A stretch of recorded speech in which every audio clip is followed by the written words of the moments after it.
Hello everyone, welcome here. Go ahead and load into the game. So,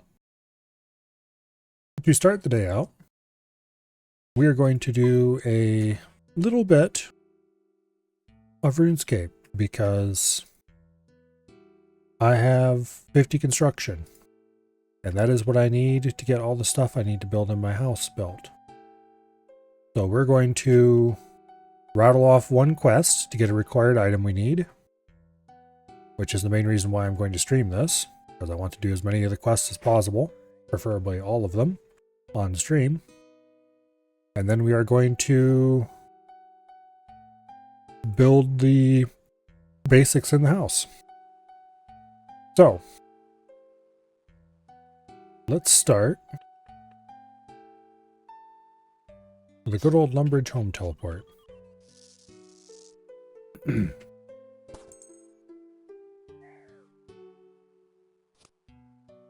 is pretty much right where we end, where I ended off Mahogany Homes, which is what I did to get the 50 construction. It didn't actually take nearly as long as I thought it might. Okay, let's grab a knife. And then we'll go downstairs and buy a bucket.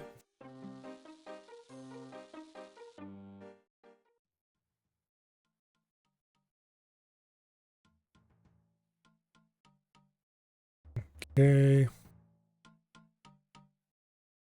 Buy one bucket. There we go. Now, we need an oak log, a maple log, a pestle and mortar. Let's see.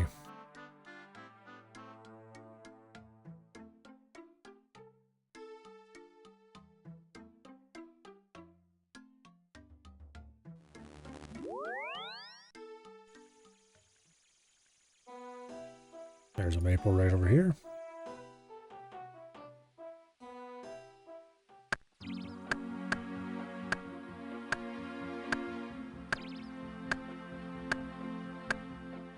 Come on, hurry up. There we go. Chop down the oak. Well, we're not going to chop it down. We're just going to chop one log. Okay. And then I need an evergreen tree. Oh, there's some right over there. Awesome. Use knife on tree.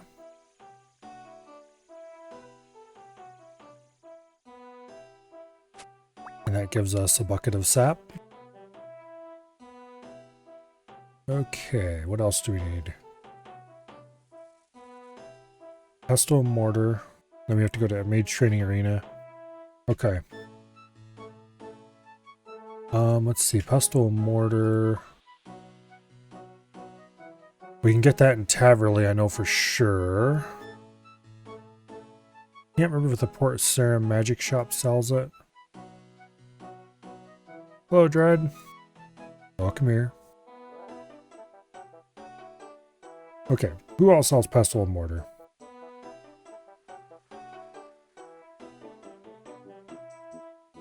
Pestle and mortar.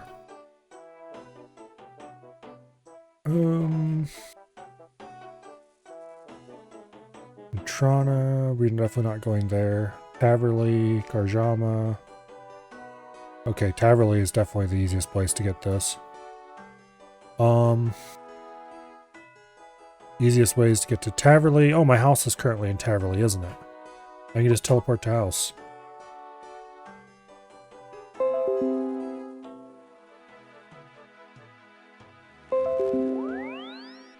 Okay. Teleport to house. Oop. I clicked over here by the not water balloon. Damn it. The hot air balloon on instinct. Because that's how I was getting to one of the places I had to go do Mahogany Homes. I clicked next to that thing quite a few times. Alright. Pestle and mortar. Buy one. Now, Mage Training Arena. We'll take the Ring of Dueling. Get over there. You get to go back to work in about 2 hours.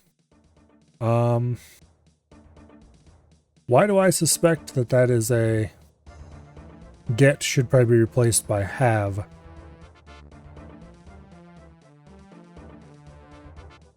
Unless you're really excited about going to work in 2 hours.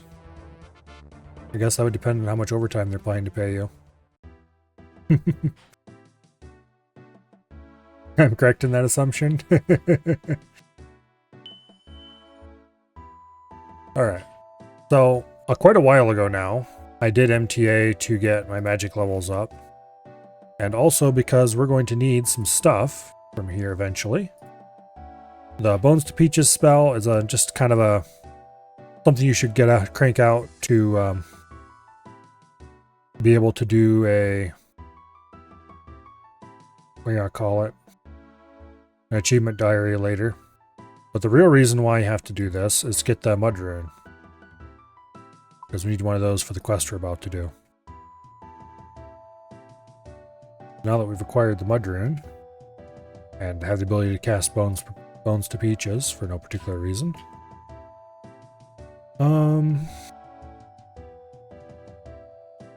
Okay. Now we need to go do the Eyes of Glowfree quest. And conveniently, right over there somewhere is a glider that should take us to the gnome stronghold. Let's go ahead and get this quest up in the quest guide. Where is the quest guide? Damn it, sometimes it just fails to start.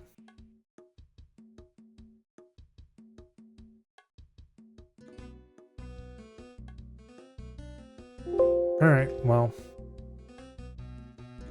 Let's go over here where I can restart the client. I've had this problem before, and its fix is relatively straightforward, albeit annoying.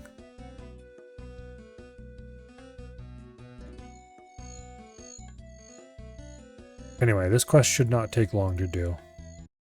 And then we can go play Factorio.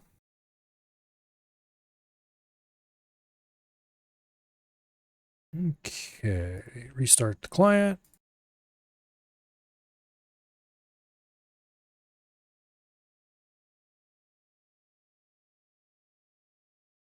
And hopefully, OBS will pick it up once it starts. Okay, OBS, are you going to pick up the client? There we go. All right. And there's the quest opener right there. I don't know why it doesn't start sometimes when everything else starts.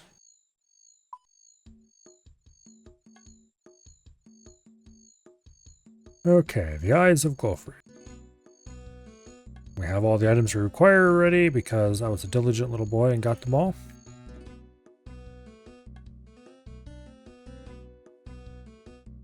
Okay. Now, talk to Brimstone in his cave in the west of Tree Gnome Stronghold. Well, the reason we're doing this is because we need an item called the Crystal Saw, which gives you an invisible +3, I think it is, boost to your construction skill for everything built using the saw, which is a not inconsiderable boost to your level. And together with another boost that we'll be able to get from something we can build in our player-owned house, it'll be enough to build everything that I want to build. And more besides. Okay, so Brimstone's cave is over this way somewhere, if I remember correctly. Indeed it is. I did this quest not too long ago on the main. Oh, like less than a year ago. What's that cute creature wandering around? Oh, Izzy, he's my pet. What kind of creature is Izzy? I'm not sure. He's very cute though, don't you think? It's very restful having a pet, especially when you're stuck in a cave for as long as I am.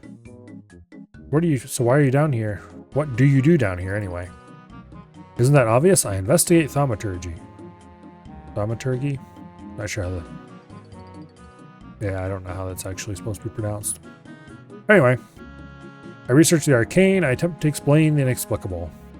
You study magic then. What kind of magic? I do a bit of magic myself, you know. Are you a budding mage? I can tell you more about my research if you'd like. Yes, that sounds fascinating. Excellent. It's so rare to find someone to discuss my researches. Most gnomes seem to find it all very tedious. Never. How could they think that? Though I suppose gnomes aren't known for their magic. Well, that's true. These days, apart from a few combat spells, most gnomes seem to be a bit suspicious of mages. Really? Why is that? Well, there's a bit of history there. Do you want me to tell you about it? Sure. Very wise. A good knowledge of the history of magic is crucial to understanding the arcane. Well, the most famous gnomish mage of all got into a bit of trouble. Most gnomes don't really talk about him, other than telling stories about him as if he was some sort of boogeyman. Ridiculous. He was a gnome like any other. He sounds like a fascinating character. He was one of King Hilthorg, the Great's advisors during the Great Grand Migration, but he was exiled after the Goblin Wars. How was that? Well, I'm not really sure. This was all before I was born. No one talks about what happened to Glowfrey these days. He must have done something very bad then. Well, maybe. I'm not so sure. As it happens, I've been looking into that part of our history. All I've managed to establish is that I was particularly interested in optics and light magic. It's hard to see what he could misuse light in a way that would get him exiled. Well, indeed. I have also found out, though, he was generally disliked by other gnomes. His moniker was Glowfrey the Untrusted. Oaknock the Engineer and Glowfrey didn't like each other either. Oaknock? I haven't heard of him before. Oaknock was an engineer and architect, very famous. There are statues of him around the place.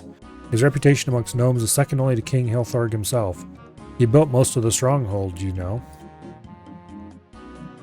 Are you really interested in all of this? Do you want to see something interesting? Okay, now we can finally start the quest. Of course. Well, have a careful look around at everything in the next cave and come back and tell me what you find. Alright. In the next cave, we have a strange machine, Oaknock's Exchanger, and on Oaknock's machine. And here we have a singing bowl. A Glowfrey statue. Okay. This is a beautiful and elegant looking crystal bowl. It is clearly of elvish origin and reminds you of a large crystal drinking glass. Every now and again you're sure you can hear the bowl resonate with sounds echoing around the cave, giving off a keening noise that makes you think for a moment that it's calling home. So singing bowls are important to later things.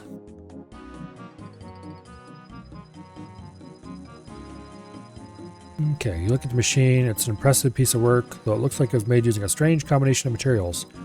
There seem to be two parts with apparently differing functions. It is made from maple and oak wood, with crystal, all stuck together with a strange glue. You have no idea how it works or what it does. Okay. Let's go talk to Brimstale again. Anyway, singing bowls are an elven thing, so it's kind of interesting that there's one here. But anyway. I've had a look in the other room now. There's a pit with a crystalline-looking bowl in the center. Indeed, sadly I know very little about that. It looks elven to me, though. There's also a strange-looking machine. That's right, it was built by Oaknock. That room used to be Oaknock's workshop. He didn't really look like a workshop much. It looked kind of like a dingy cave, but anyway. I'd also recognize his style anywhere. Okay. He knows someone who might know what it... There's only one gnome left alive who knew Oaknock, and King Hilthorg and Glowfrey for that matter. Oh, we're off to see Hazelmere. You're talking about Hazelmere, aren't you? Yes, yes he is. Didn't he help create the Grand Tree? He was third advisor to King, found and tended the Grand Tree. Okay. Visit Hazelmere for me? I've been meaning to do it for a while. Okay, of course I'd love to.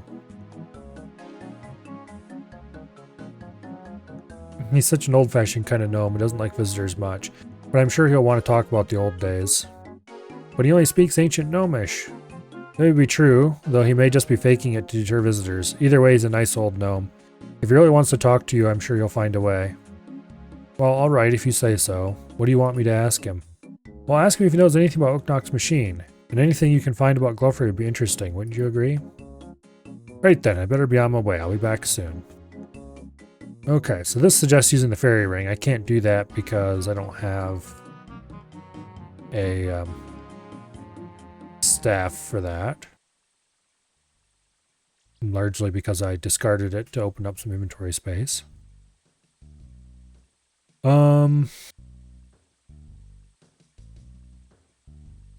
Let's see. What teleports do I have down in that part of the world?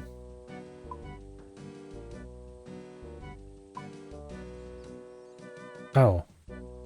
I could teleport to Fishing Trawler, or Nightmare Zone for that matter. I don't have the Watchtower teleport yet. Particularly not the Watchtower Unil teleport. So Nightmare Zone is probably the closest by a bit.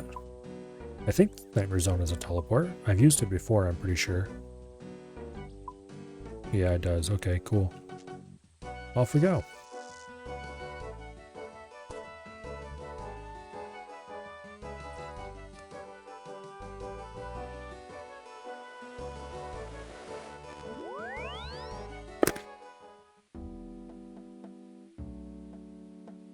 Okay.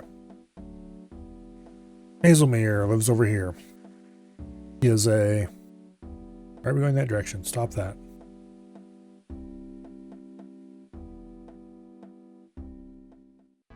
He's a fairly important character who shows up in a few more quests.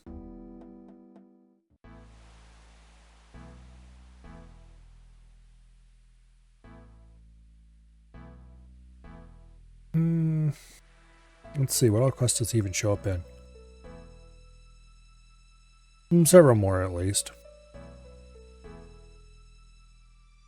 And he showed up in one previous quest already, where we had to come consult him about the Grand Tree. Okay, talk to Hazelmere. The mage starts to speak, but all you hear is blah blah blah blah blah blah blah blah. Hello, Hazelmere. Brimstone has sent me to ask you some questions. And he keeps gibbering back at us. I have some questions about the old days. Brimstone has been filling me in on gnomish history. Blah, blah, blah, blah, blah. It sounds like a fascinating time. It also sounds like some important things happened then. Events that we shouldn't forget. We also found a machine. He says it was built by Oknok.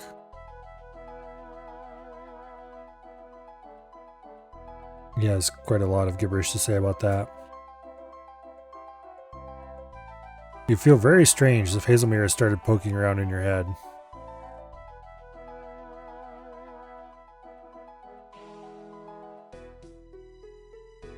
Not bad for a human. You can hear Hazelmere's voice in your head, but he's not moving his lips. Very strange. You understand what he's saying, though, which is a bonus. Weird. How are you doing this, Hazelmere? Old magic's beyond your skill, human. You can stop flapping your big human lips as well. Just think. Anyway.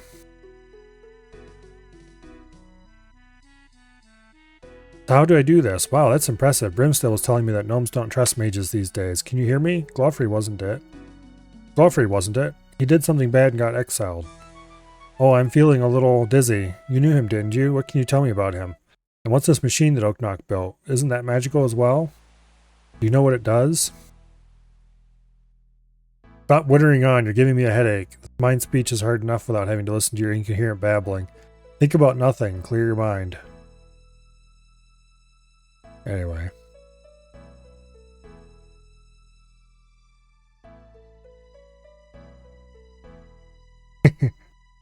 Just shut up and listen. Have a story to tell you that will answer most of your questions.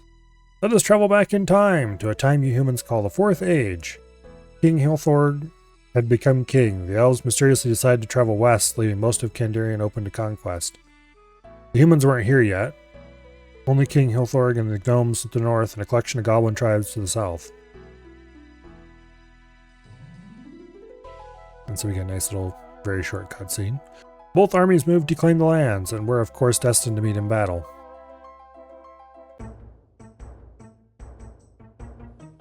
And more cutscene.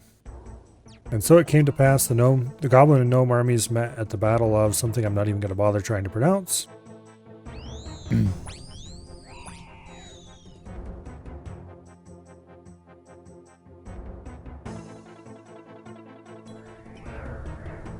Both sides faced each other on the battlefield. A bloody battle was a prospect. Our gnomes were brave, but we were no match for the masses of brute force goblin stupidity. Okay.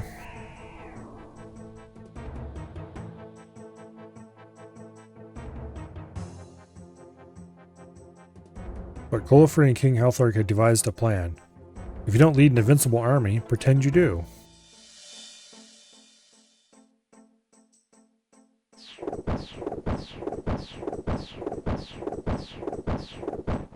And so Golifrey created an army of illusory giant tortoises, knowing the the goblins would be scared of anything bigger than they were.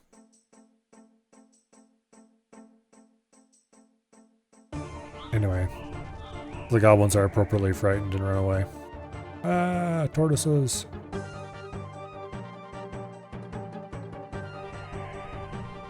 Runs away.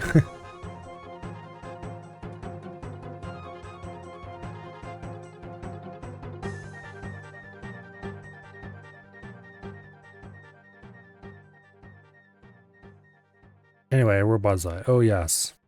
Sadly, the golden times are not destined to last for long. There was once a very special spirit tree in the stronghold, silver as birch, old and wise. Considered a friend, called him Argento. His true name was unpronounceable.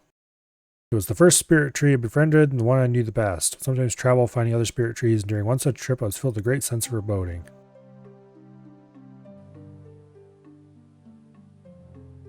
Okay.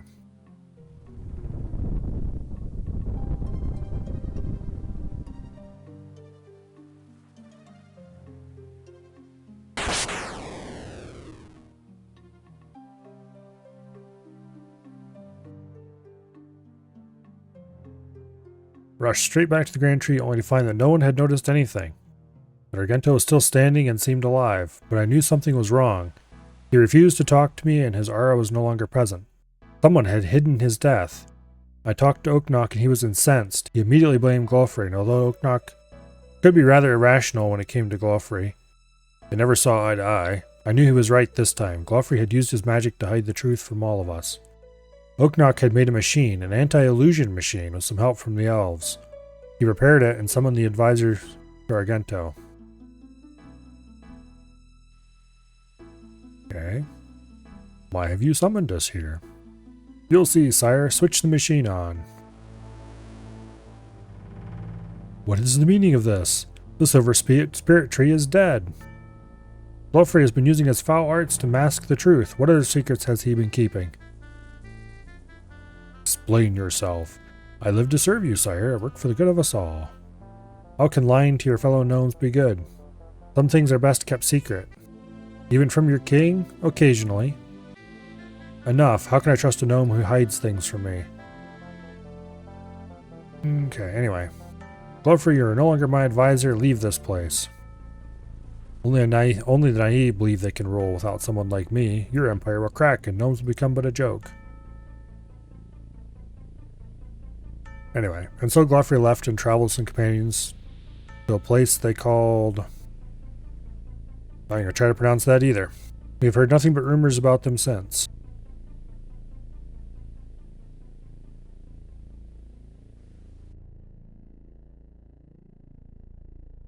Okay.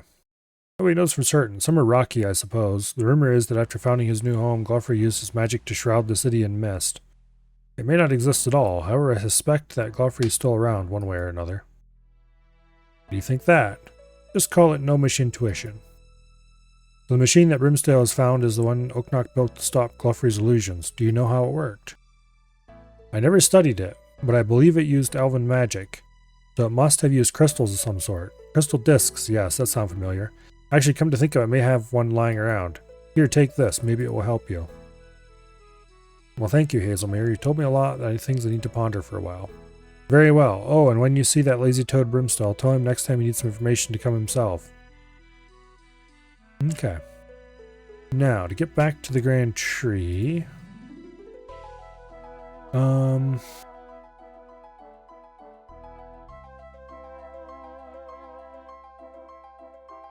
to decide whether Varrock teleport or Ardoin teleport would be closer. Probably Varrock teleport.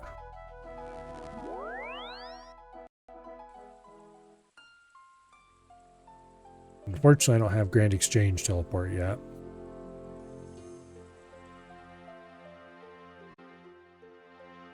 But we're heading to the spirit tree up here in this corner.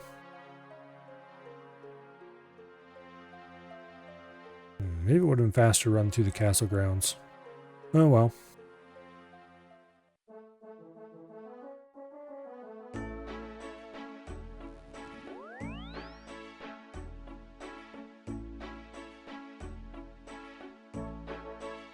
Okay.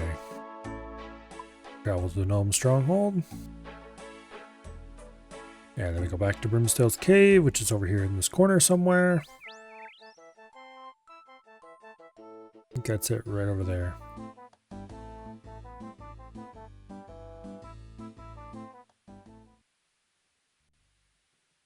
Indeed it is. Here we have a violet pentagon. Dr. Brimstale. Hello, adventurer. What can I do for you? Visit Hazelmere told me all kinds of interesting things. What did he tell you? Told me quite a story. Okay, what all starts during the Great Migration? You tell Brimstale everything Hazelmere told you. Brimstale takes lots of notes. So the machine emits an anti-illusion glamour. Glamour, what's that?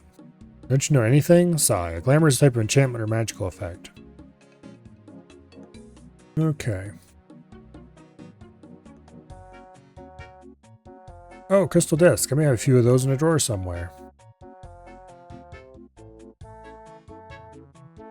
What's that? Somebody just moved behind you.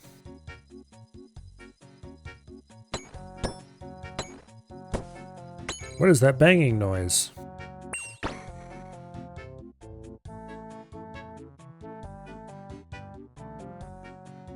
What happened to the machine? It's broken. Something is afoot. I sense sabotage.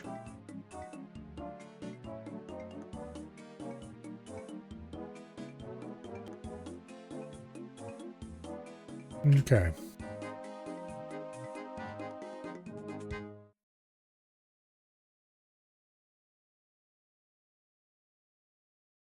This is intolerable. How could this happen?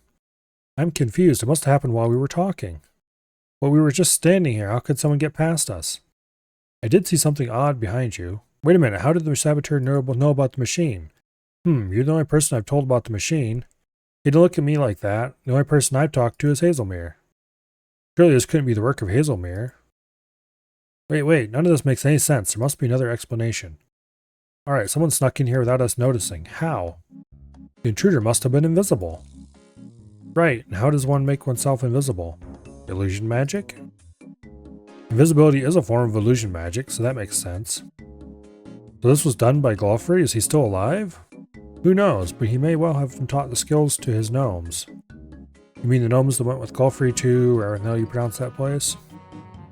Right, and why would they sabotage an anti-illusion device? Because there's an illusion they want to remain hidden. Of course, which makes it imperative that we fix the machine and find out what it is. Have a look at the machine, assess the damage. I'll hunt around my boxes to see if I can find anything that might help. Okay.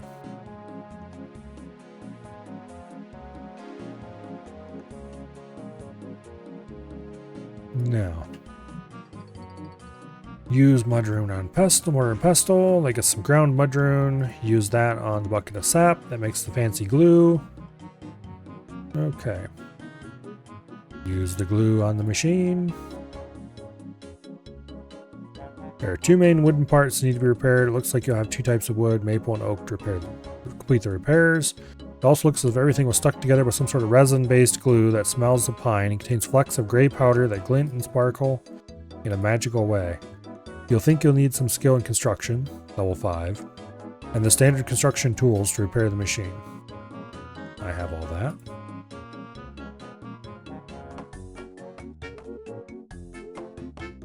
Okay.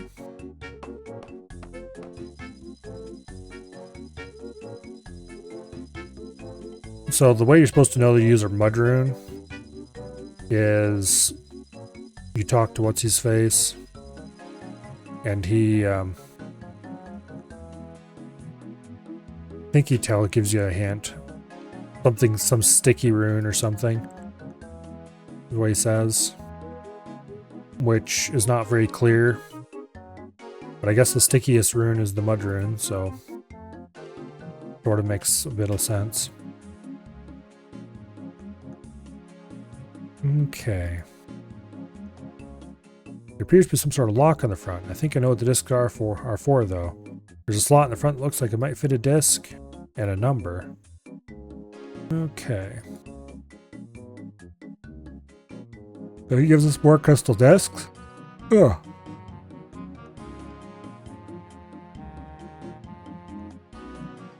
Okay. So the way the crystals work is that it's the number of corners is the numeric value of the disc, and the color is a multiplier.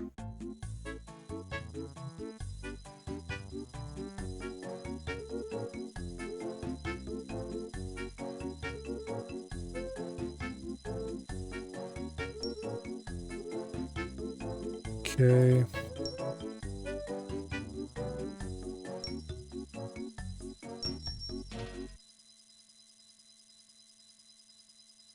Now.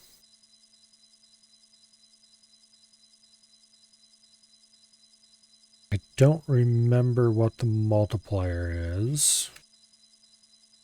Well, let's just look this up real quick. Okay. So circles are worth 1. Triangles 3, squares 4, pentagons 5. Red is worth 1, orange 2, yellow 3, green 4, blue 5. Alright. We need to make 10. And to get 10, this is going to be completely useless.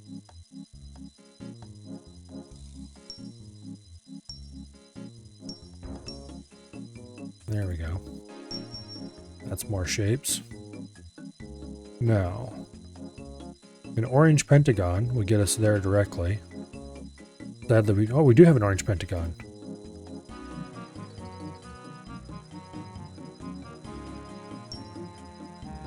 Okay.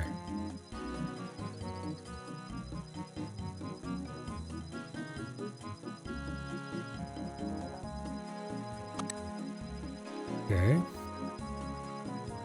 We've unlocked the front panel of the machine.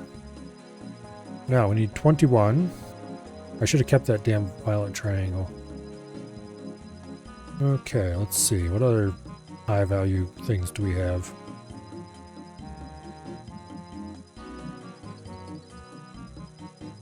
Red pentagon's only worth 5.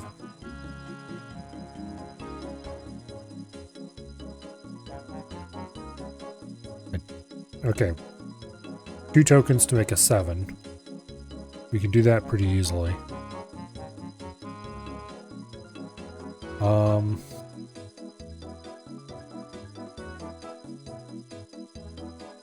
I think.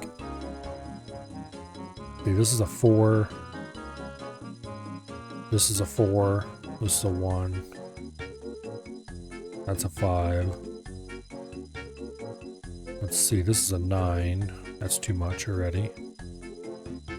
We have to do some more exchanging. We need more shapes is what we need.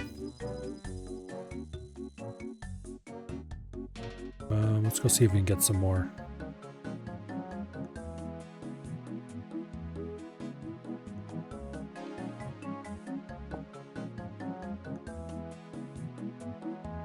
Okay.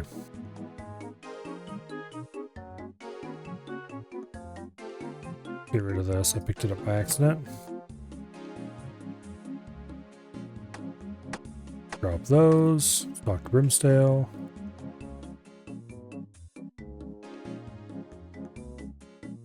Okay. He gives us more discs, which we drop and talk to him again.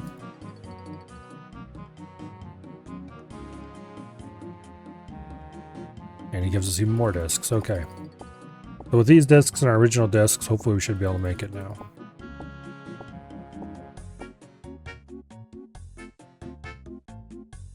the more pieces we have, the better. So a blue pentagon is worth 25.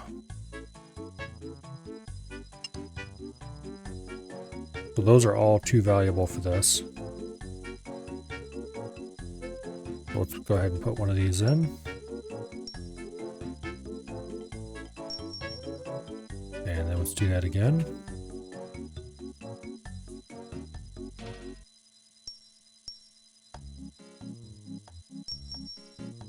Okay. Now, let's get this 7 out of the way, because we need 2 things that are equal to 7. Orange pentagon is worth 10. So that's not helpful. Actually, we need a single shape that's worth 21. A violet triangle.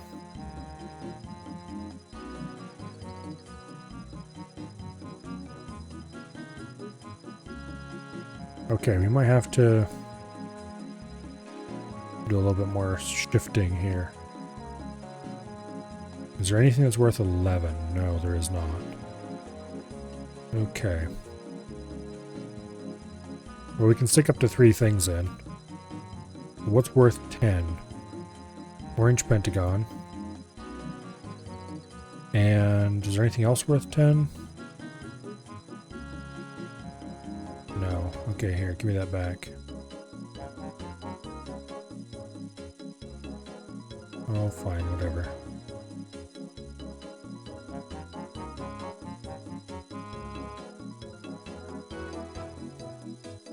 Okay, fine, whatever. There. Now.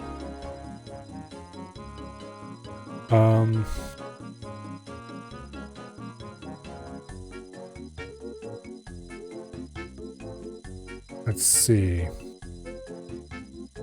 What shapes do I have? Blue square is worth 20. Actually, okay, here. We could feed the blue square in, and I have something that's worth 1, don't I? Red circle.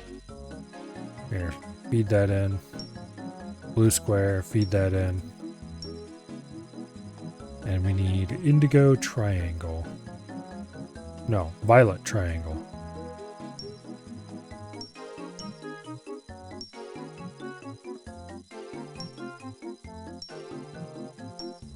Can I get it to give me a single piece? There we go, violet triangle.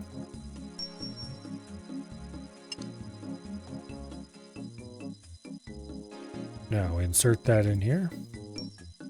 Boom. Now, 7.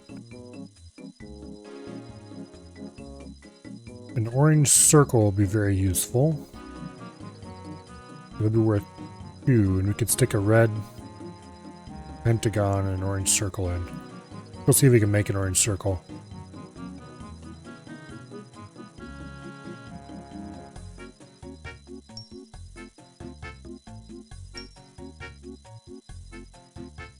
Oh yeah, I need to actually... There we go. And then red pentagon. Boom. Okay. But the lights do give you hints as to whether you're too high or too low on a value. Now, 24 and 3 tokens. Oh, we need to feed in the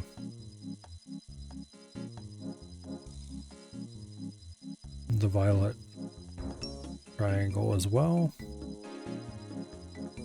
Now,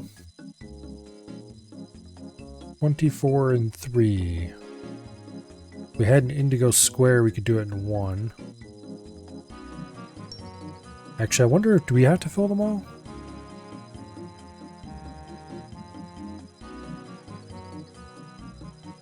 No, that doesn't work.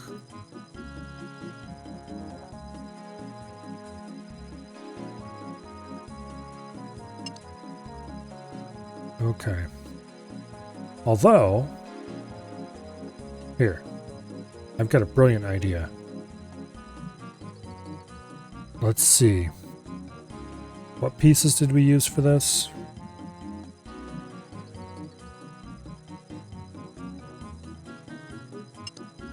Let's feed some of these pieces in first. That's 21. And then orange circle is 2.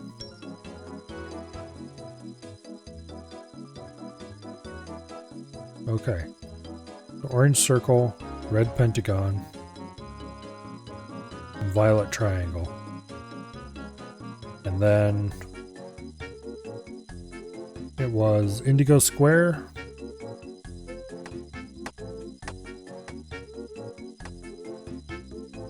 Now, if we feed the indigo square into this machine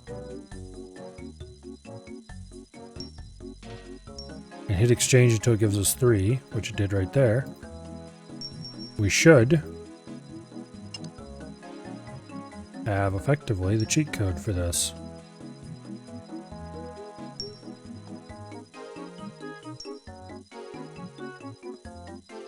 Without me having to look anything up.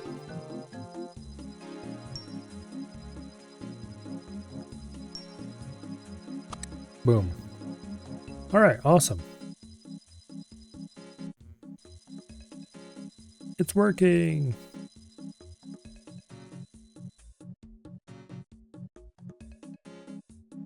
Make a mage out of you. Wait, what is happening? Eek! What on earth? There's something very wrong going on here.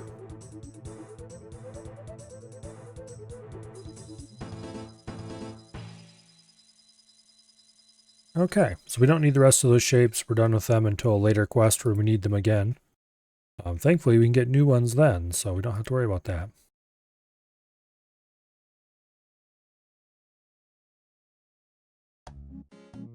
Seems that Izzy is not so cute after all. How awful. How mysterious. So this was the illusion the something or other went to so much effort to conceal? A pet that wasn't cute enough. Where did you find this one? Izzy just wandered into my cave. He was cute and friendly, so I kept him. He seemed very curious and used to watch me do my researches. I like the companionship. Research is lonely work. But he's been keeping an eye on you while you do important magical research. I suppose it has. I hadn't thought of it like that. I'm sure I've seen others of those creatures around the place. I think King Narnode has one, and I think I saw one by the gates, and I'm sure I've seen a few more wandering around. In other words, all the places to keep an eye on what's going on in the stronghold. They must be spies. They are watching us with those creepy red eyes, and they must have told someone you were working on the machine. That horrible thing was listening to us all along. You better tell the king what's going on. Okay. First of all, get wrecked.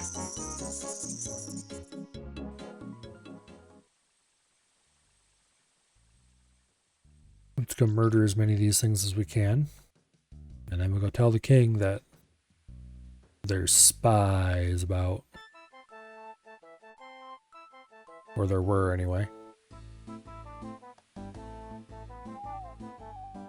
Better not to tell the king before he'll think up some excuse why we should, why it's surely a mistake and not that big of a deal after all.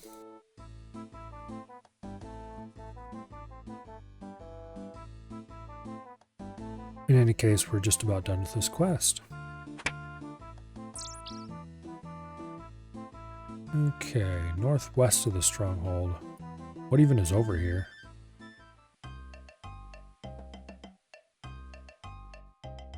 Anyway, all that's left after this is to actually build the house out.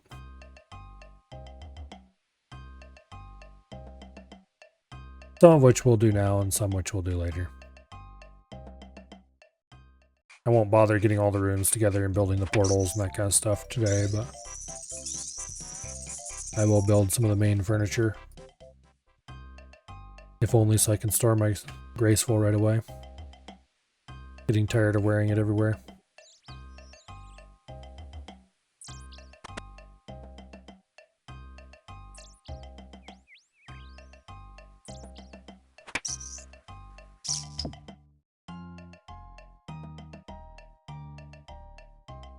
Okay.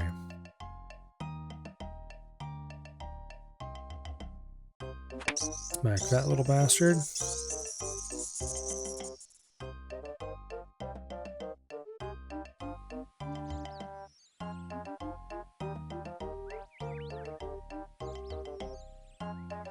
No. But I did kill that one. Maybe I didn't.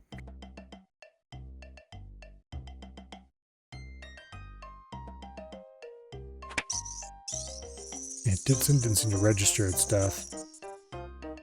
Okay, back down we go.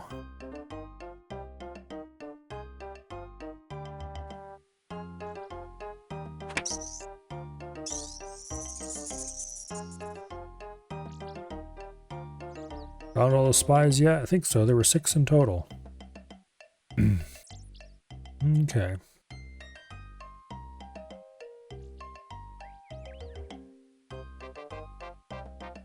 Every sabotage machine couldn't have been far from here, and there are gnomes here. Are there gnomes here who are also spies? Indeed, there is another thing that worries me. If we find out more, I'll be willing to help investigate.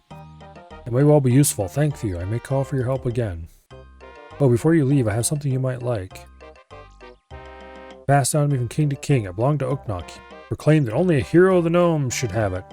I think you can count as you a hero. Okay, it gives you a small crystal seed. I wonder what it does. Well, I'm sure your magic research skills will help you there. Good luck. We get a bunch of magic XP, some runecraft XP, a little bit of wood cutting, a little bit of construction, and a crystal seed. Wood cutting level's now 50, that's nice. We can cut mahogany. Alright, so this is the whole reason we did this. Crystal saw seed.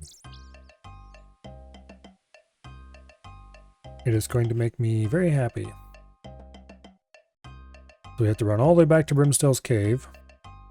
And then we can turn that into a crystal saw.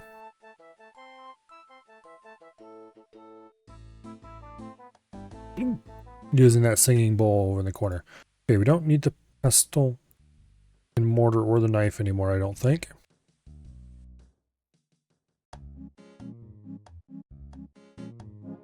Okay. A little crystal bridge has appeared, which will be very helpful.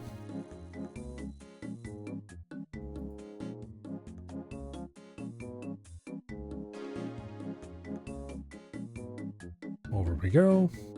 I think you used the seed in the bowl. Yep.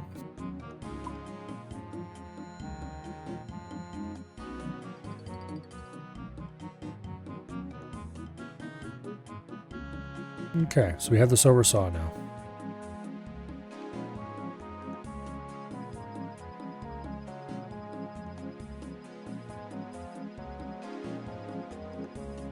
Oh, I suppose we'll take it even if I just drop it.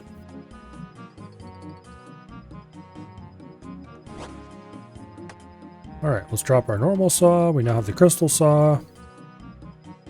It does have a limited number of charges before it turns back into a seed, but you can just bring it back here and turn it into a saw anytime you want. That's not exactly a big deal. Alright, now we need to grab some stuff. We need to go add a bunch of rooms, and we need oak planks. Alright. So let's teleport to house.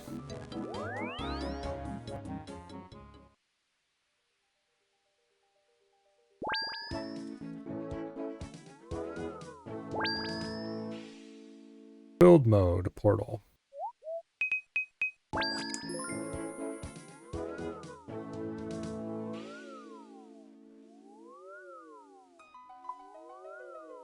Not what a button I wanted at all. There we go. House. Viewer. Okay.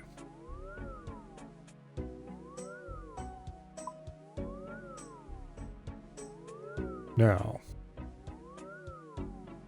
we need a kitchen.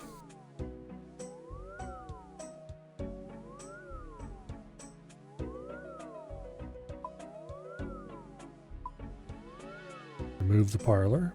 Yes, please. Add room, kitchen. We'll leave it just there for now. Actually, I'm probably gonna, well, I'm definitely not gonna leave it there. Add room.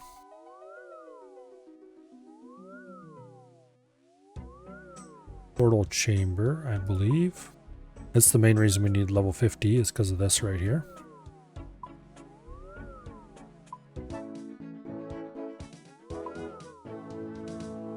Move the kitchen to there for now.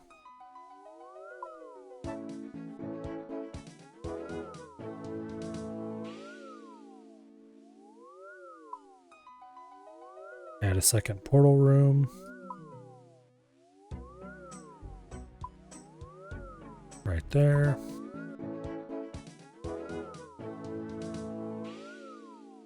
Add another room.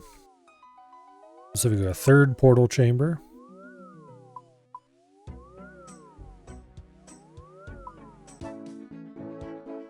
Okay.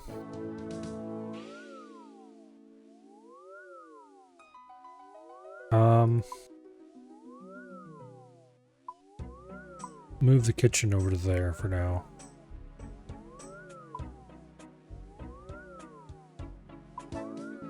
Probably not gonna stay there, but I probably should have added that later. Let's see.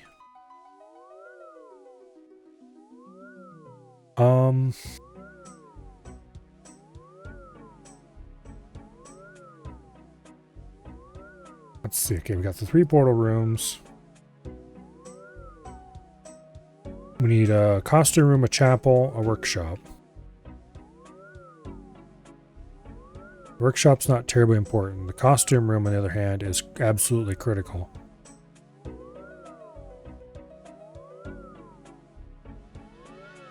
There we go. It's only got 1 door.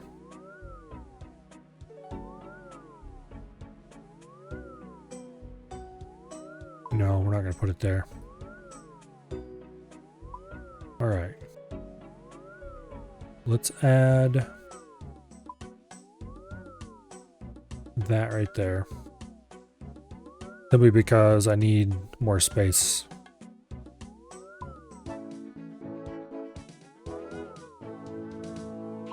Okay, you can be the costume room. No, actually, I'll put the chapel over there.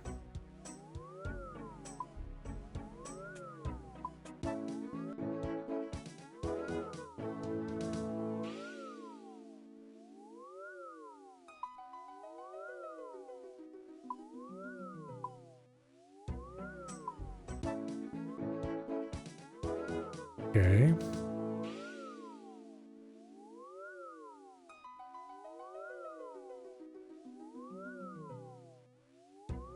Now we have the costume room and the workshop left to add.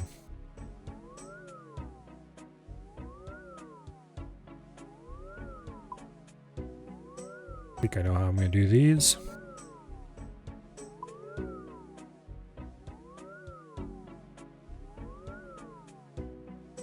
Okay, this has a single available door. We'll rotate it like that and call it good for now.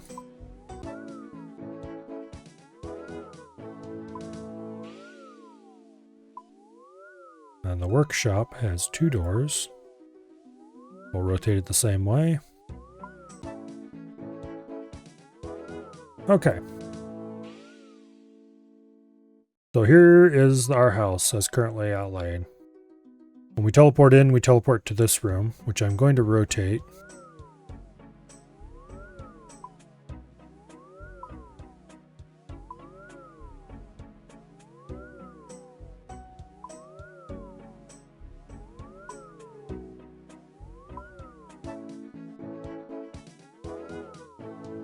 Yeah, that's good. All right. We have 3 portal rooms, all fairly tightly around our entrance portal. But that's what the main reason why we'll be coming here is to go to those portal rooms. And then we have a kitchen over here where we can come for kitchen-y things. We have a chapel over here we can go to restore our prayer. I'm probably going to move the Inaugurate over here and put a different room here.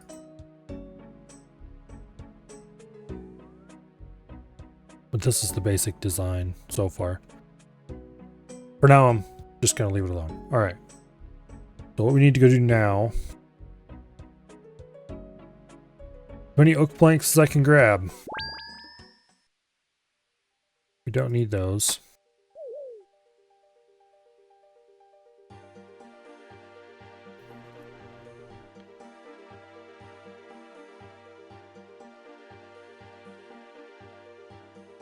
We might have to get a couple inventories of oak planks to make everything that we need to make in this first trip. Thankfully, oaks are fast to cut, so it won't take long. Great, I am not touching that clue nest. Well, okay, fine, I'll take the clue nest. One less inventory spot we have for this, but we're definitely going to make multiple trips anyway, so it doesn't matter. And I'm just about to get the stuff that's going to make this a reasonable thing to bother doing. Namely, the ability to store things I get out of clue chests, or the caskets we get out of this. Alright, go to Varrock, we'll get the rest over by the sawmill.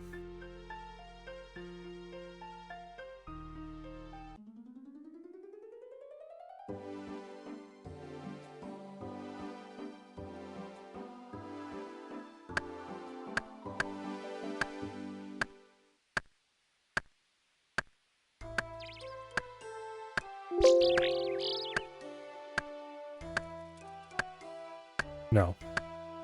At 7,000 GP, my main could use that. But no, I'm just not going to bother with it right now. I have to bring the main in and drop it over and bleh. Boring. Okay.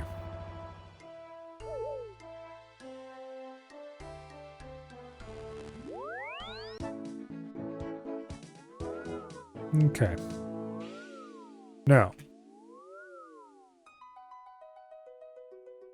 let's start building things in this most important of rooms in the house. Oak toy box.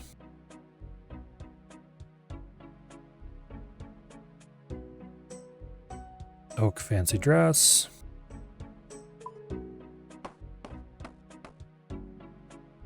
Oak treasure chest.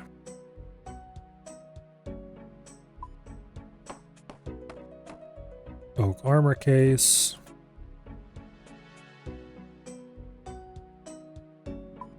Might actually have enough planks in our inventory to do all this in one go.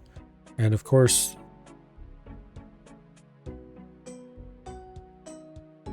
we're going to do this at teak, I think. Maybe not. We'll see what the guide says to do, and then I'll adjust from there. Build an oak altar.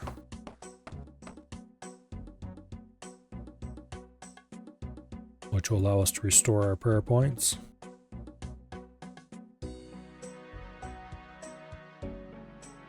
And then tool stores, which are over here. The tool stores are awesome because you can get free tools from them anytime you want. We're going to build as many of those as we can.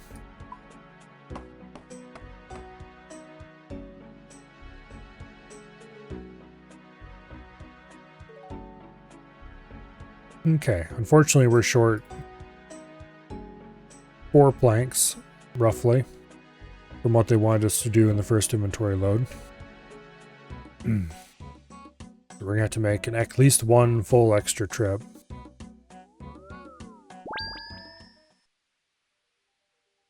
But anyway, so we need to build 2 more tool stores, the oak magic wardrobe, upgrade that to a carved oak wardrobe, build an oak larder, build a clockmaker's workbench. And we need to get some soft clay. And we need to make a pump and drain, a fire pit with hook, oak shelves. And then we need to do we need to boost with POHT. And then we can make an oak cape rack.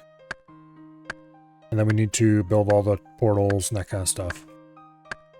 So I think we're just going to build the stuff we can build with oak, and I'll do the rest of it later.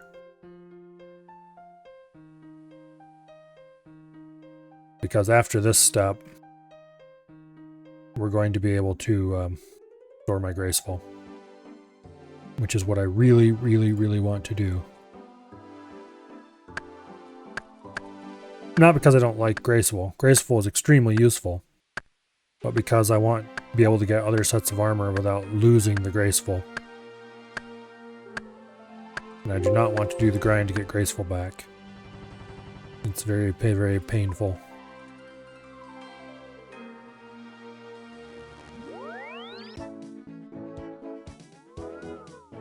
Okay. Yeah, I'm going to have to go get some limestone to be able to make the teleport focuses, and then teak to make the teak portals. But that's going to be a future Milo problem. Making the kitchen is so strictly so I can get a +3 boost from making tea. You can make tea in your player-owned house and drink it to get a +3 construction boost, which is very useful. And then this workshop is going to be instrumental to, well, it'll be a place I can come to get tools. Some of which will be annoying to get otherwise. Require me to have to run all over creation to get them. I can get farming tools here. I can get various jewelry molds here for free. I can get construction tools. I can get crafting tools.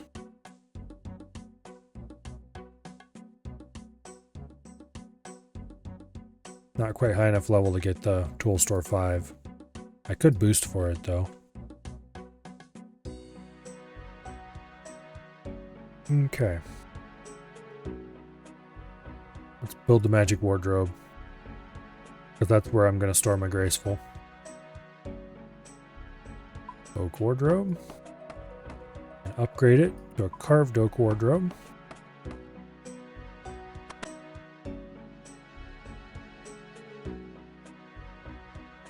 And there's the slot for the graceful outfit, which I'm going to get rid of right now, just to celebrate this.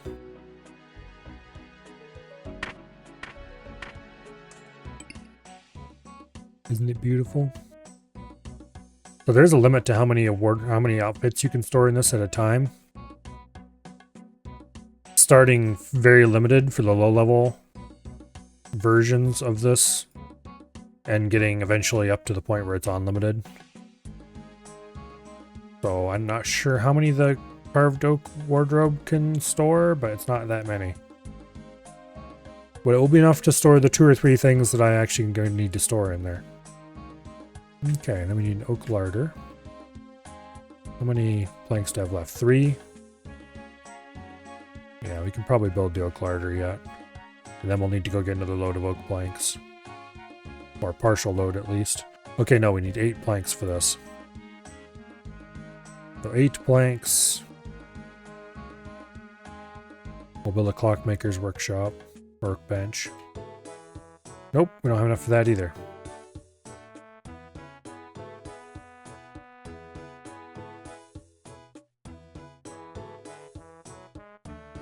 Okay, what do we need? Clockmaker's bench 1. Yeah. So we need 8. 12.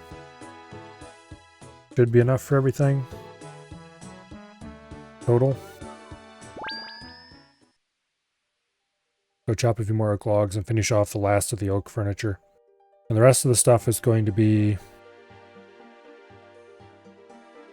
with other materials that I don't feel like getting right now, because I want to go play Factorio.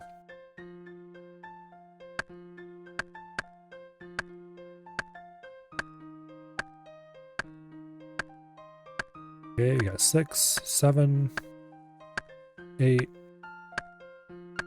9, 10, 11, 12.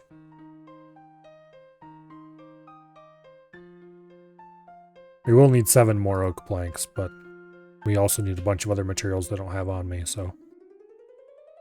Namely, a bunch of steel bars and clay.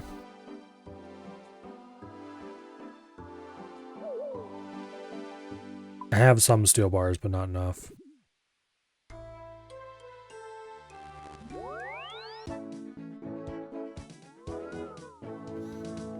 Okay. Let's build the oak larder.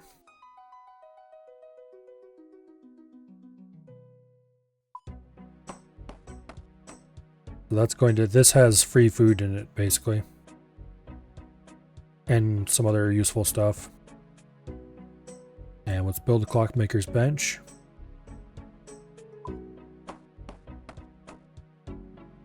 Which should allow us to make clockworks, I believe. Ooh. Okay, we need molten glass to upgrade it level 2. Wait, what level do we need to do that at? 25. Okay, yeah, we can upgrade this all the way. That's no big deal. We just need to get the components. I will be wanting to do that because I need clockwork mechanisms in order to make birdhouse traps, which I'm going to want for later once I do the quest for it. For now, it's not important, but it will be useful for later. Also, I want to change the decoration of this place to something other than the hideous default. That's a later Milo problem.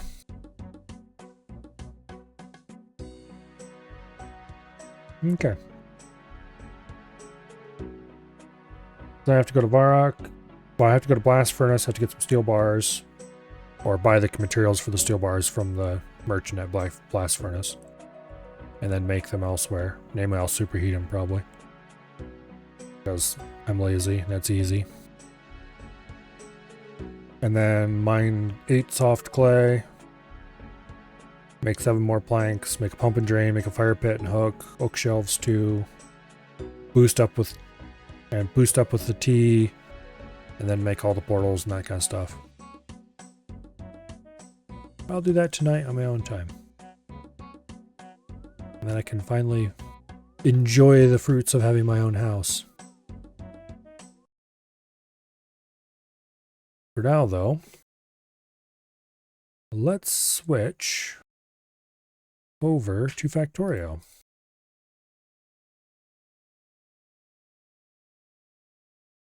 Okay.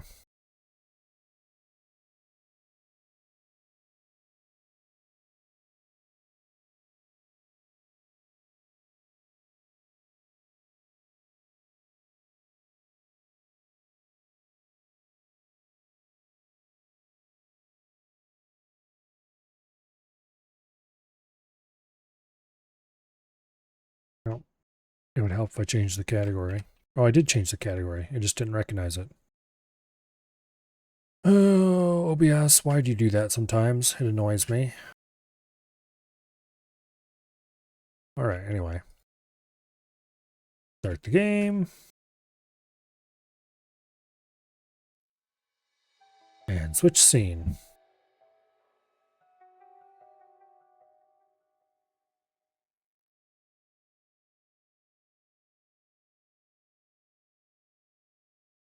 OBS. Are you going to capture this?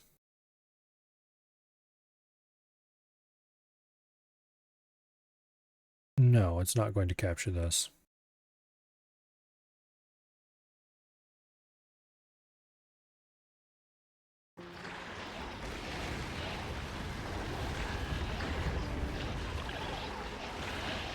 I see. It just didn't like the window title. Anyway, here we are in our wonderful little Factorio factory.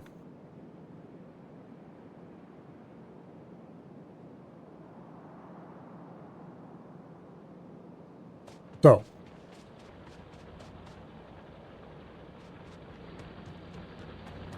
right now, I need to do stuff. Specifically, I need to start working us toward blue science.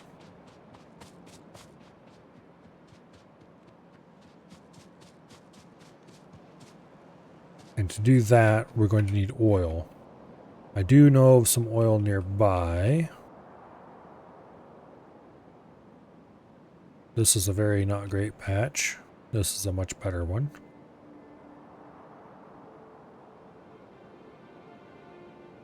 I kind of want to collect the oil with trains. I like trains, that's why. And I should also head out and swat some biter nests before they start to become a problem. Alternatively, I can go ahead and build walls.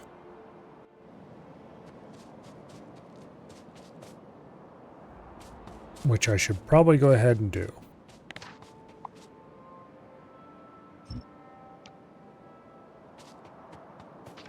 Okay. Let's remove this mess.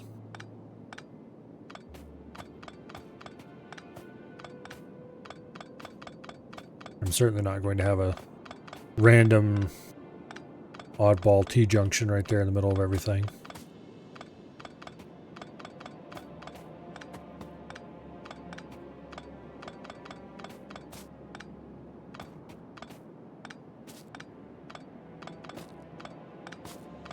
Okay.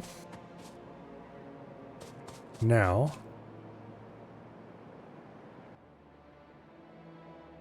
should have all the materials I need. Oh.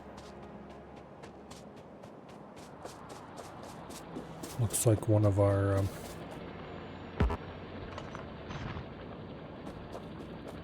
copper miners has run out.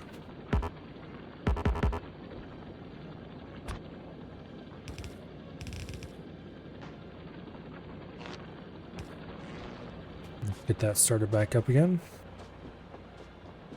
Now, pump jacks. How many of them am I going to actually need? 1, 2, 3, 4, 5, 6, 7, 8, 9, 10, 11. 4, 5, 6, 7, 8, 9, 10, 11. Okay.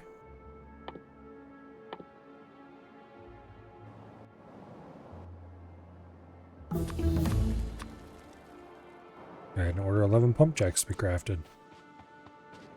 Now, where am I going to want to put... Okay, let's grab a few engine units so I can craft pumps.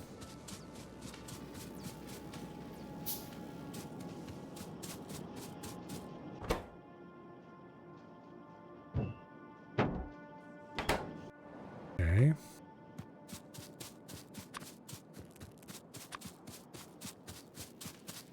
Remember, we're going to need some storage tanks. It looks like we're short on iron for that.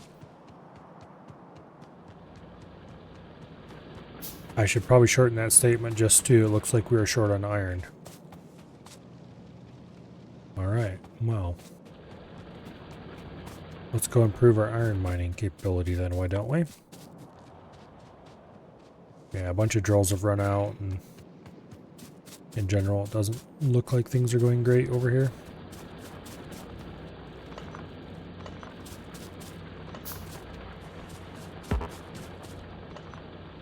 I really need more miners.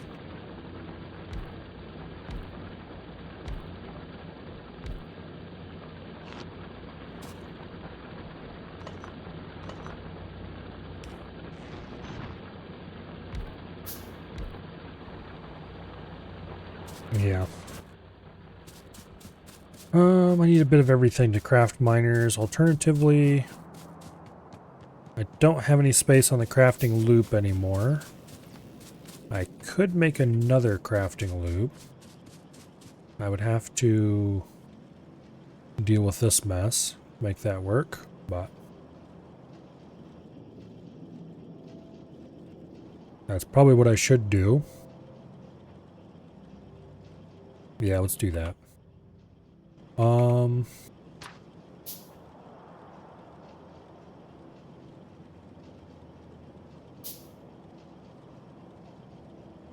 Right there.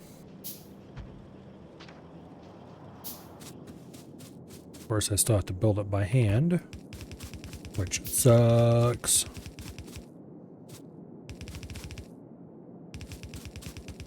That's why we're going to be working on blue science as soon as possible.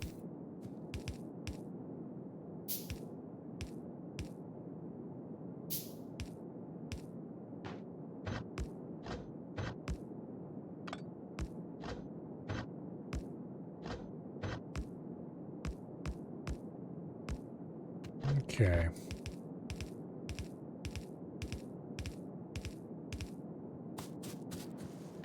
Lovely.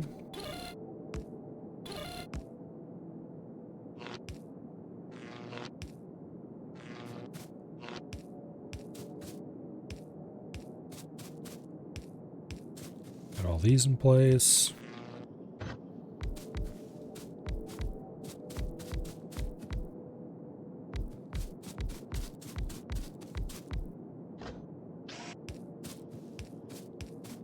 Get all these in place.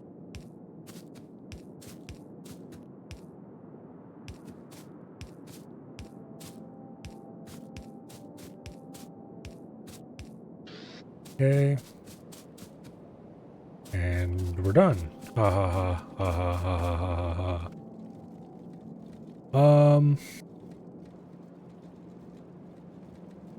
Why design this way?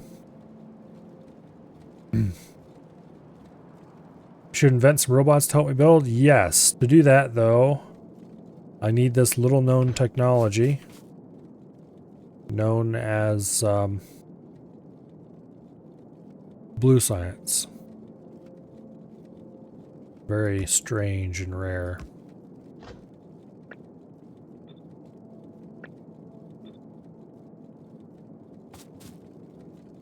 Okay.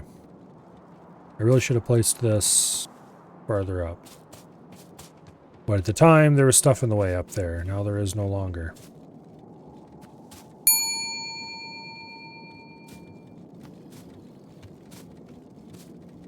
Anyway. The factory is a bit of a mess at the moment. And more importantly, it's not producing anywhere close to the rate that I would like it to.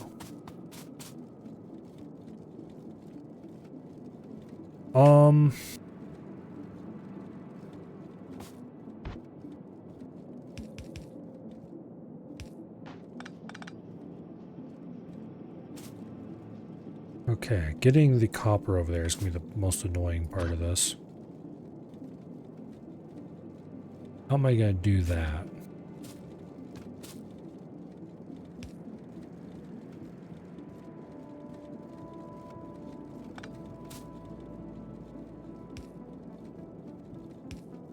We'll put it down here just because.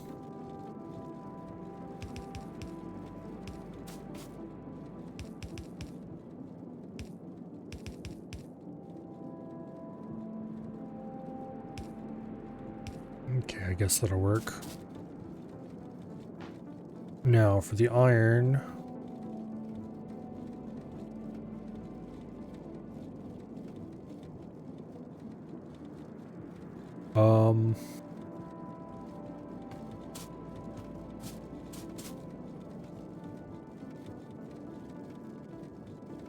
I'm not sure what I'm going to do for the iron. Why do I have a sushi belt? Because it makes this kind of stuff extremely trivial. You just feed all the basic stuff on and you can do low intensity crafting with hardly any effort. As long as most of the components you need are on the belt.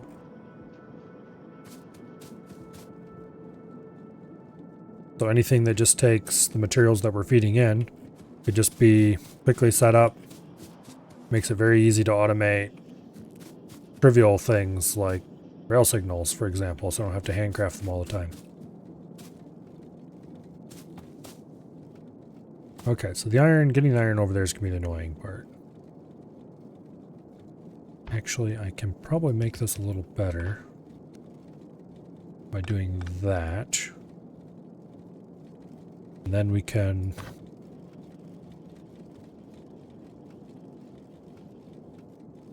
do this. which will allow us to break the iron off here. Go ahead and break the copper, by the way.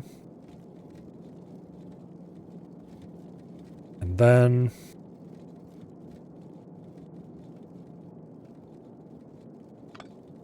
just realized we screwed this up a little bit.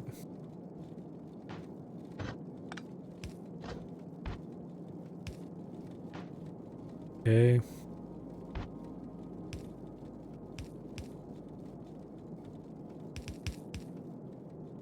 There we go. And then for you,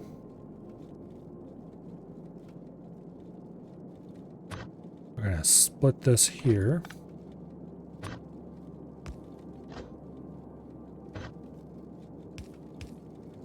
Like that. And that gets split there.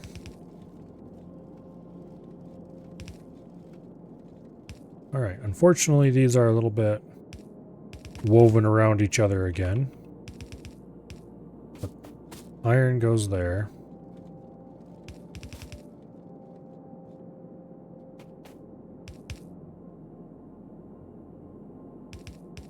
That can go into there without any trouble.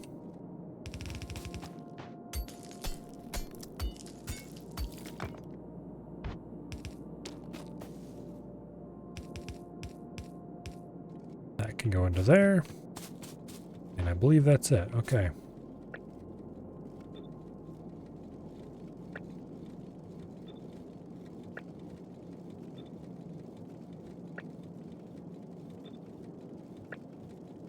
Just copy our settings over. And ta-da! We've got another production loop. Alright. Now, what was I going to put on here?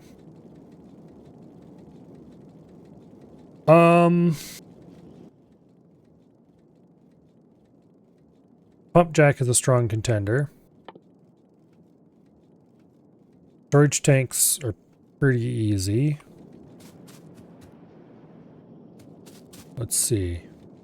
If I put storage tank here, then I can put the tank rail car, which I'm not otherwise producing, here. I need pipe for that though. So yeah, this is going to be pipe.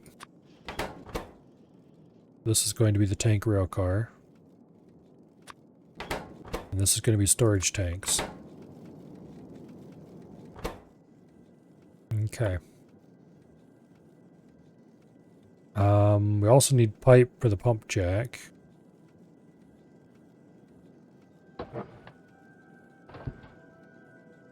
Let's see. I think I'm gonna make these into pump jacks.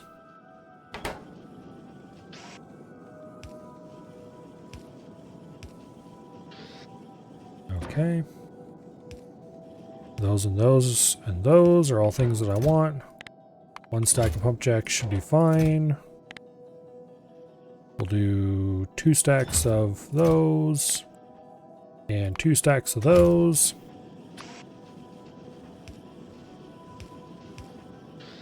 Lovely. Now,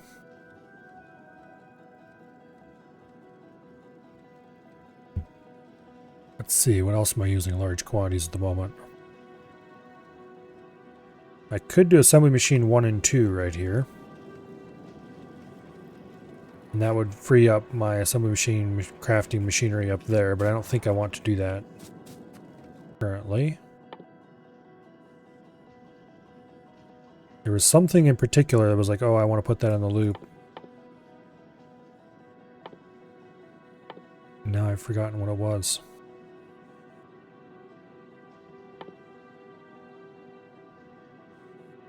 I should put combinators on the loop. They all require copper cable.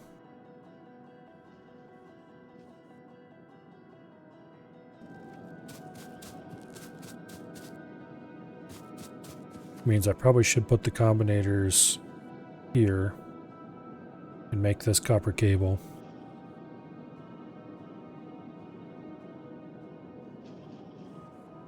Yeah, I'll worry about it later. I'm not using many combinators at the moment. When I start using more, I'll start worrying more about that. All right.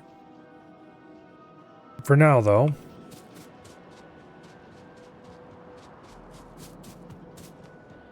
let's go the oil field, or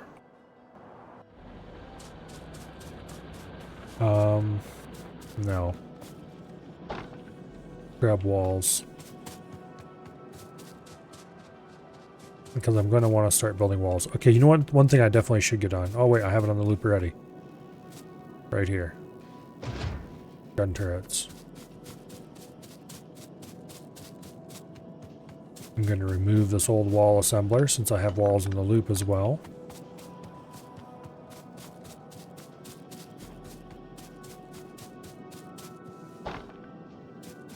Okay, we've got a lot of walls. Now, do I have any good wall blueprints that aren't insane?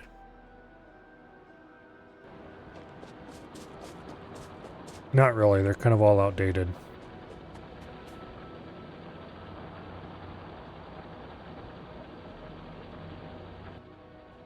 The problem is,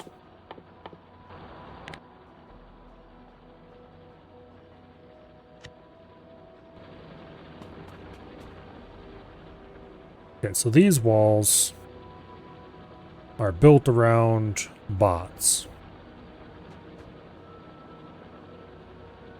And unfortunately,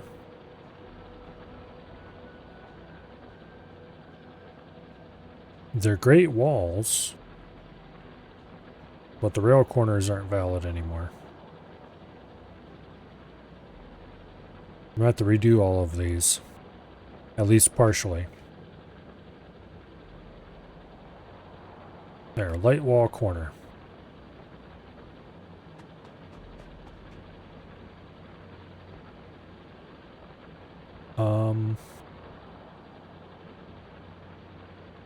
Let's put that in right here.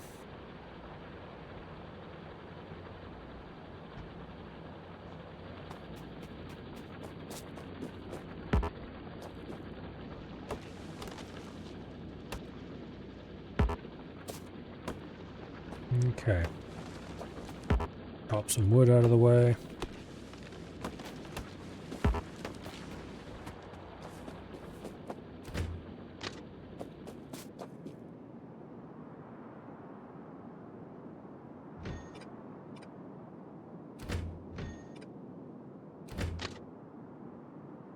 Okay.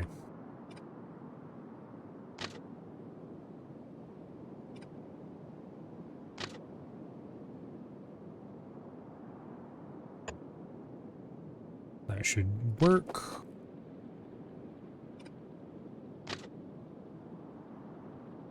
Okay, that's distressing. These are going to have to go.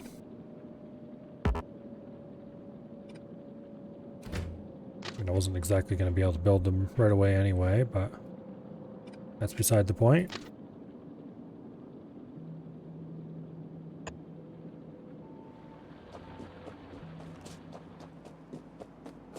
No.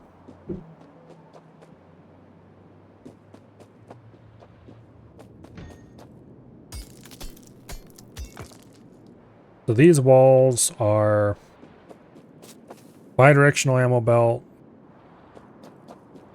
with trains.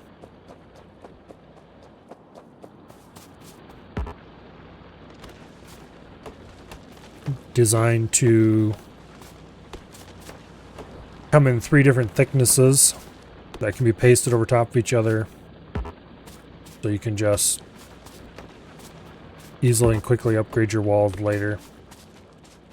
For your base early walls.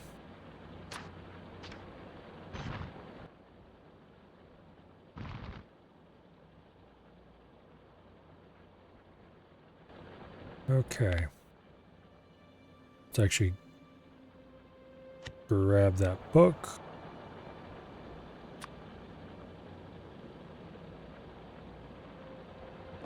Alright. So here's the straight light wall. Since we don't have construction robots yet, we're just going to manually place all these blueprints and then come along and construct it all bit by bit.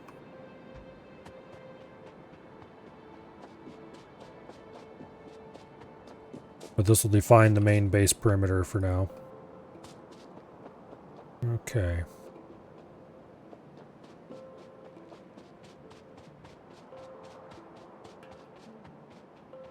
And then we're going to have to obviously make better versions of these blueprints later. Although I would like it if if the new blueprints conform to the old ones as much as possible. And we also need to make rail blueprints that are compatible with this later. I don't know if I have any of those.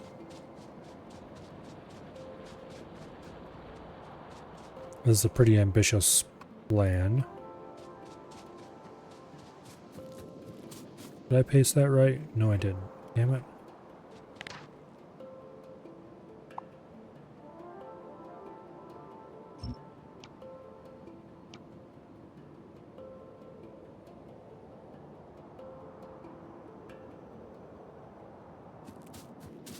How did I paste that wrong?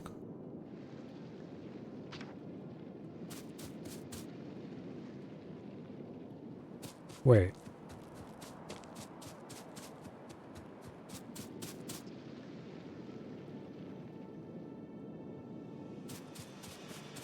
Are all of these wrong?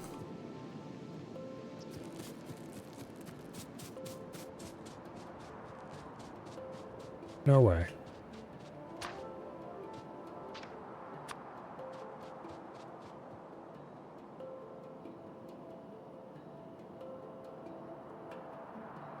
No.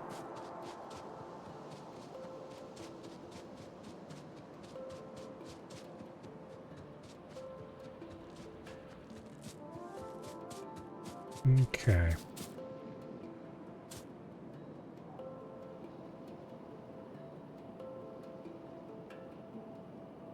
Wait a second.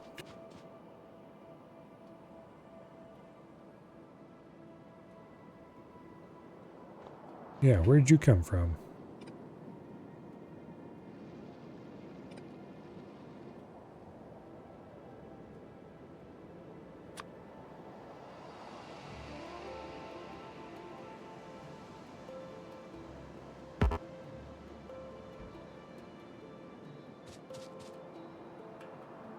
Yeah, those meet up perfectly. I don't know how we got two power poles there, but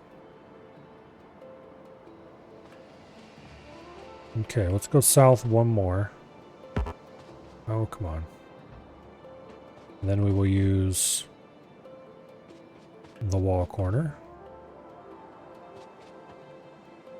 So these are the better version of my wall blueprints that I made during the Alone in the Dark playthrough.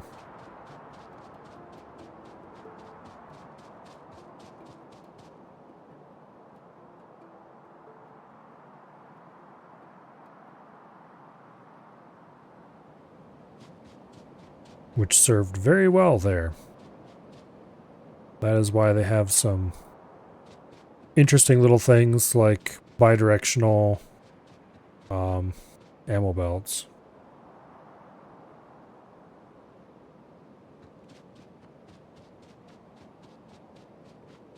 Alright, is this where we need to put on the corner? I do believe it probably is. Hello, random biter.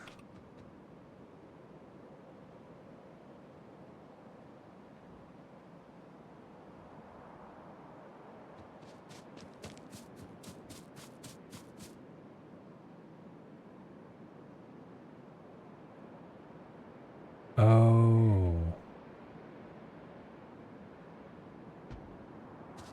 Okay, well that works.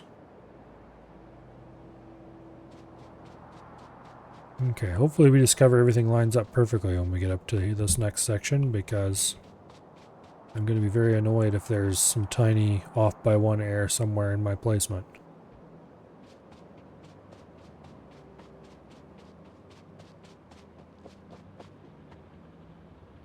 Okay, it does work perfectly. Good. So there is a train gate in the blueprints that we will probably end up using. I'm going to have to modify things a little bit, of course. All of these corners are completely off.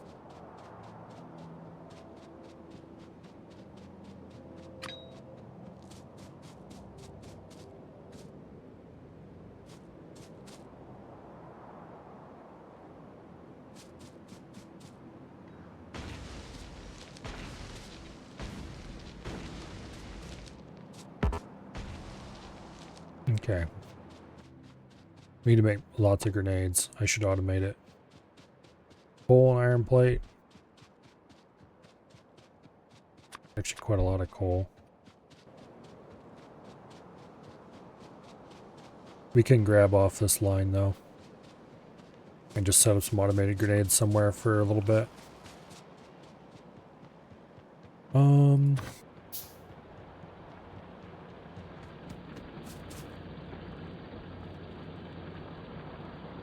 Yeah, this will work.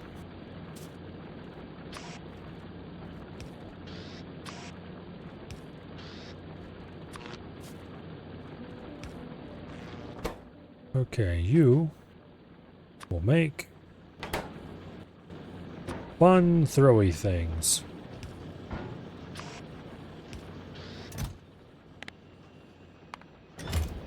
Lots of them.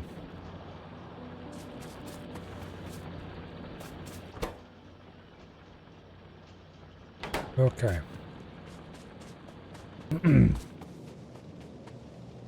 And also,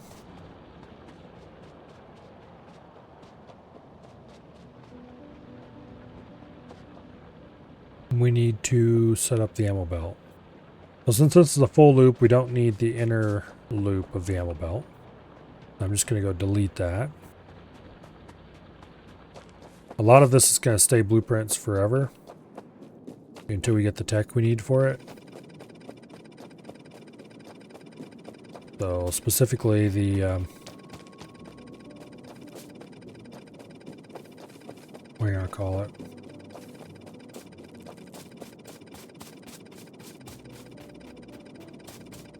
Durable ports aren't going to be built for a good long time.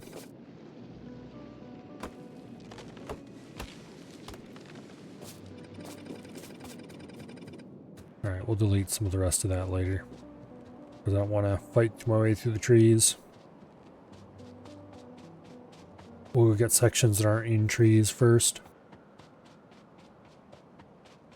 I also need to draw the outer wall, which is only a single thickness on this version of the blueprint, but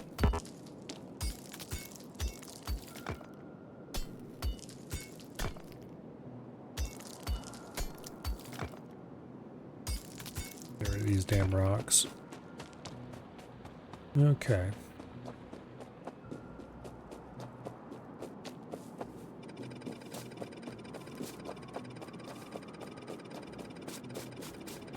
Because we don't need the ammo return line.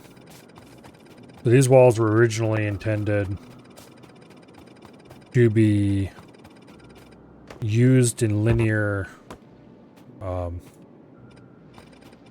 wait. Damn it. Well, that's not gonna matter. It just annoys me.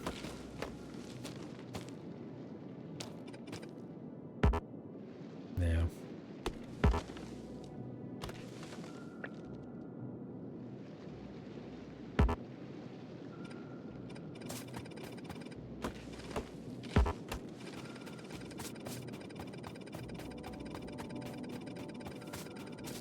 But anyway, so these were originally designed to be used in linear segments.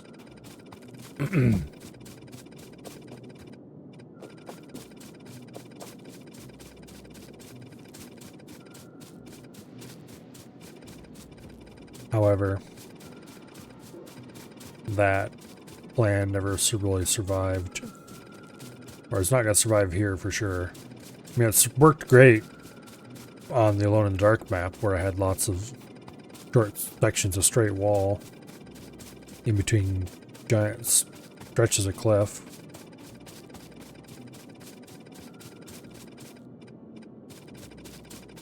But yeah, here we don't have nearly as many cliffs. So we can't use them as an integral part of our defenses. Alright, hopefully we have some grenades by now. How do you make blueprints that will mark trees to be gone? All you need to do is hold shift when you place the blueprint. That will force place it. And that will mark trees to be removed. I think it'll... In the current version, I think that's all you need to do to make it mark landfill to be placed if it goes over top of water. Stuff like that. Force place blueprint is very powerful.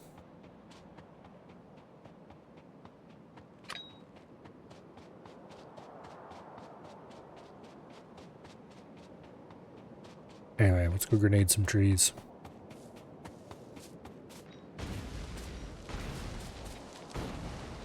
This is where I'm going to wish that I had more explosion damage researched.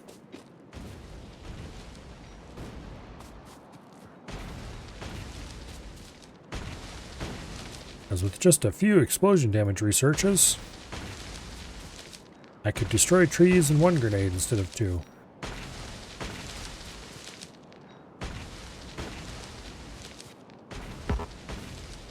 And wouldn't that be nice? Alright, goodbye last grenade. You will be missed.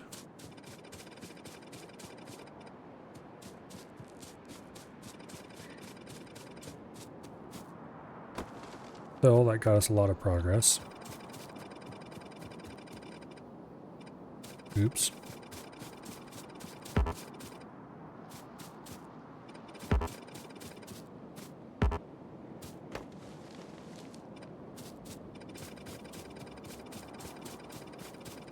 Good night, Colo.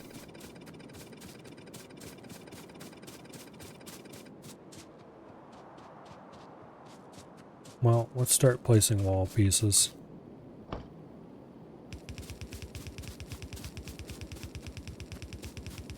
We're probably going to have to deal with at least one of them being eaten by a biter somewhere along the line.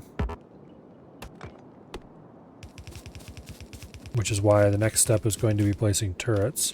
Actually, probably the next step should be getting the ammo belt placed. And then coming back for turrets.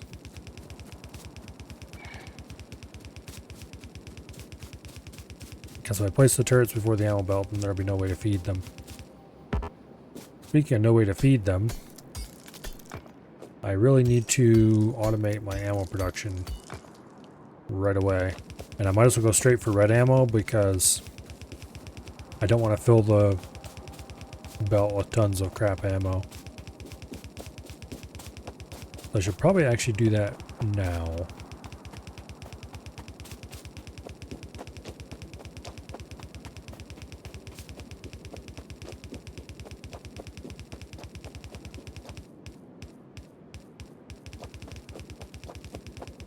That'll give time for grenades to be made as well.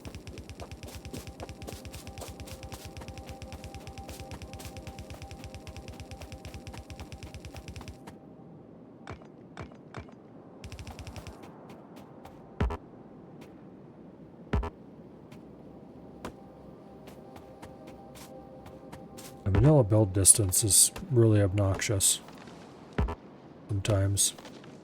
Gotta stand right on top of the stupid things, cut them down.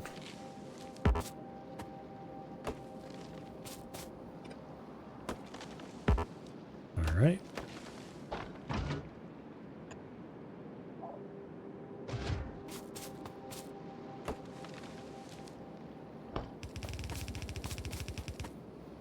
Okay, we'll come back and bomb that out later. Now, ammo. I need copper and steel. Oh look, guess what's right here. Copper and steel, fresh out of the furnaces. Also, I need some iron, I think. Yeah, copper, steel, firearm magazine. Oh.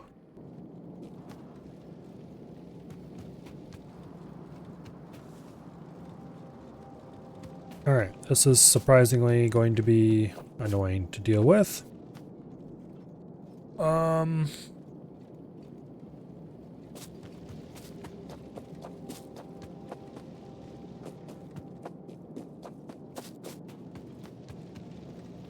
Okay. What are the ratios?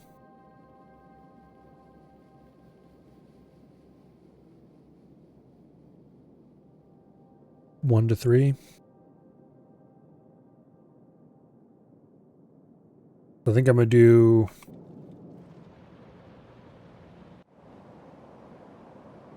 1 to 3 is probably good.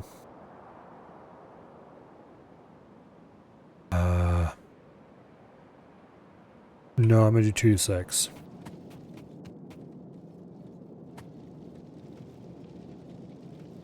And so let's put a split right there.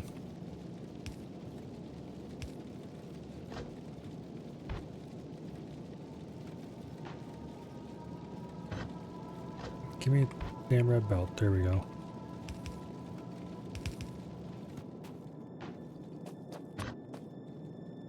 Now,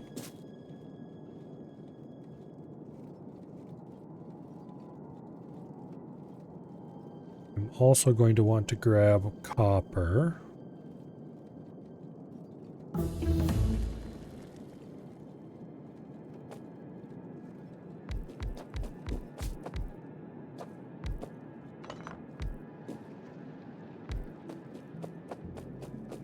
Okay.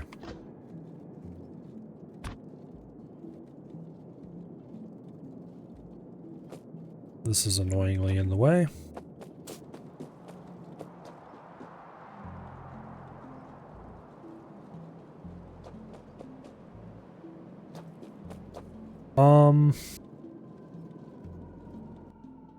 You would think that I would have designed blueprints for this kind of thing, but apparently I never did.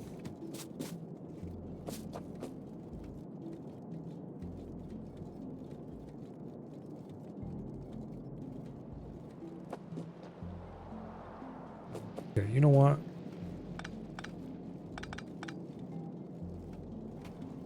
Let's put this...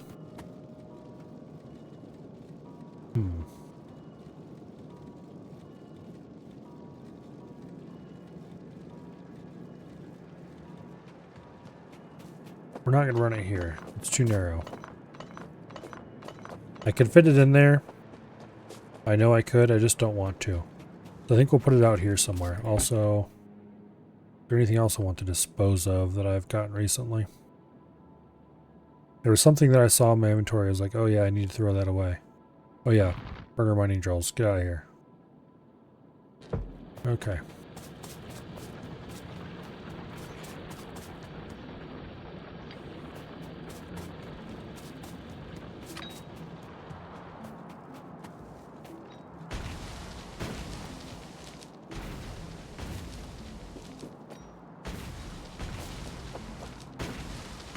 AK-47s mess. for everyone!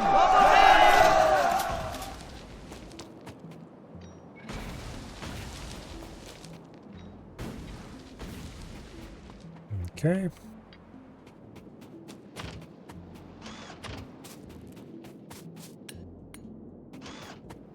Now.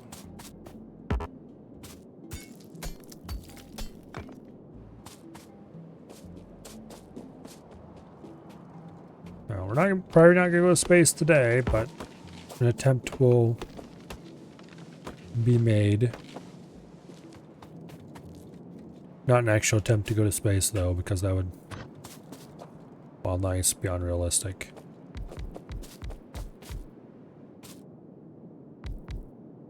Okay.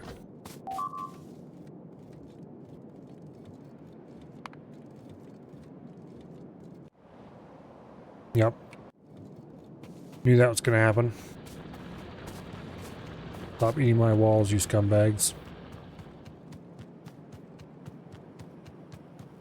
I'm just starting building walls, and they are not protected by any turrets yet. So it's completely expected that they would be eaten at this point. We'll just go shoot them in the face a little bit, and they'll be promptly discouraged and go away.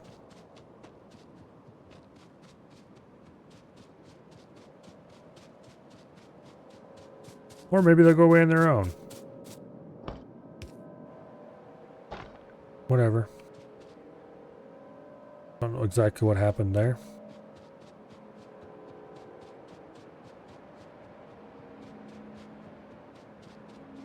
We're definitely going to have to get rid of that base by the time we get down to there.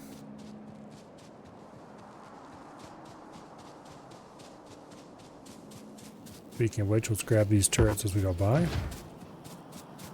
Because we're going to need every single turret we can get to build these walls. We're definitely massively overbuilding this whole mess. Also, let's go ahead and grab fast transport belts, because we're going to need a lot of those. Okay.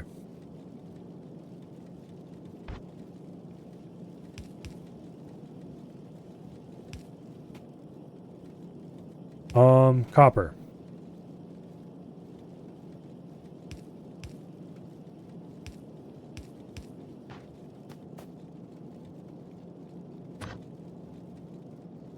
That's very loud today.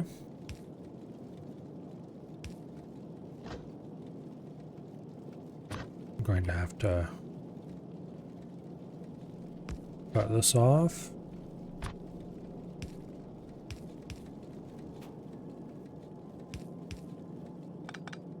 There's no point to having it like that. Okay, now.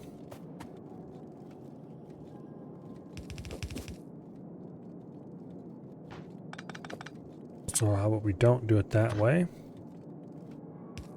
And we do it this way instead.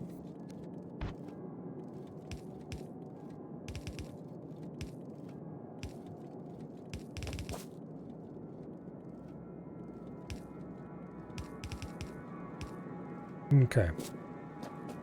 Now, additionally,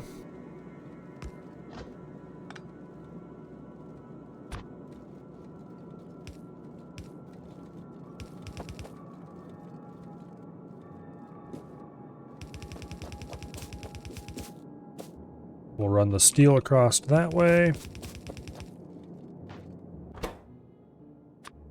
Okay, these take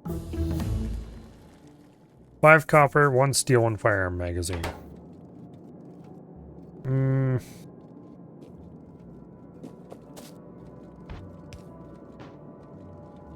Running that much steel in here is probably not useful.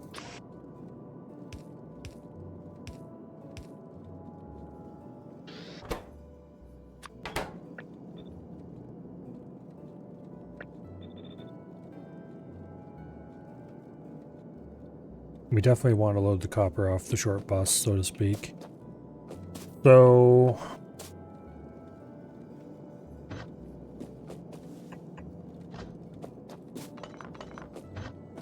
let's do this.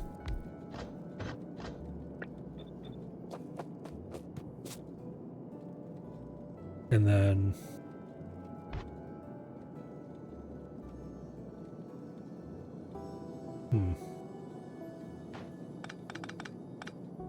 cut that back a little bit, or a lot of it, as the case may be.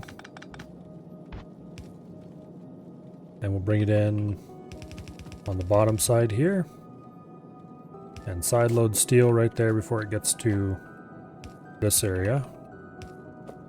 And then we can bring the copper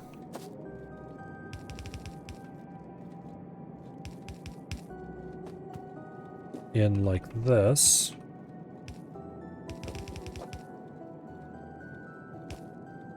And now this steel belt is actually in the way.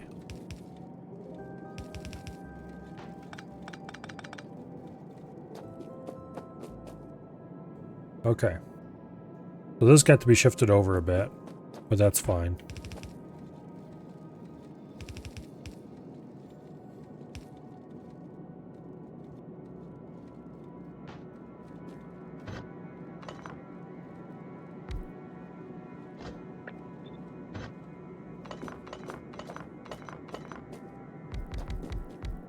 That should do the job.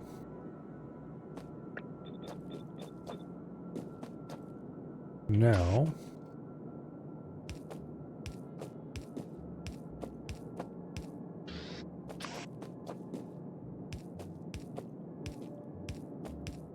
if we do that,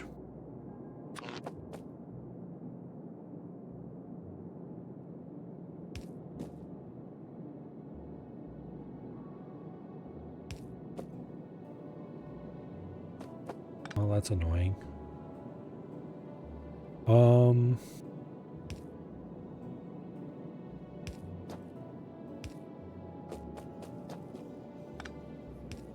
Sure, why not?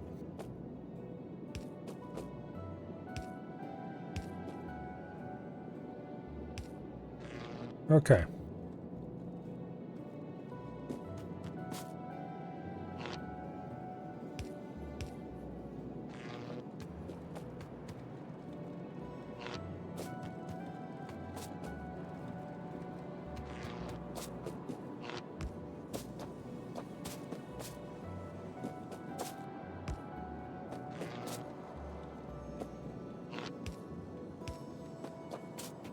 Lovely. Okay, now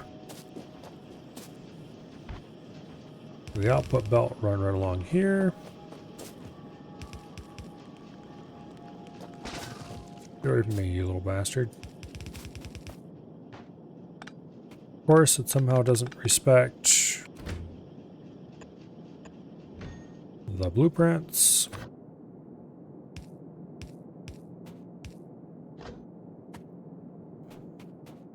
That's the most inconvenient place I could have possibly put that across.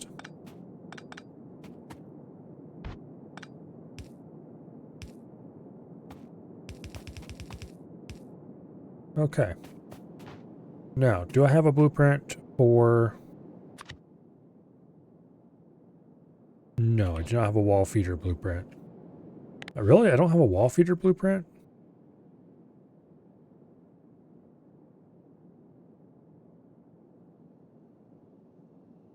That's very strange.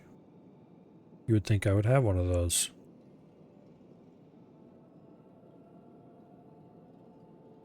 I really don't have that many blueprints saved, really, I guess. Okay.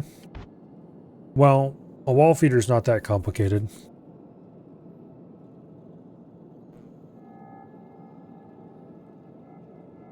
So...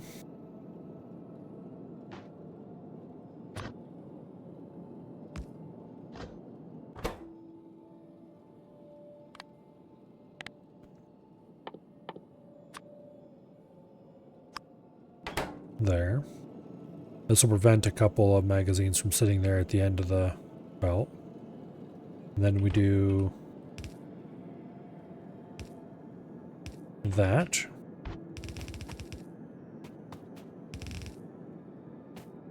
Okay, so what this is going to do, we're just going to use red wire.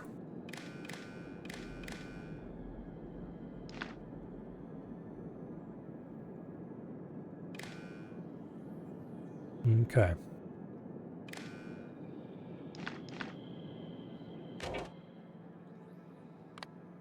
Read belt contents, hold. For all of them. That's probably a bit excessive. I might remove some of those later. And then you enable disable piercing rounds less than, we'll set 4.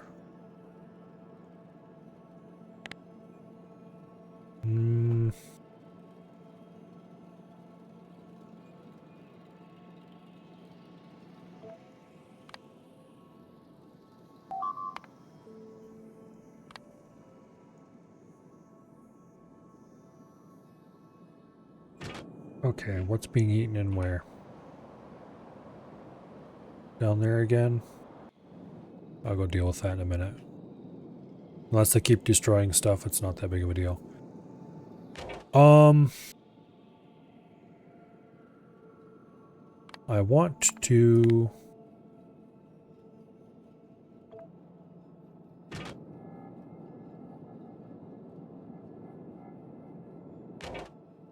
Enable it. Here, we have too many of these active.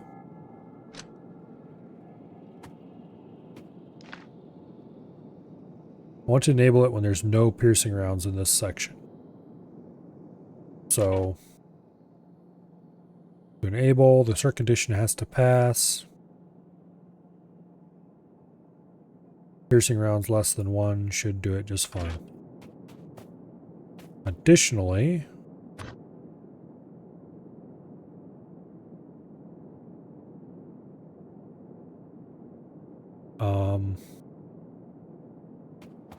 let's see, which side of the belt are these going to come in on?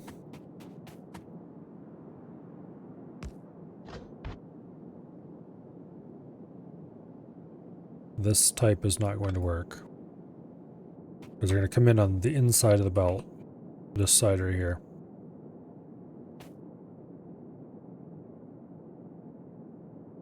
You know what? I'm going to ensure that no matter how many feet on, it only loads one side of the belt. Because otherwise, it's going to be kind of wasteful.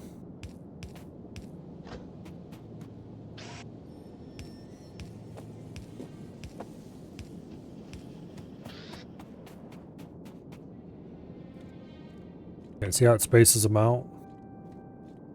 Obviously, that's going to stop when this backs up, but...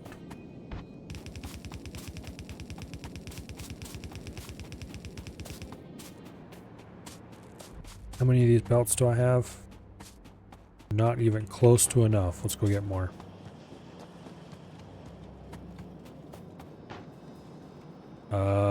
That's not going to be enough either. Yeah, we're not going to be able to do a full ammo belt yet, which is unfortunate.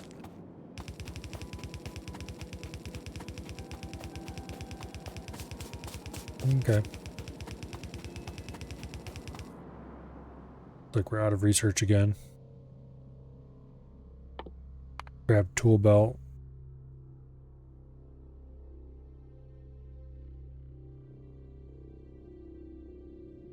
Okay. Everything else is depending on us getting oil for the moment, I think.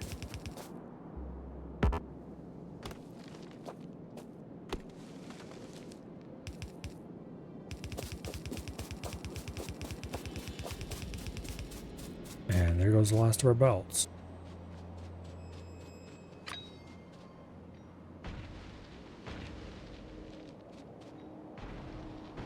Well, let's get rid of some trees real quick.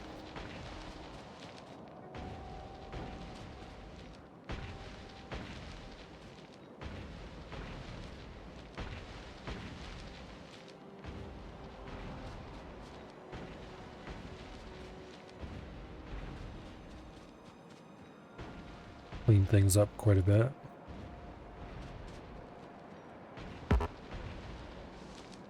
And that's the last of that. We should probably have a bunch more of those waiting for us. Need to go get them.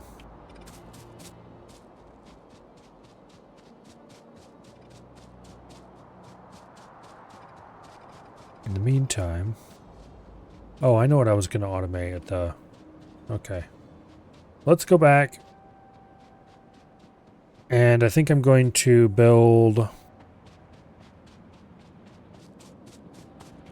Or automate at least mining drills. Because we need more of this ore coming in. We've got a lot of furnaces that are sitting idle. And we need that iron.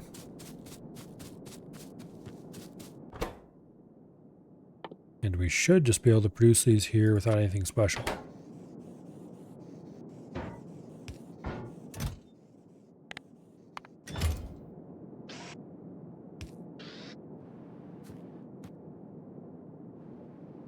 Alright.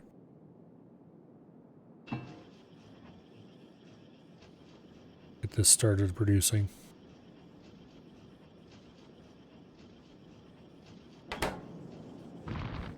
And let's go put these on iron.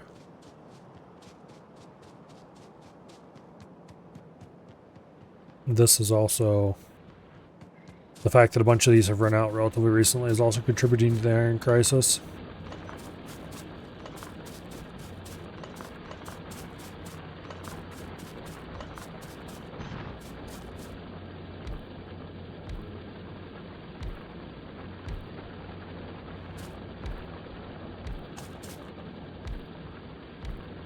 Okay.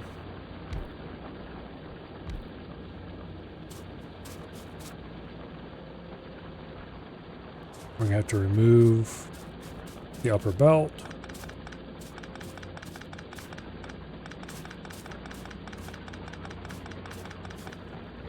We have enough belting to get the lower belt running.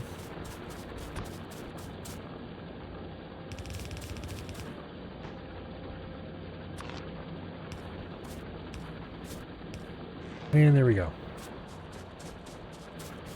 Got them back running for now. I do have some iron ore I should get rid of.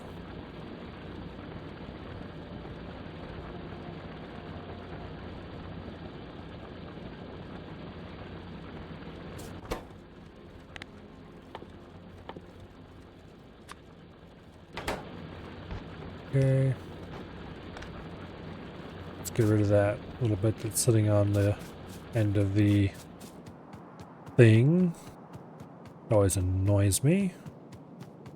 And now that we can get rid of it extremely easily, I might as well. Bungee transport belts? Well, it's not very many, but it's more than 0. Oh, is there something else I was looking for? I could take some of those. Actually, we're going to need a lot of those.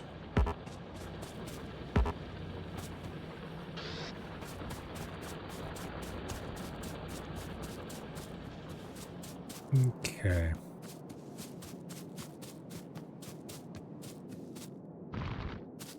Seven more drills. That'll help a lot.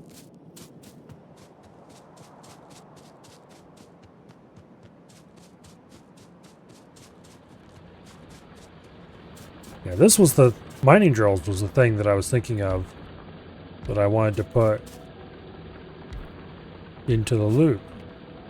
And that's why I built the second loop. Like, oh yeah, that way I can do more mining drills. And wouldn't you know, I of course immediately forgot that that's what I was trying to do.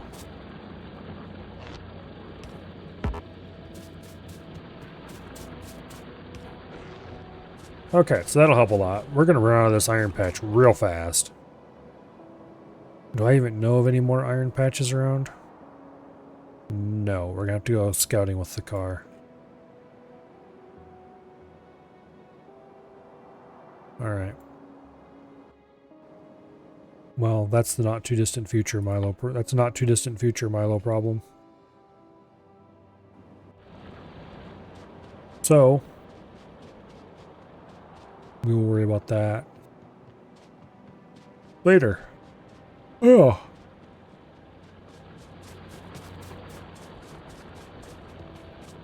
Now.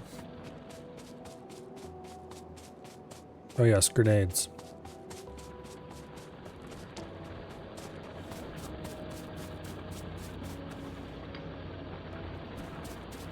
Hundred and some odd grenades. That should do exactly what we need them to do.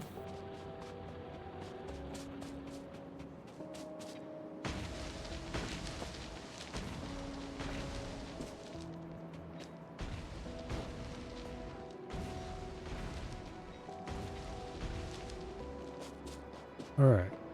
Let's start cleaning up these wall areas with all these grenades.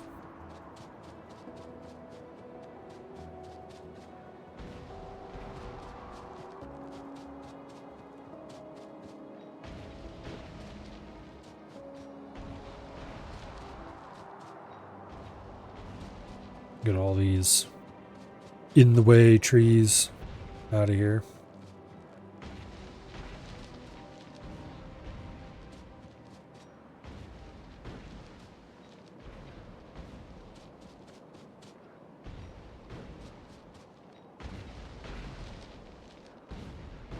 Okay.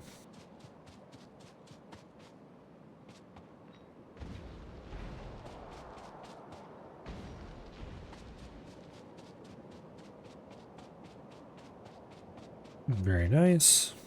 Around the corner.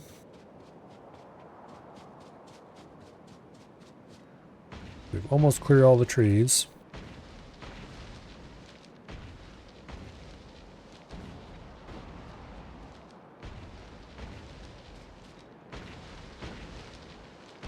really should build at least a little bit of military science and get the next level of explosion power. But I think that would give us one hit. Tree removal. Man, I remember back in the day when the automatic shotgun was the way to clear trees.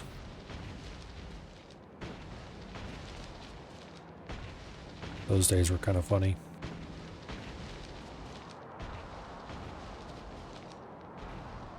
Very different game back then. In a lot of surprisingly impactful ways. Let's get rid of this nest. It's way too close.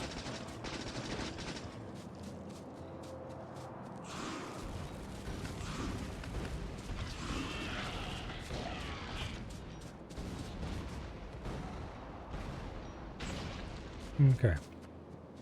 That problem is gone, for temporarily at least.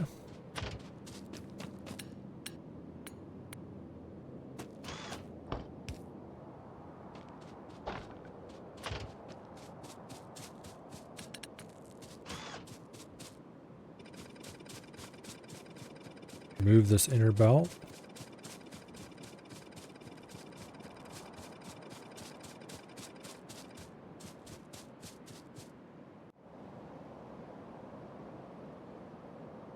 Okay, I believe we've blown out everything required to place the actual wall.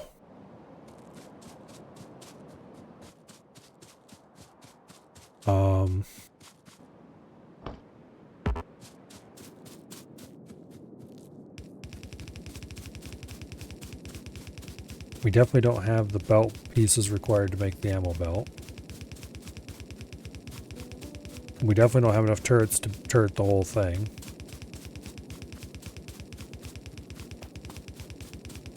But an attempt will be made. Okay, we don't even have wall. We don't even have wall to build the whole thing.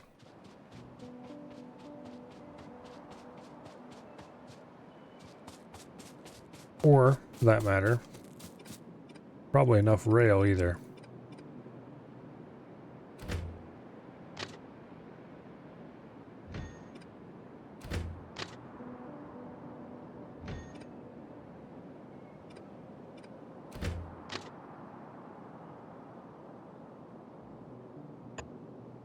Okay. Gotta fix up these corners. Since the rail corners are a little different now, they don't fit in some of the places where they used to fit.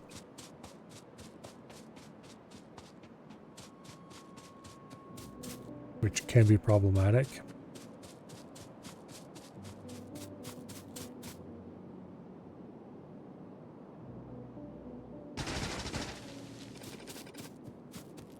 Okay.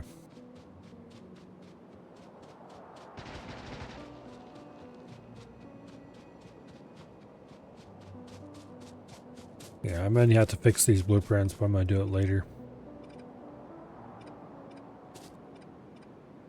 When I'm feeling less lazy.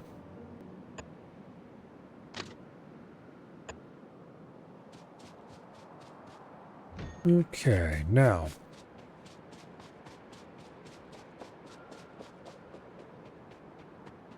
Let's go see how much wall we have built up. And also how much transport belt. Not enough, that's for sure.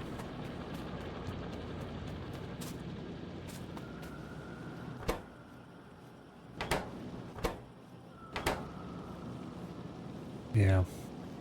Oh wait, these are assembly machine 1s. No wonder it's so freaking slow.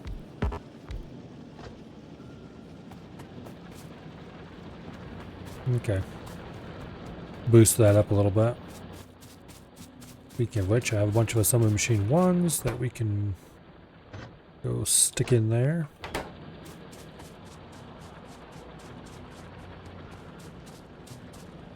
Grab more grenades. Reduce that to a single stack for now. And then we're here for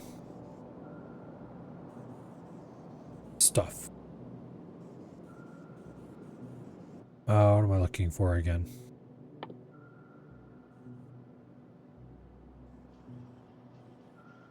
Walls.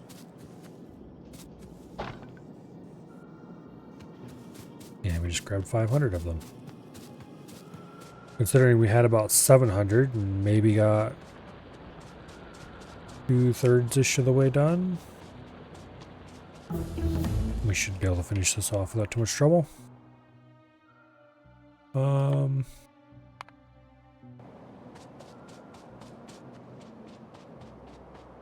Okay.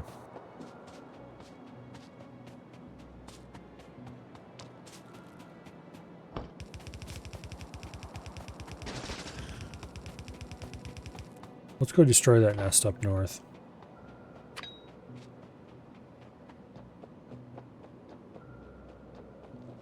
Because it's going to keep invading us. And the walls are not ready to withstand that yet. Although it won't be terribly long.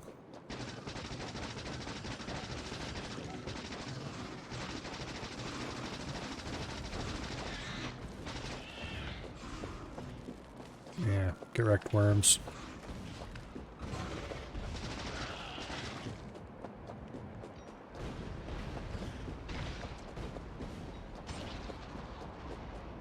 Okay.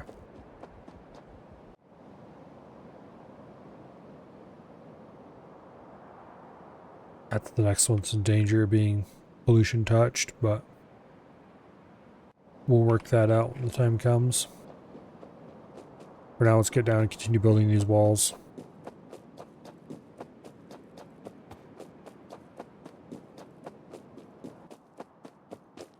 Okay.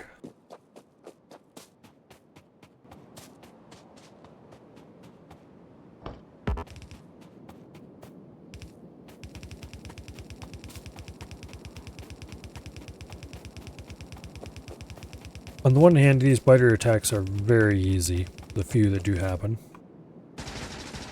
On the other hand, the unrelenting, constant wave after wave after wave after wave of biters on all sides of the base that the Alone in the Dark run gave, that gets really old after a while.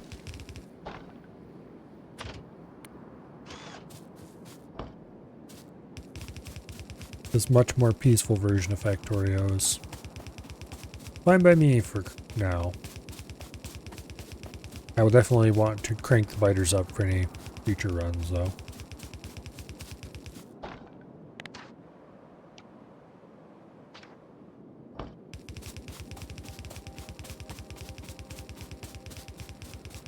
Because they're definitely a little tame.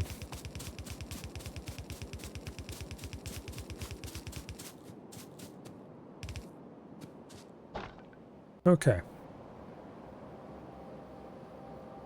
It looks like the outer wall is finished, PM.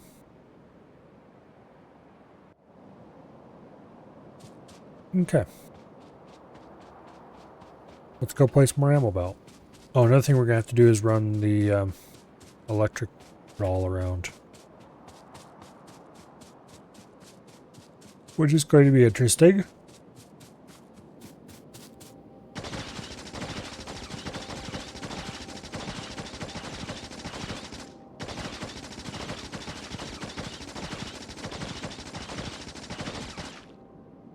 Here.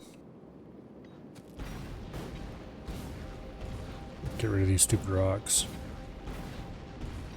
without me having to mine them.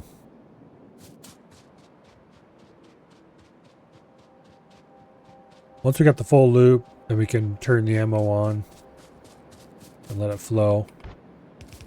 And then once that's going, we can start placing turrets.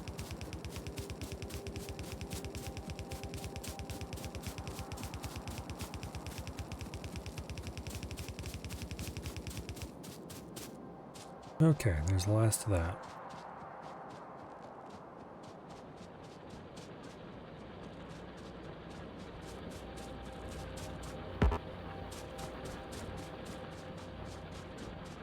This concerns me. We need to go get more iron.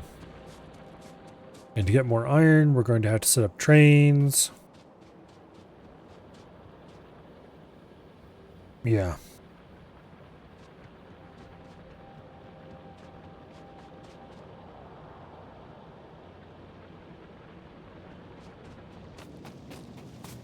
We do have most of the furnaces running.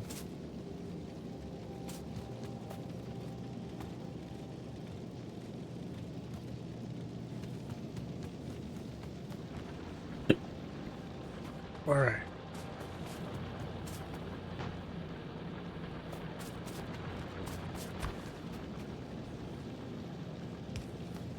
Go ahead and upgrade the discharge line.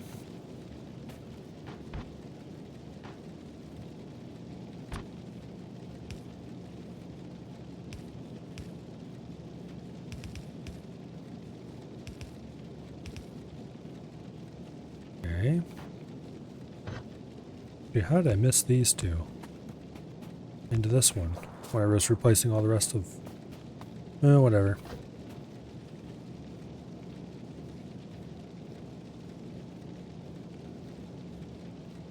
What?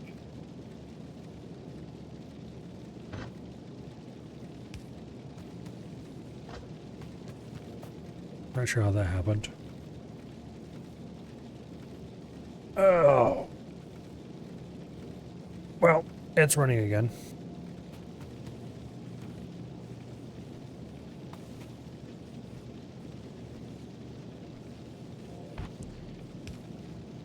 Put that in there to keep it running at full speed.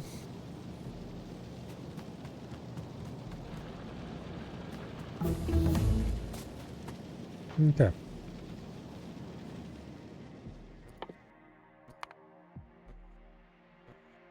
Might as well grab solar panels so I don't have to think about it anymore.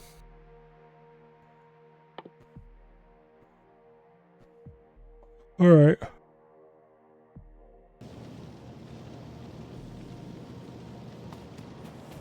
Now.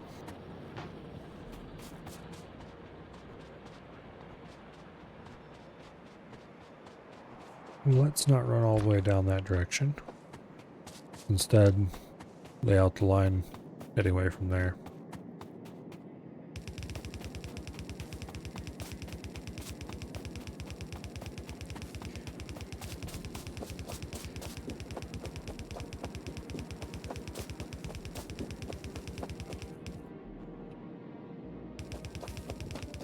Yeah. Ammo belts. They're definitely the best way to do that, but man, are they... they take up a lot of resources in the early game.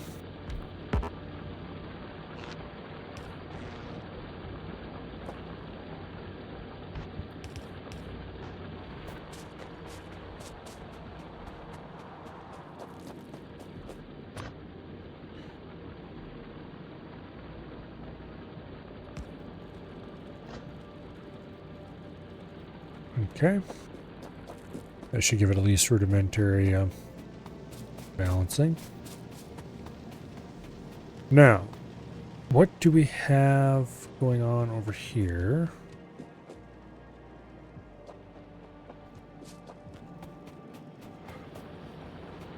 Got a good amount more iron flowing than we used to. All of our iron furnaces are running, which is a good sign.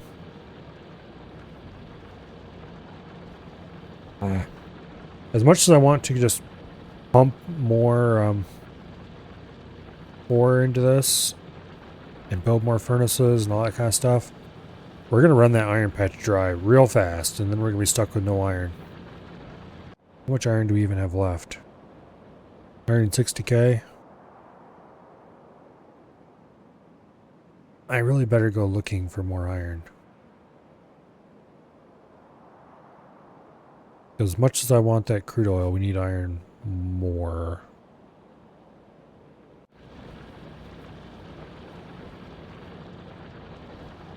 Yeah.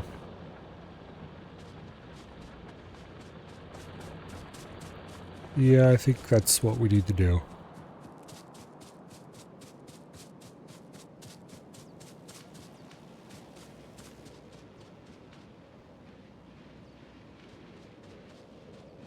Let's grab the car.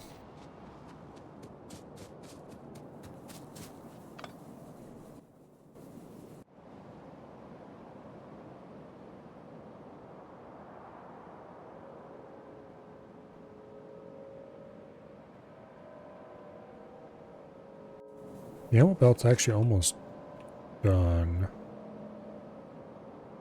Down to there on that side and over there. So it's not quite halfway done. Not really almost. We definitely need to let this build for a while. But yeah, we'll take the car and go iron scouting. And just general scouting.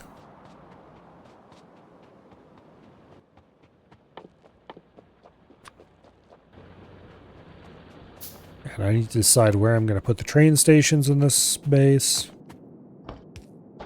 And how large I'm going to build the trains. And, you know, all that fun stuff.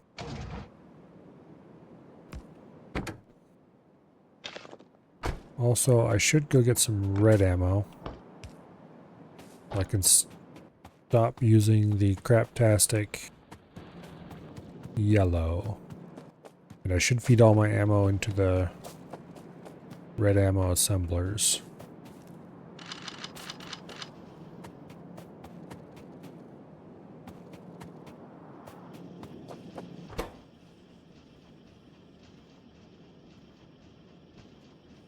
Okay, so this is the only yellow ammo I have.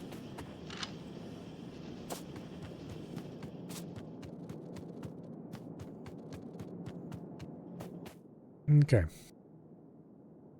That got us about 2 stacks of ammo. One for me, one for the car.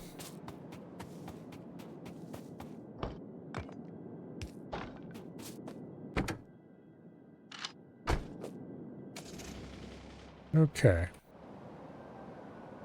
Now, where should I go exploring?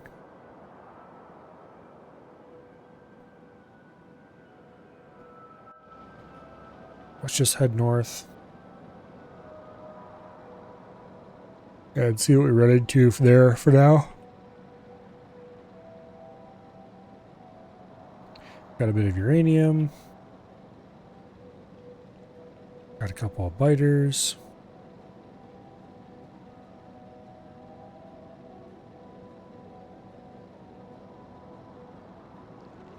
Got a bigger group of biters.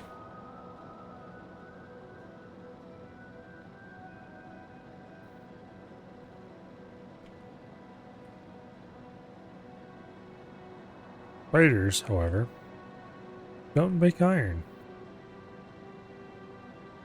Coal also isn't iron.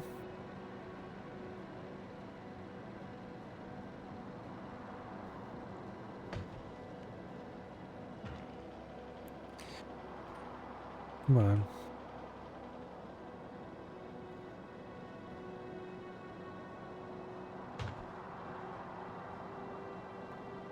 Got a bit of water here, looks like. No iron in this world? Doesn't look like there's much of it.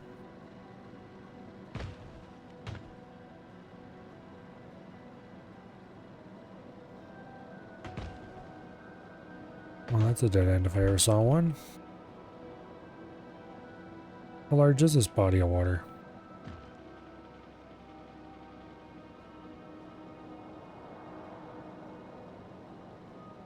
Apparently the answer is large.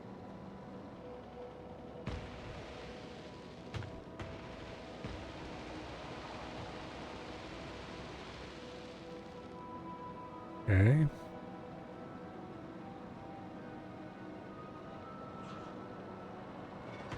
That's a fairly large number of biters there. Let's not run into that.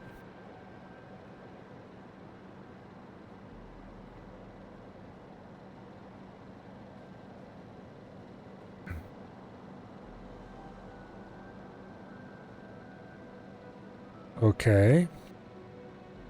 This is probably much farther away from the main base than I actually want to be.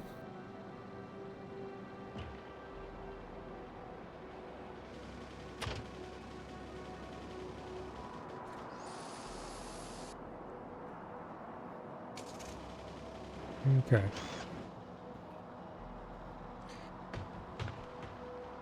There's a pretty big coal patch.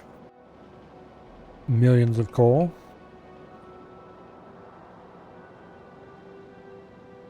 This is completely stock settings, by the way.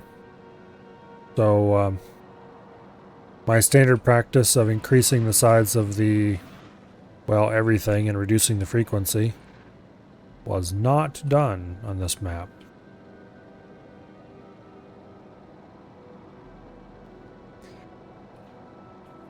Which means ore patches are smaller than normal, but there should be more of them. Which I gesture vaguely in the direction of the map screen and raise an eyebrow.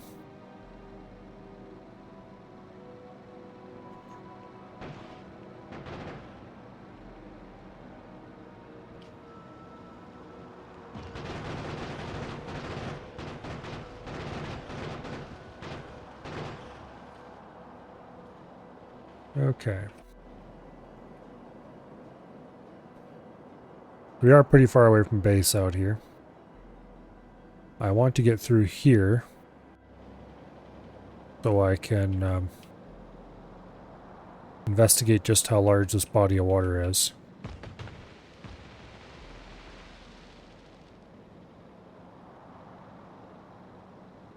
Because I'm curious, that's why.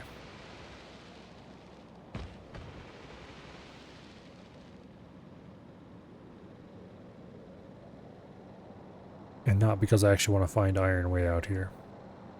Although if I did find iron way out here, I wouldn't exactly complain. Right, there's a bit of copper. Highly inconvenient copper, though.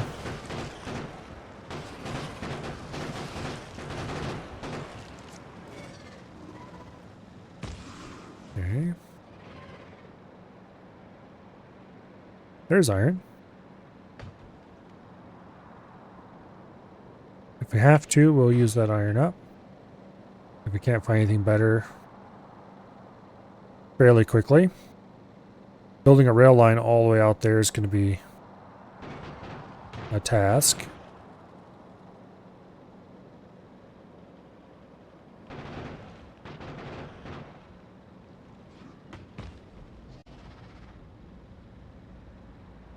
But definitely not impossible.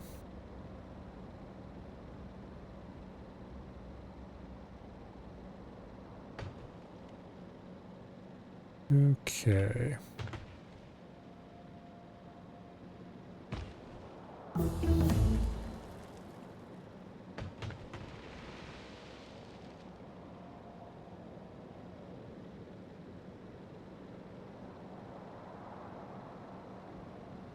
There's a nice large copper patch as well.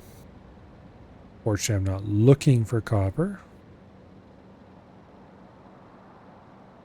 There's a nice large iron patch. Is this a land bridge? Kinda looks like it. And it looks like it's due south of the smaller of the two oil fields that we know of. Oh, there's another large iron patch too. Okay, wow. I guess that's a pretty good indicator for where we should go next.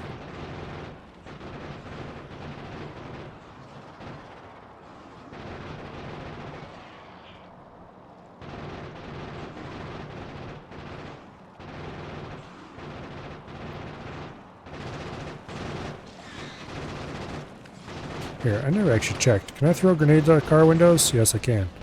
Aha, get wrecked.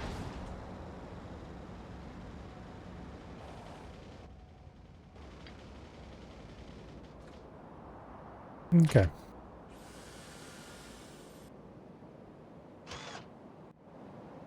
So we got 10 million iron just due south of us, and another 7 million just a little farther south of that. As well as 700 and some percent oil there, 2,000% oil over there. We'll explore this area real quick so we can have a little more revealed. But I think this patch of iron, the 10 million one, is the one we're going to mine. Almost certainly.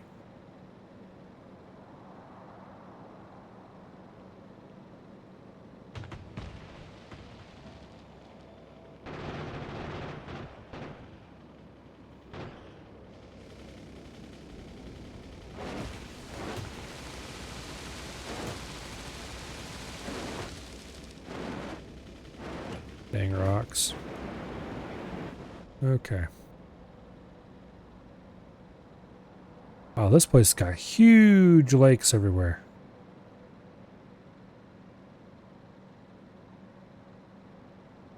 That's going to be inconvenient in some ways and very convenient in others. Lakes unfortunately do not consume much pollution. However, lakes also stop biters, so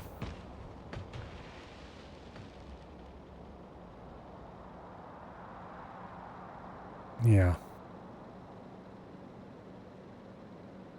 A little good, a little bad.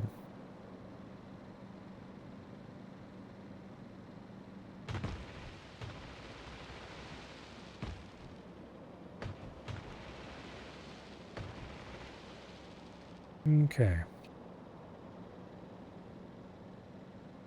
Now, this is the richer oil patch up here, which means it's also the one I'd really rather have. So if I can find iron close to this oil patch, I would definitely take it over the other iron. Also looks like there's even more oil up here. Oh, stupid rocks. I hate these damn things. I'm zoomed way out so I can see the area around me. Which means apparently that I can't see the rocks.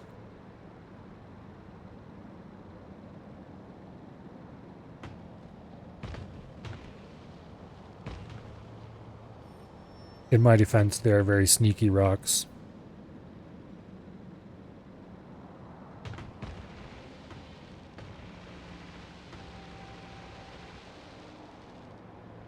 Okay.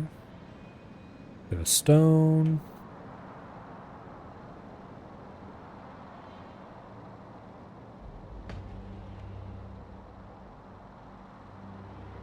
Okay.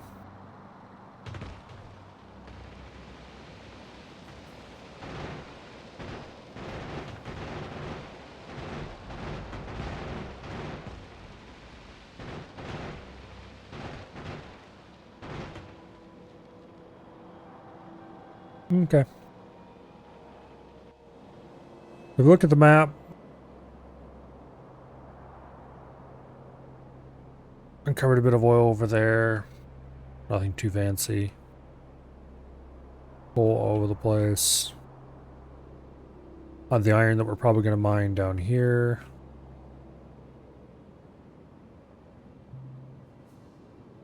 Should go explore that area more.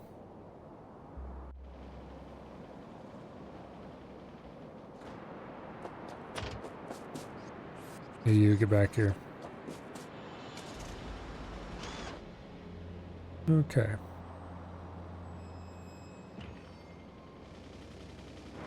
Stealth rock.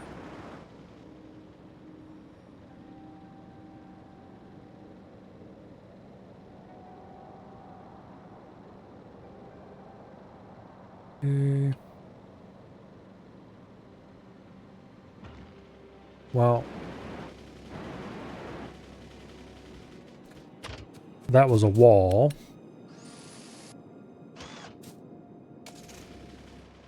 It was a stealth wall.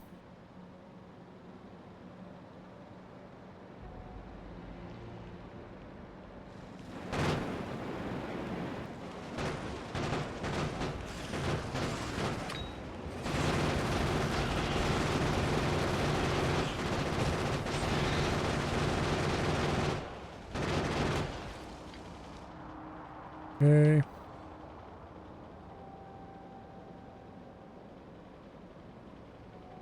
I don't want to drive up Biter Evolution too much. But that one is close enough to the walls that it probably deserves to go.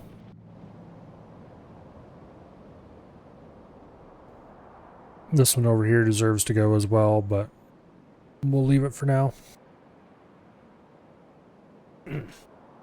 This one's going to have to go so we can claim the iron.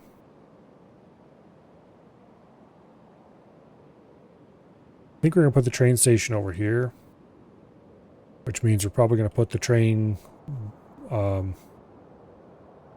gate wall section right here. And we'll run the trains out like this. And something something train station here. Mine iron. That's the basic idea anyway.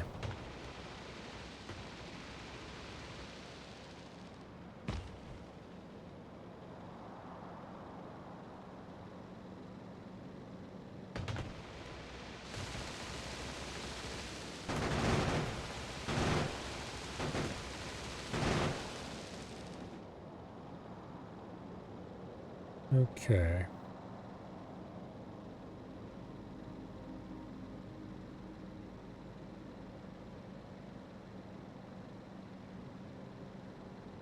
I'm trying to identify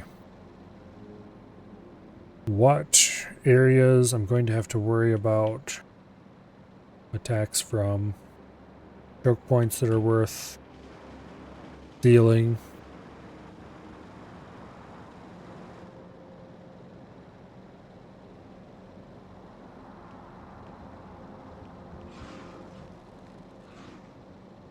Okay. There really are huge lakes around here, aren't there?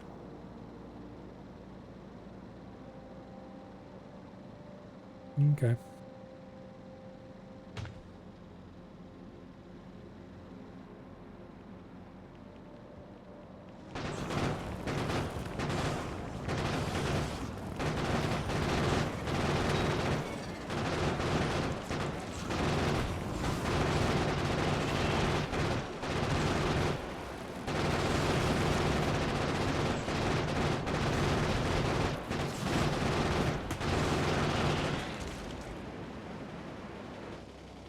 Okay.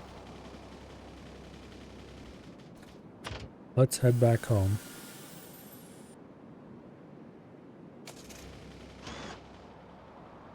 And then we'll start building rails down to here, I think. Well, first we need to build the unloading station. Somewhere. Oh, there's some coal. Alright, back to base.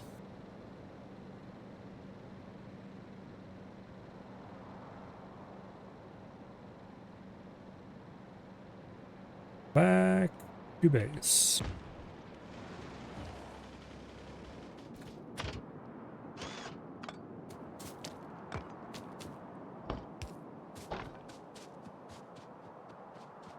Now,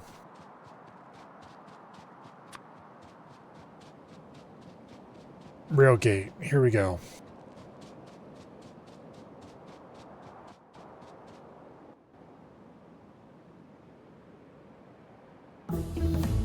The railgate goes right here.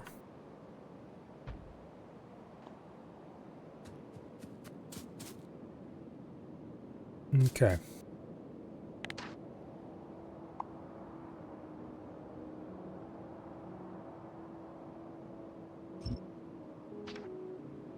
And I used up all my grenades, so let's go deal with that problem.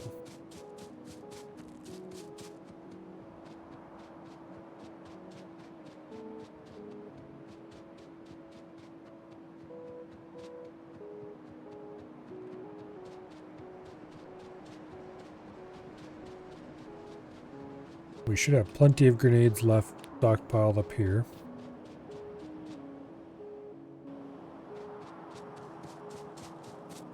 We run out of research we can do without having blue science, which means we should have got blue science up and running a while ago. However,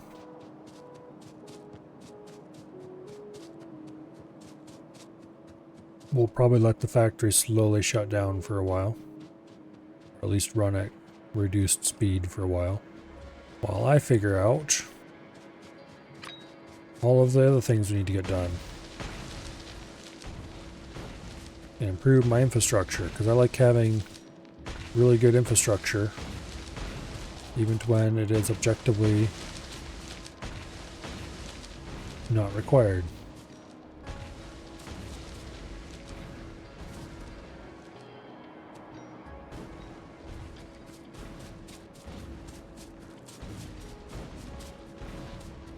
Okay.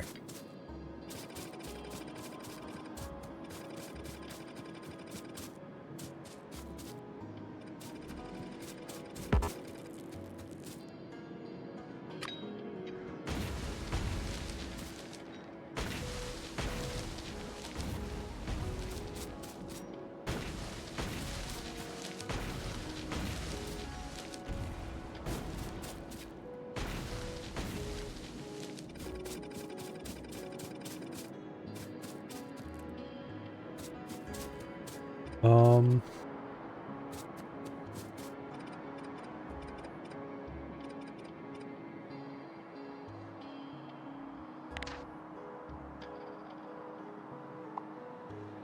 delete everything between the two towers.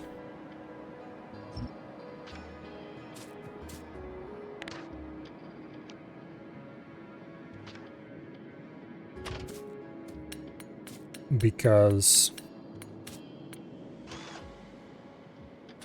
this is where the rail gate's going to go.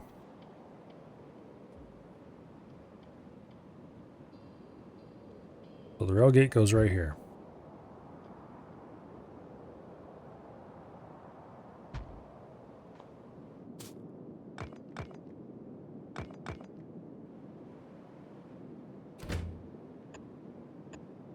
Right like this.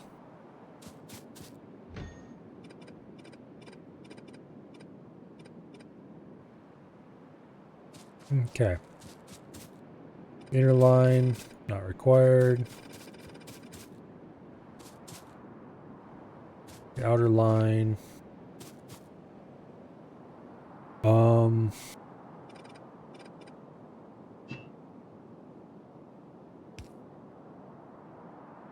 Okay, that's not a good idea.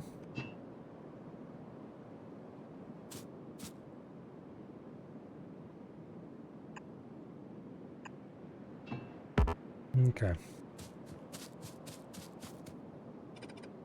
We'll remove that one. And then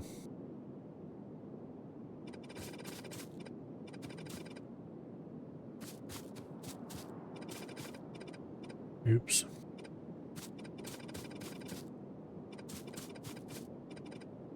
We don't need all the fancy dragon's teeth and that kind of stuff yet. Maybe ever.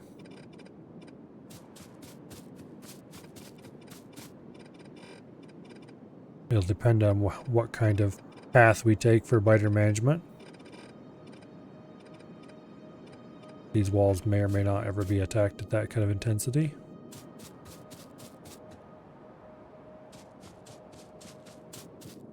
Alright, additionally I'm going to delete all of the turrets here. Because this is just way too many turrets.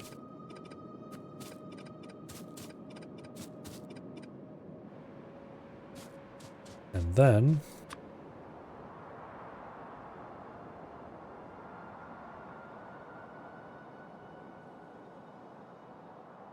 if we paste a light wall in,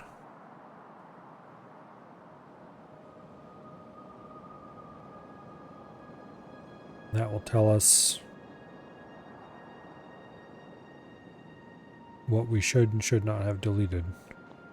Okay, actually you can go away.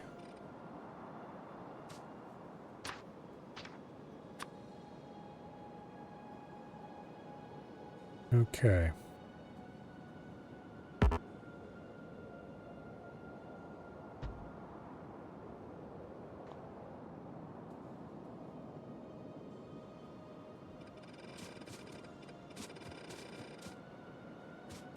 And there we go.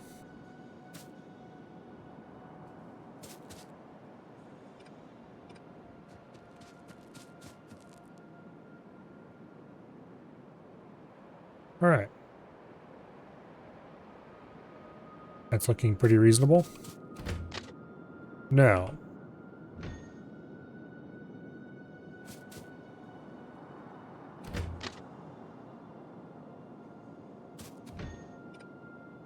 we're going to have to move these back.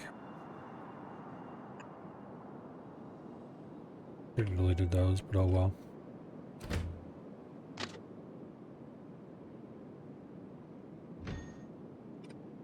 And those are going to have to be rearranged a little bit.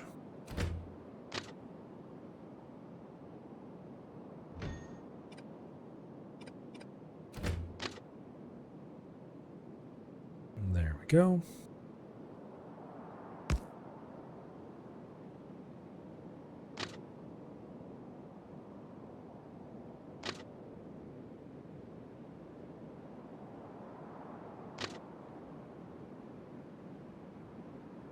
Come on.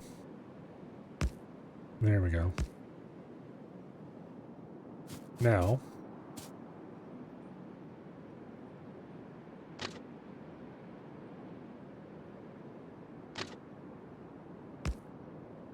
like that. And then you, like that.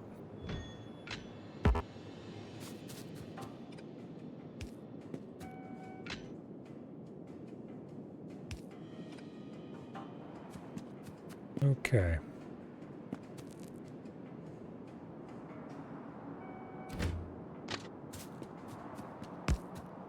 Place actual rail through here.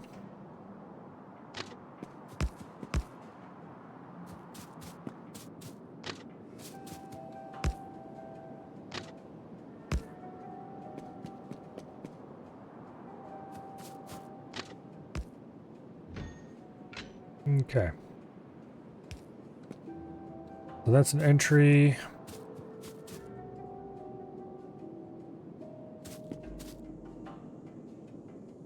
And then you are an entry. You are an exit. And you are an exit. Okay, great.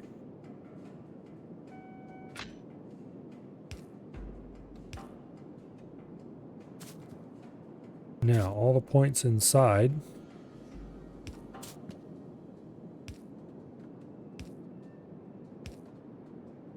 need to be cut off. And this should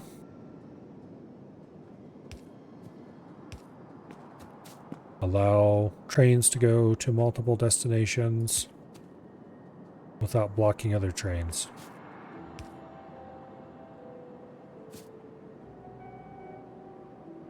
So we can have things like a train entering here and turning that way at the same time as a train is coming off here and going that way.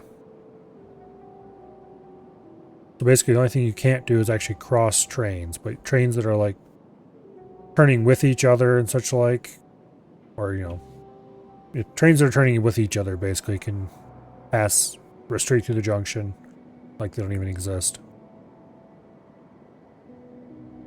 In theory.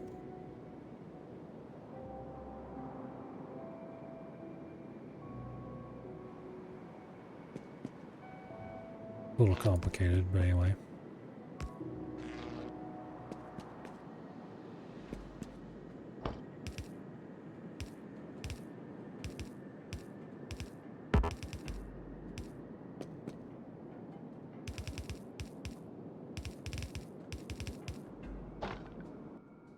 Now,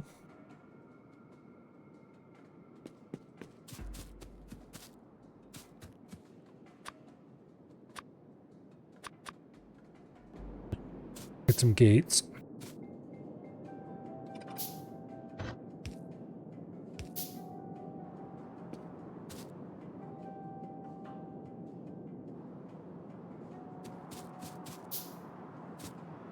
Okay.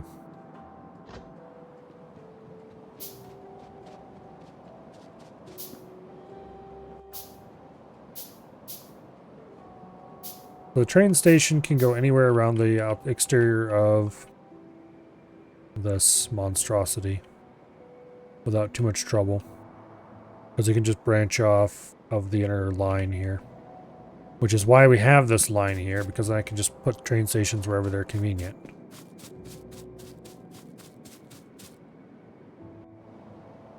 I need to remake all these blueprints. I'll do it later when I have a nice large open area that's completely biter safe and we're just letting the factory produce things. I can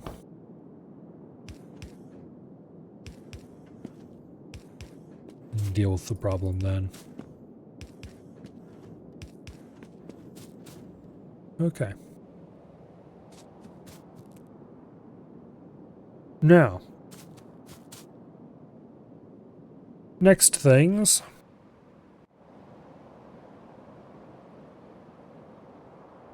I should probably put the basic ore unloading station up here somewhere.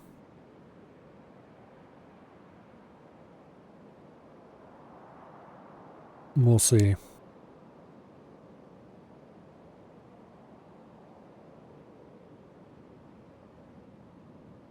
And this line will run south,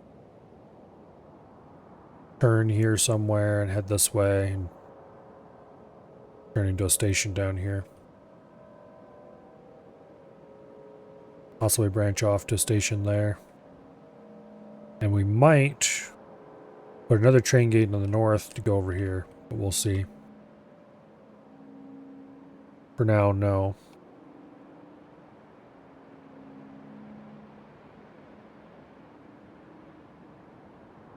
Let's go see what we have in the way of conveyor belts so we can work on the ammo belt some more.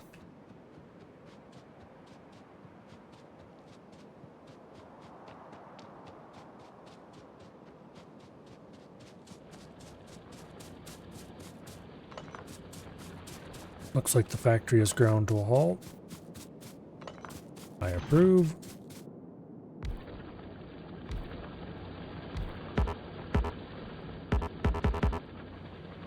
Because that means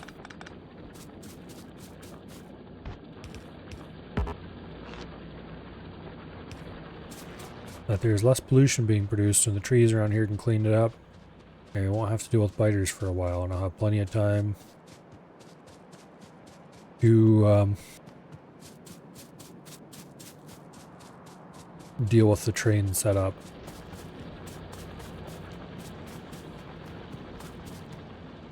And getting the defenses up around both this and the... okay, well now the stuff's going to start moving again because we are making red belts.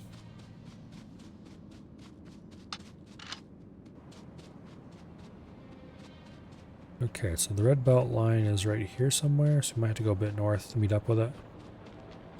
Yeah, it's right there. Okay, perfect. I'm gotta run the rail around here yet. Place all the signals, all that fun stuff.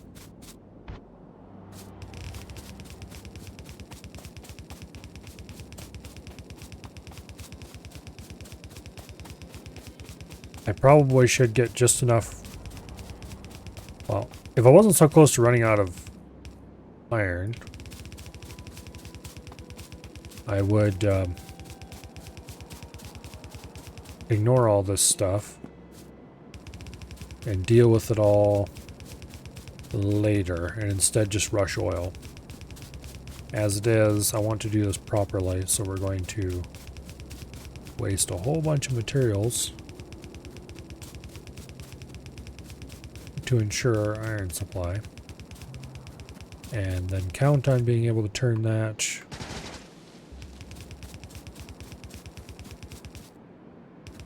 into an oil supply as well.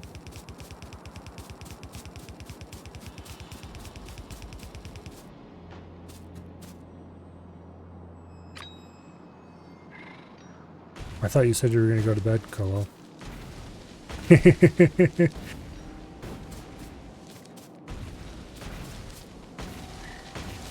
What is the F doing anyway? Probably go see.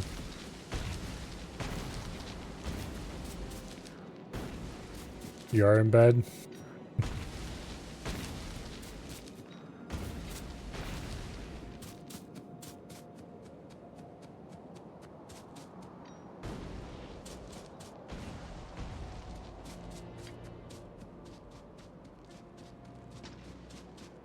Abiotic factor? Oh, okay.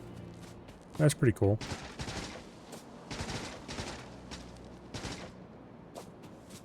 Okay. And we run out of belt again. Okay, a couple hundred more belts and we'll have this loop closed up and then we can get this thing running.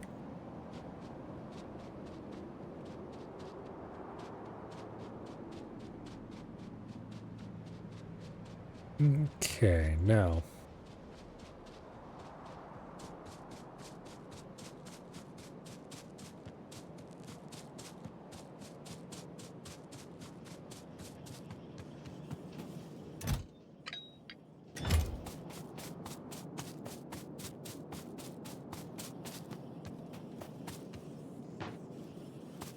Probably not enough belts to finish it, but good start.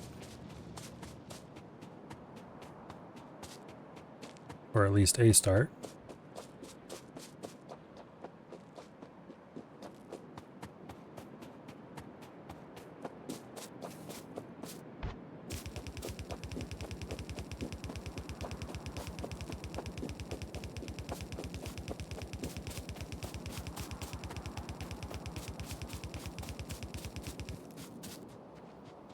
Okay, we don't need that many more belts. We're almost done.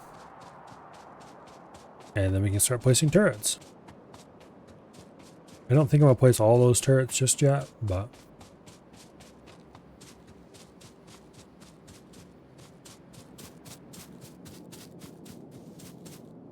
Speaking of turrets, let's go ahead and grab more of them because we're going to need a lot. And then we better go grab inserters to go with them because it's easy to forget that for every one of those inserters, for every one of those turrets, you need an inserter.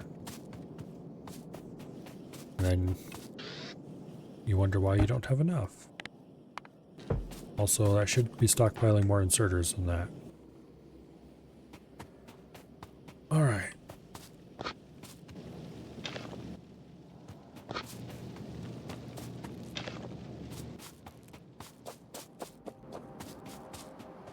Don't think I have enough transport belts, but I shouldn't be that far off anymore.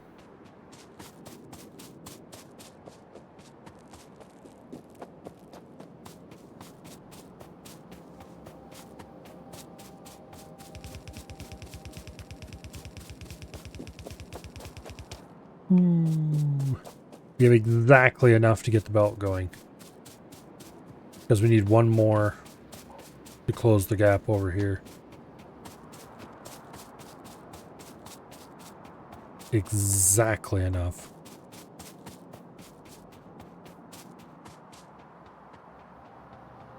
So, let's go close up the gap in the belt over here and let it start running.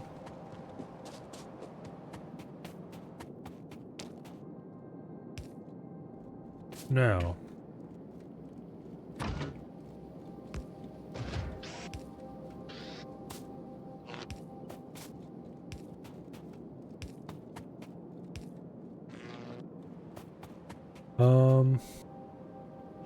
I probably don't have enough big power poles to do this whole loop.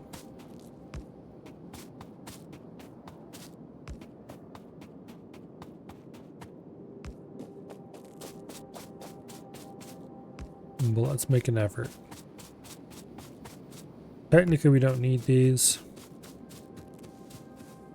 because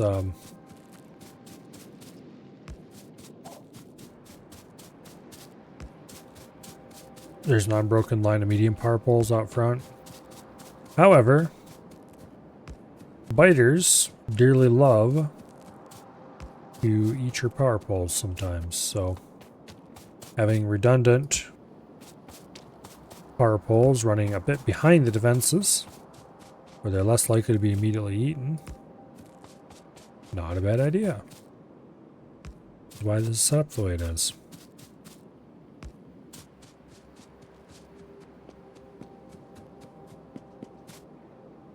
And also,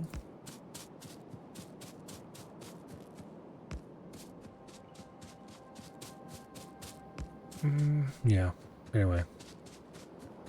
Good night 2.0. Yeah. See you later, Colo. Sleep well. Try not to get in too much trouble.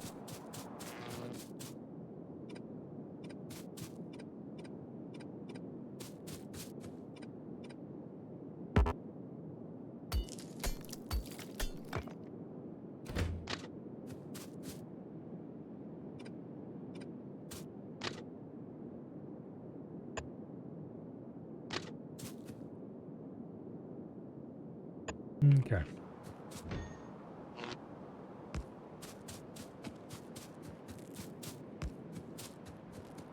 Now, lacing these things along here.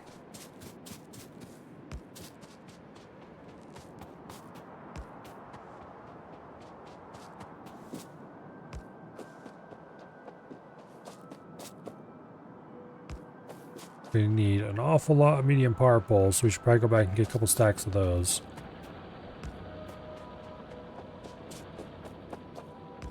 Like a lot of those.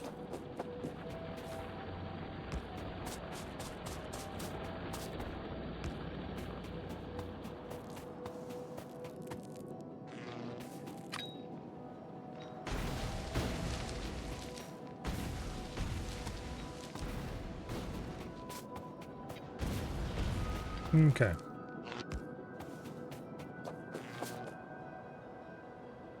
That's the full loop of big power poles. Construction robots!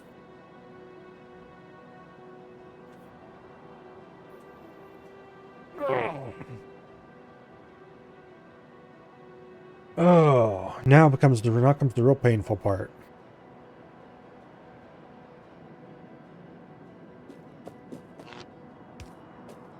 Placing 50 bazillion medium power poles.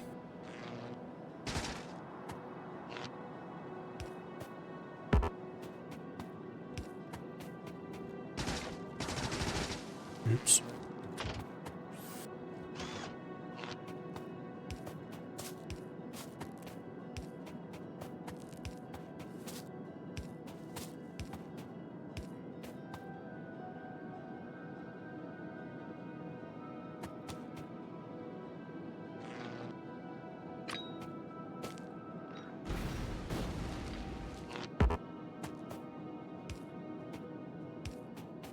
Okay.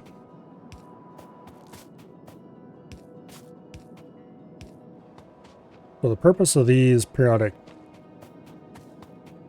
lines going back to the main line is so that if biters eat the power poles along the front, there are lots and lots and lots of redundant links.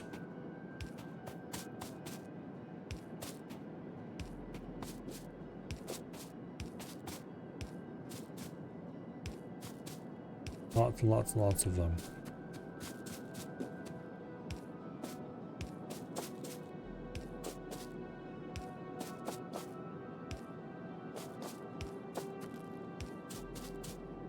Which redundant links are all well and good.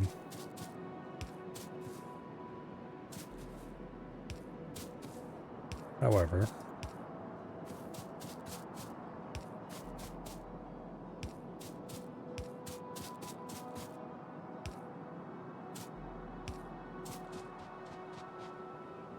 okay. I definitely don't go as nuts for redundant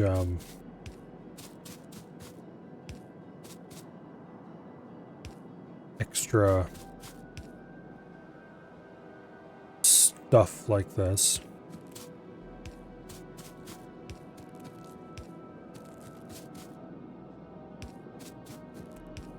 But when all it costs a few cheap power poles, yeah, might as well.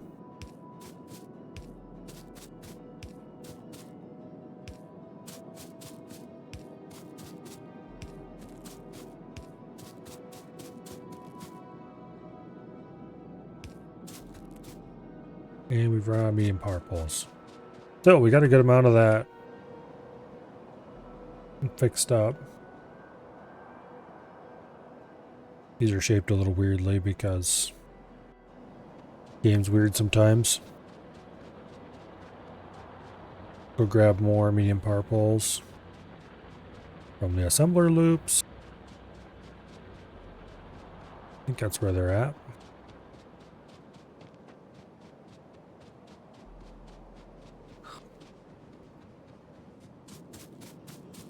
And we should probably grab some large ones as well.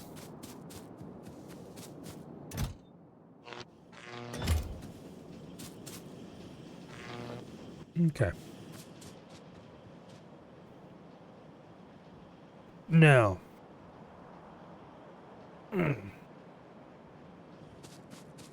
Back to the front.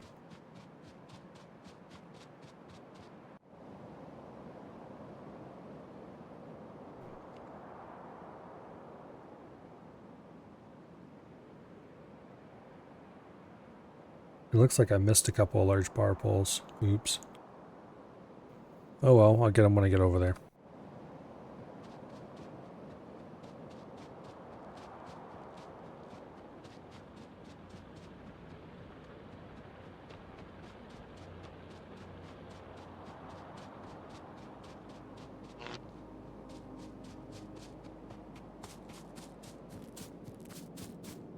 Okay.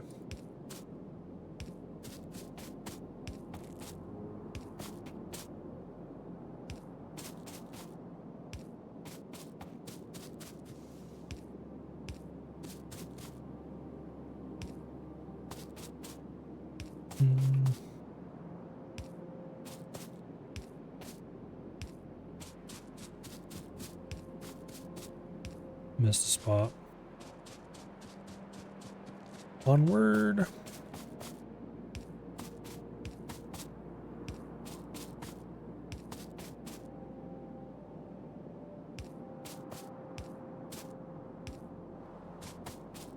Okay, let's put in the fancy BS for the... Wait. Yeah, anyway.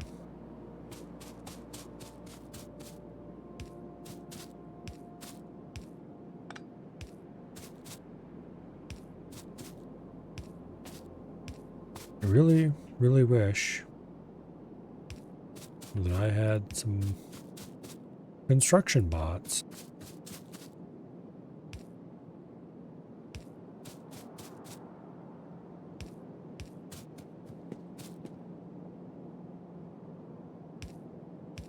Okay.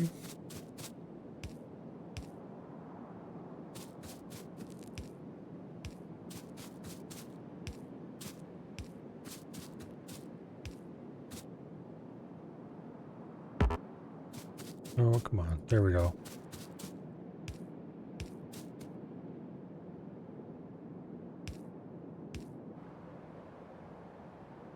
Lovely. Onward.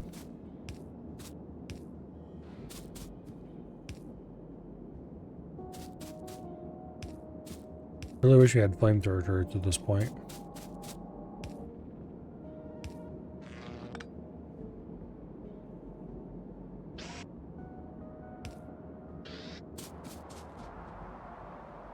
Ah.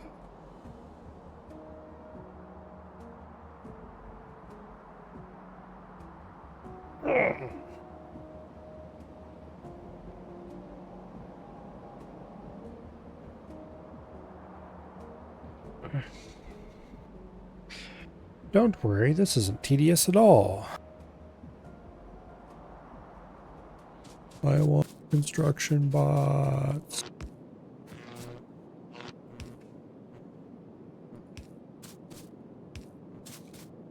And at a minimum, before I can get construction bots, I need to get oil going, which is going to require getting at least some amount of train going. So we can send a train off to the oil field. Building a station at the oil field, deciding which oil field we want to build at. Probably the larger one.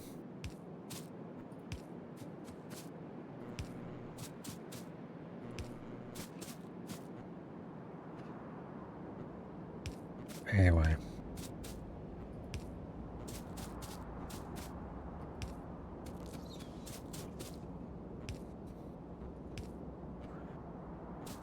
Oh, missed a spot.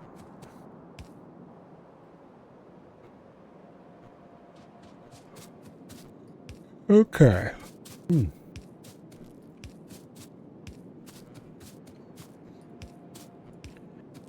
there's the last power pole we have in this batch. It actually made it a pretty good way around.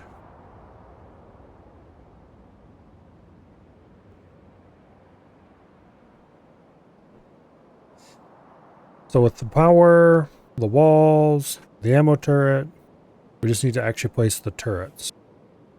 Yeah, once we finish placing the power, of course.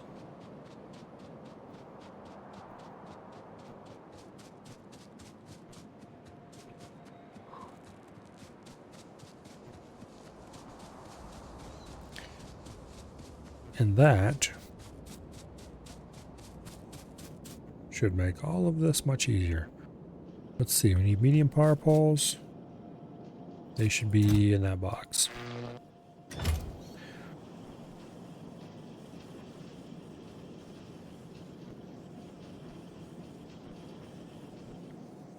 I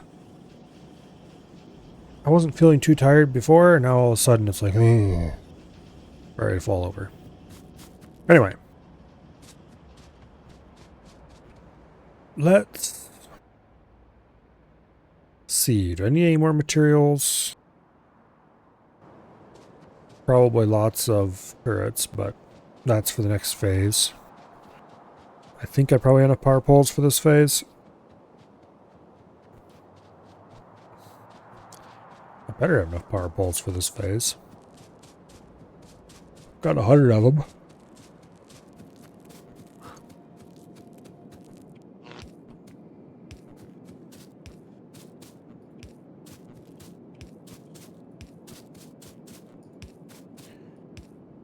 Okay.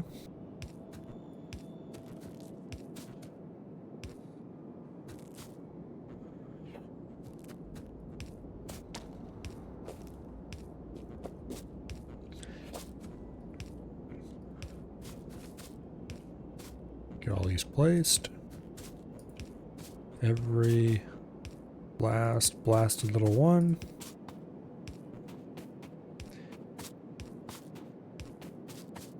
So as I may have mentioned earlier, all of this stuff is placed in a very particular pattern because there are 3 levels of blueprint that all have the same footprint.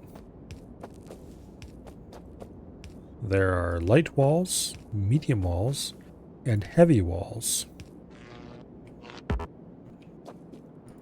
And the only real difference is how thick the actual walls are and how many gun turrets they have behind them. Heavy walls are pretty thick and have a significant number of gun turrets. Light walls are this. A light scattering of turrets along the length. And that's about it.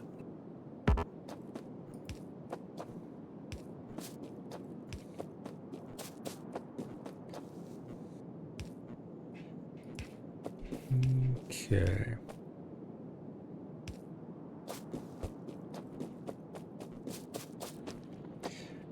See a distinct lack of space here? Well,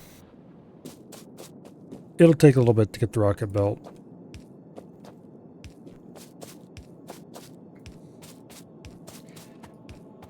Considering blue science isn't available yet. Maybe quite a while.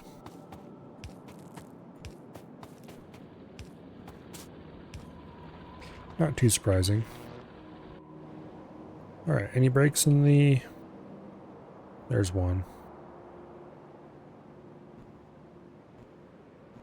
Let's go get that before I forget about it.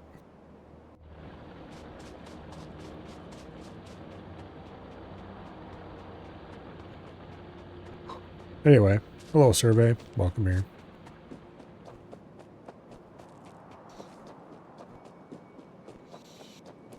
So the next thing to do is start placing turrets. Lots and lots and lots of turrets.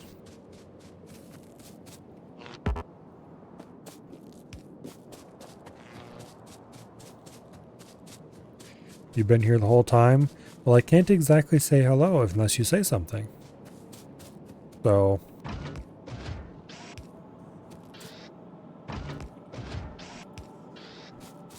once you say something, then I say hello. If you don't want me to say hello, then you just don't say anything.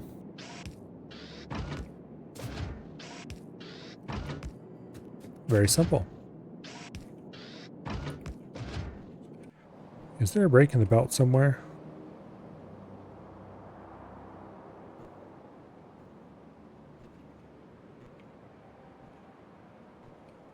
Because there is or was no ammo running past that section.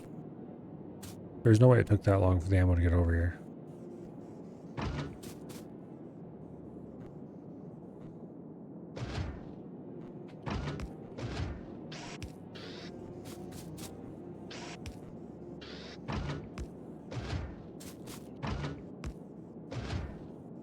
Okay.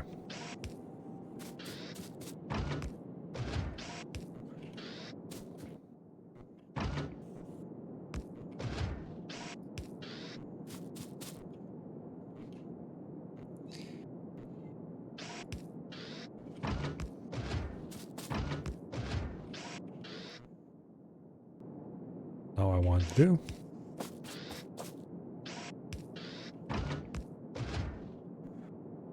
That's why it's called lurking, being creepy.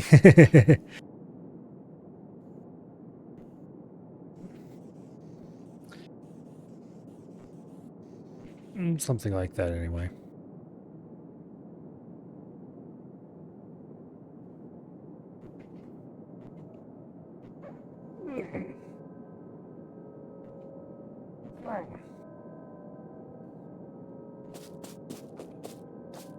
All right, onward.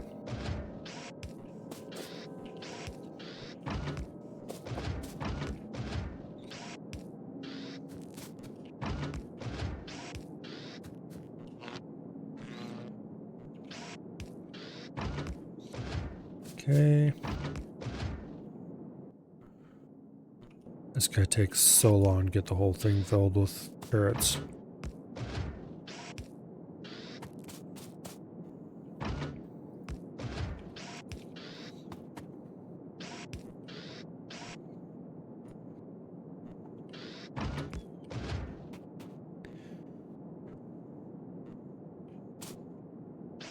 At least we're only doing light walls. Oops. There we go.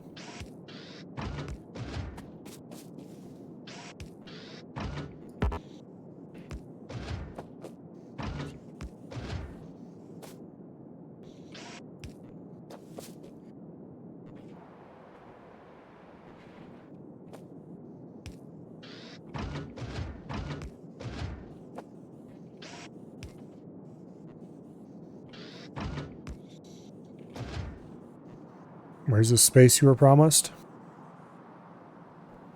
The title does not promise space. Well, it does, kind of. But it promises it someday. And that day is, probably unsurprisingly, not today.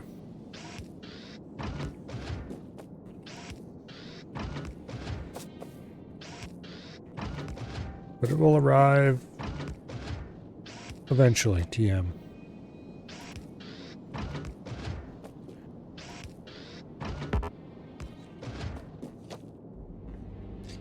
For now,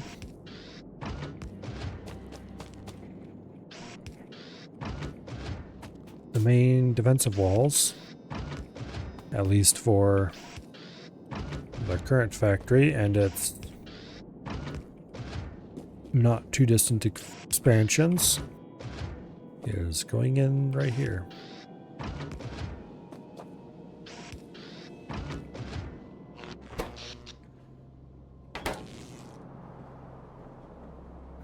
To space. We'll get there, we'll get there.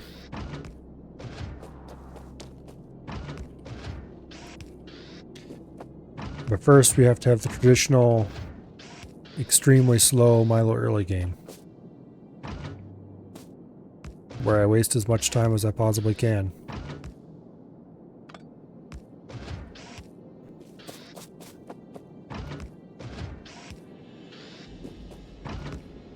Stop it. There.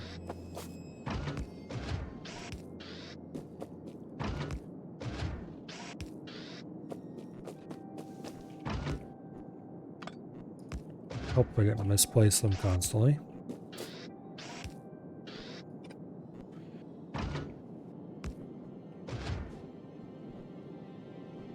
Okay.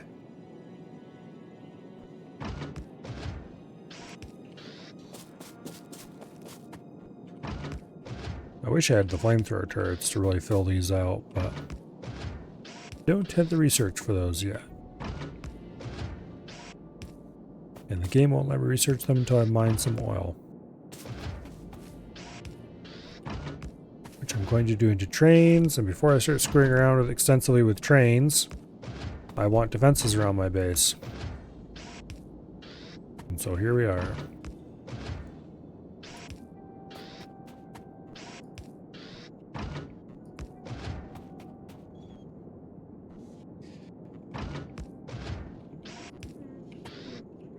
Okay.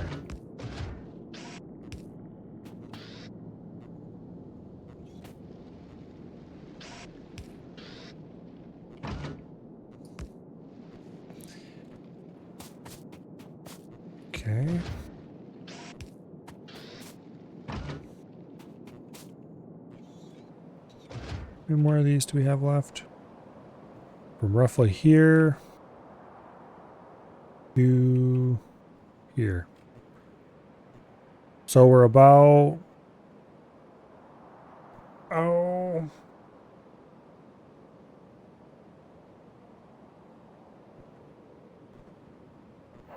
only 3/8 of the way done?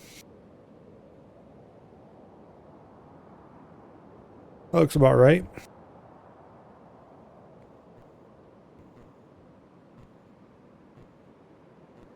Oh well. It'll get done eventually. How many gun turrets do I have left? I still have quite a few.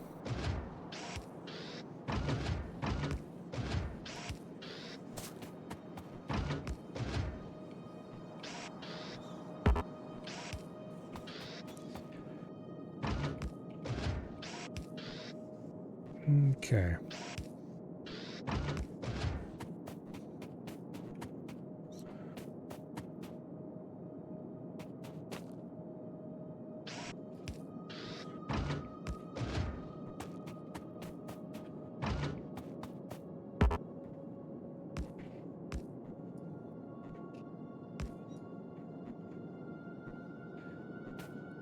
Come on.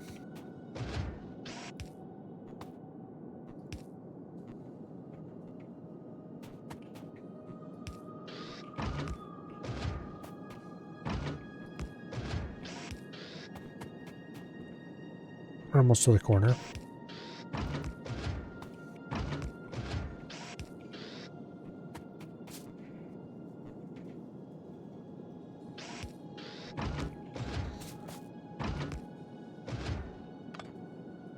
That's unfortunate.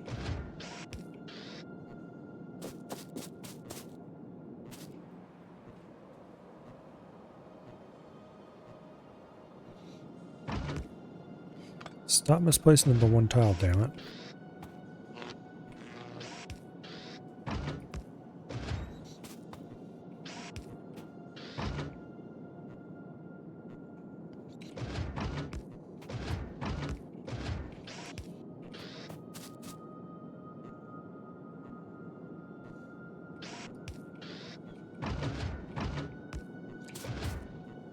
Okay. Continuing onward. Probably should be glad we probably don't, almost certainly don't, have enough rail to finish my rail or my whatever.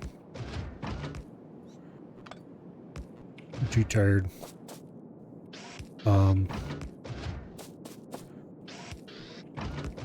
Brain is starting to shut down even more than it normally does.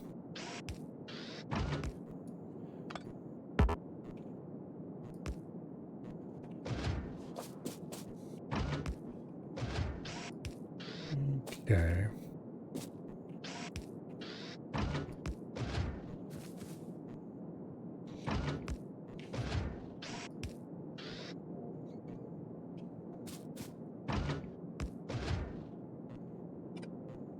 Oops.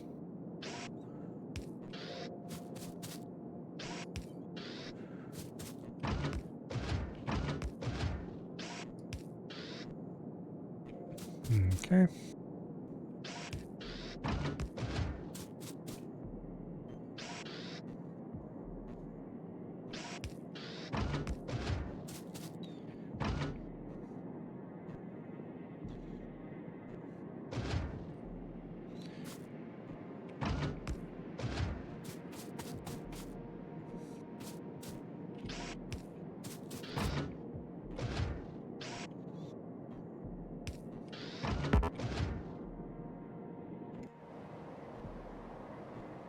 There was somewhere that I spotted didn't have the full complement of Oh, it's right here.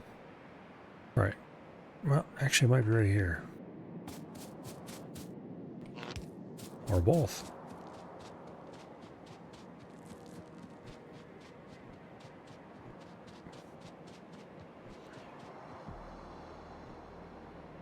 Where was the next break? Just above us.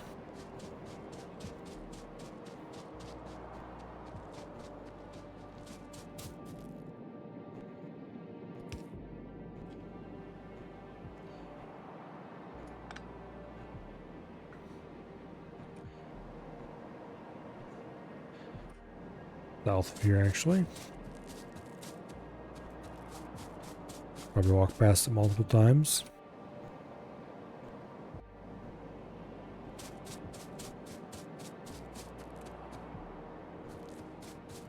Okay.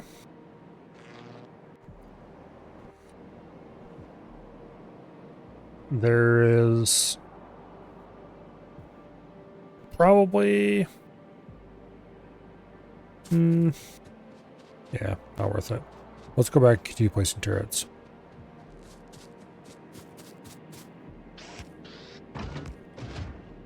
That was my last, or almost my last fast inserter. Let's grab more.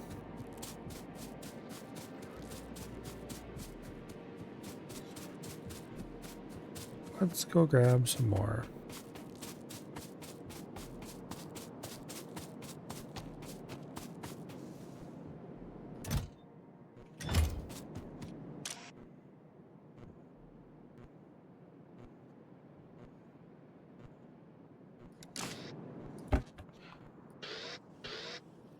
Okay, grab those. Let's go grab another stack of gun turrets.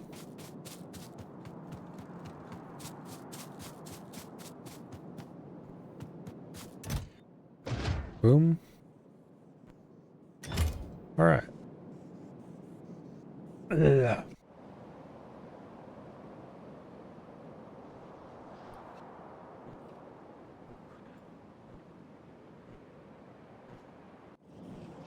Well, we completed a good portion of it already.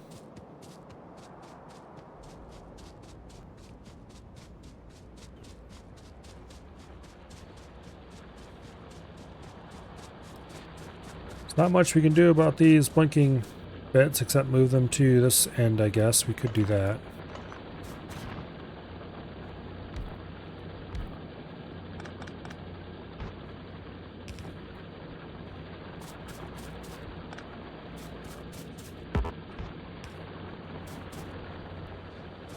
Okay.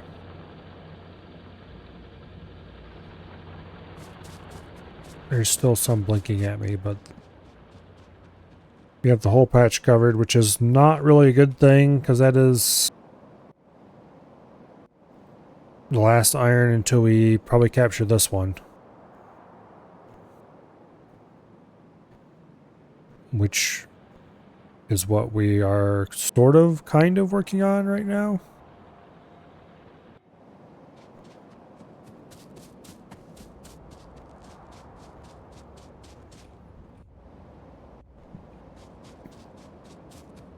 Did I miss a spot? Yes, I did.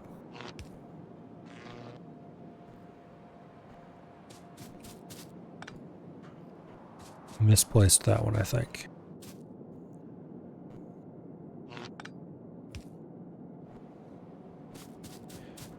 Okay. Get that back online.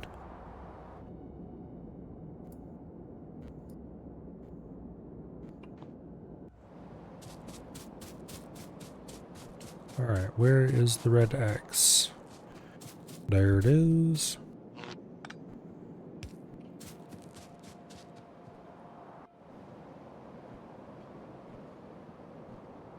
Okay.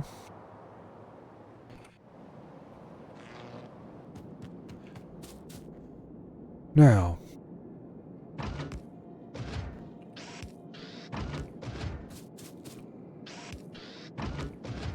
back to the most boring possible part of this. placing the turrets and setting up their feeding.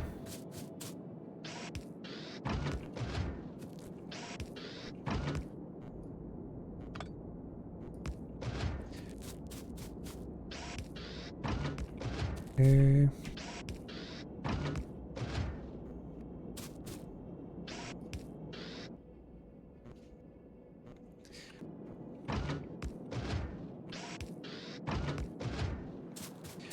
Let's see. Yeah, we still got plenty of turrets and stuff to go.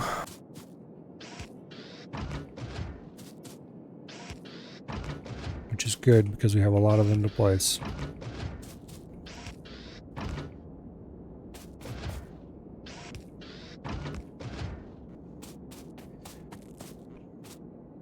Almost ran right past that one.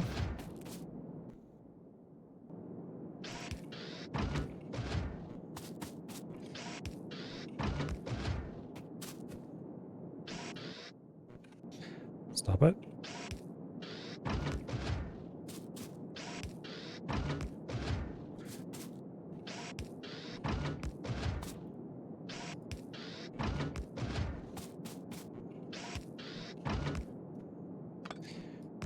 Misplaced. I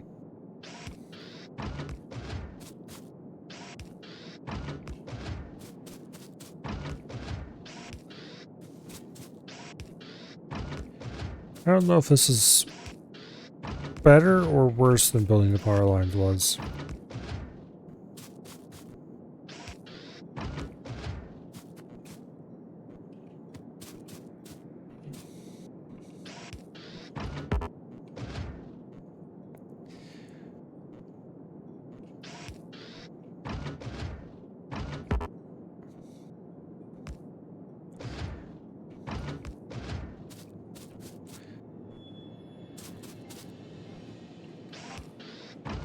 There we go.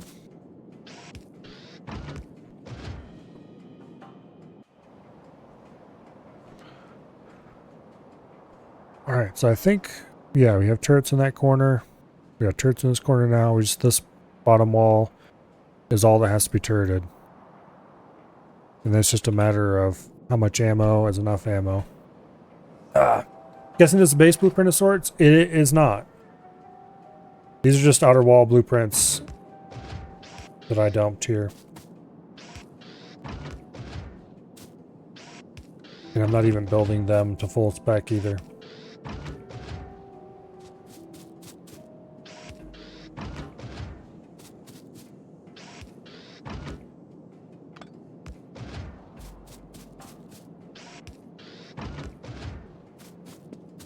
Unfortunately, I don't yet have construction robots, otherwise this would be much easier. And probably, to be perfectly honest, by the time I actually need these defenses, I would have construction robots if I just went and did it, but... Well, welcome back, Dread.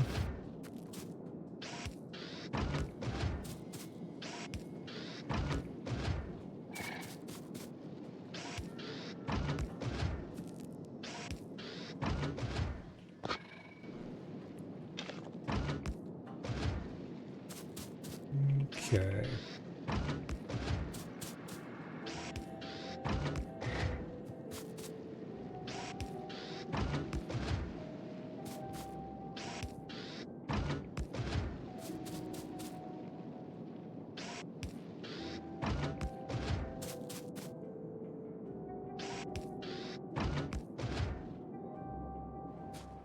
How many more turrets do we have left? 40? We can probably do it with what we've got on us. And if not, we definitely have enough back at the main factory.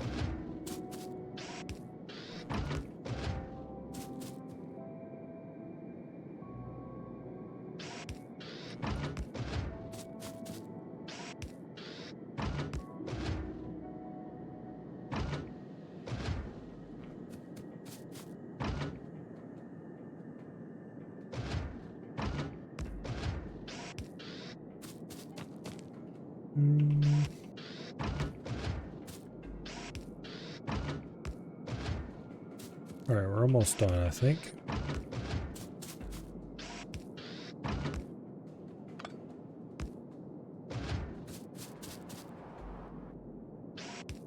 Almost. I could go automate military science.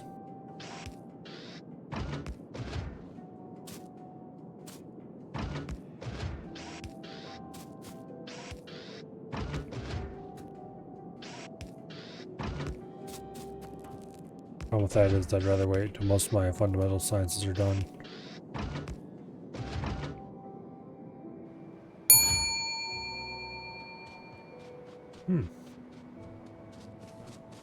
Welcome, raiders.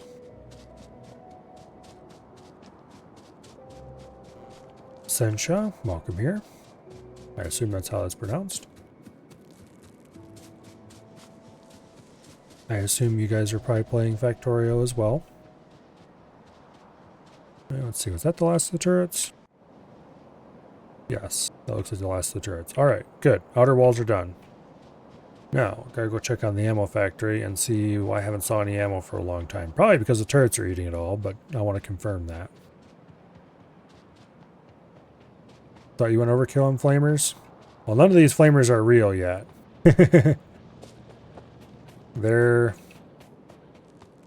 We'll be there someday. Maybe. Assuming that I ever actually get attacked here more than a little dribble. Currently the factory's off, which is why the pollution is receding. Anyway. Why are you not producing ammo at the rate that I think you should be? Because we're short on copper. Probably because your copper drills ran out. No? Okay. Well then... Yeah, we just don't have enough copper drills, that's all. Okay. I don't think we were actually using that much copper until we started building red ammo. And that's what suddenly made copper shortage happen. Because I certainly hadn't noticed any copper shortage prior to then. Well, let's grab some mining drills and make that shortage go away, why don't we?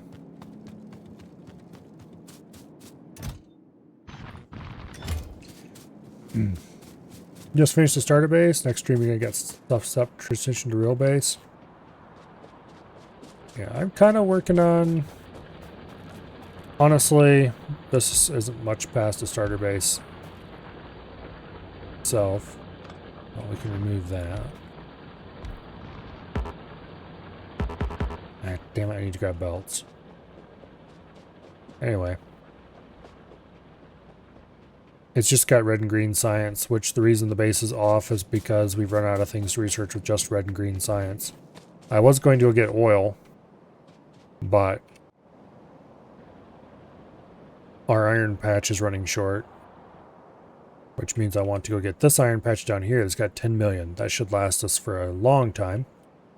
Unfortunately, to go down there, I want to use trains. And if I'm going to bother using trains, then I decide I want everything set up properly before I had to start building that. And so that involved walls, which we now have walls with gun turrets and ammo belts on all of it. So it's just a matter of deciding where I'm going to put the train stations, plopping those down, and then we can go build both the oil and the iron bases, and then we'll go from there. Alright, belts.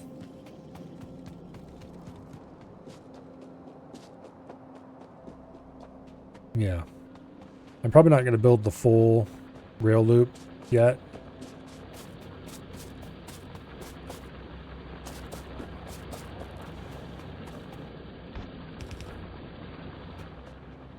But we'll see.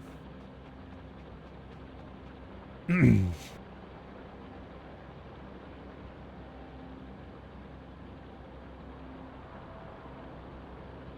want light oil in your flamers? Still in small biters? I don't even know what the evolution is right now.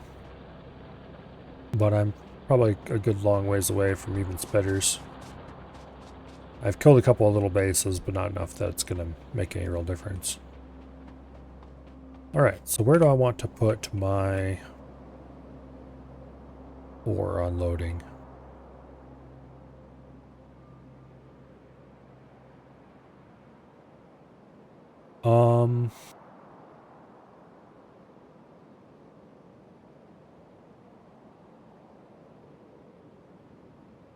It would kind of make sense to put them up in this corner. The ore stations. And we could have the entrance come off here, stackers, and then exit straight back onto the main over there.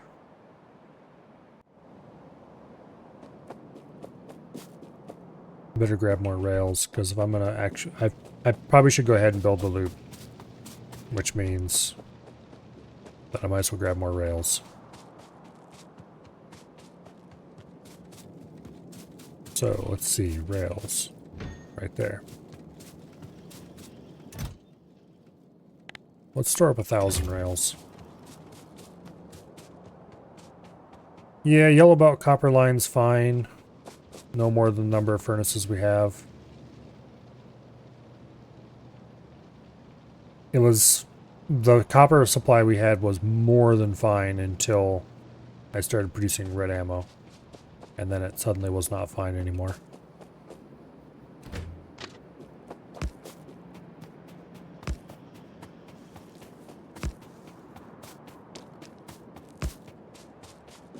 Once the ammo belt catches up, that's not going to be that big of an issue.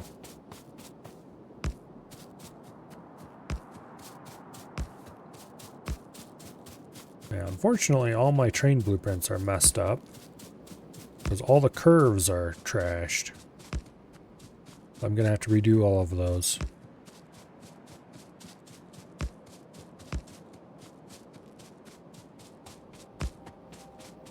Also, I'm going to have to go back through here and place the signals.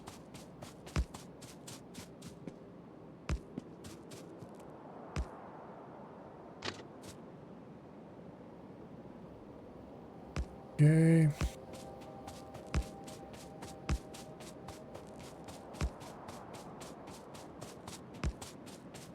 I think I'm going to do the same 2 engines, 4 cargo wagons. Yeah. Because I don't want the trains to be too humongous. Otherwise, it's going to be annoying to fit them into places. I don't want them small because I would like to standardize train sizes.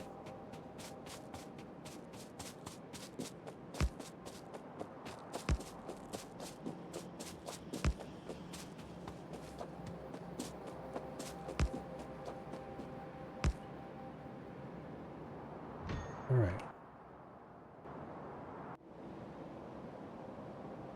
Yeah, we could complete the loop without too much trouble. Let's go ahead and run the whole loop. There's nothing to be gained by only doing part of it, except my time. And it's not like we're wasting that already. We aren't wasting that already. You get out of there.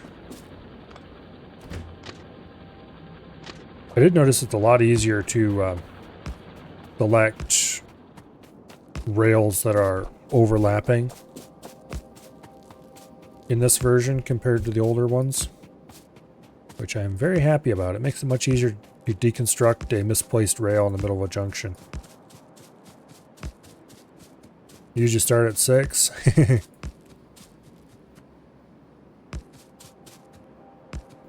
Yeah. I was considering doing 2 engines, 6 cargo this time. But I don't think I'm going to do that simply because it will take too long to load and unload until I get to blue belts at a minimum. Although later with bigger, beefier stuff, the new stack inserter and stuff looks like it makes it. We'll be able to make it so that larger trains will make more sense. So I might maybe want to design around that size and just not build it quite yet.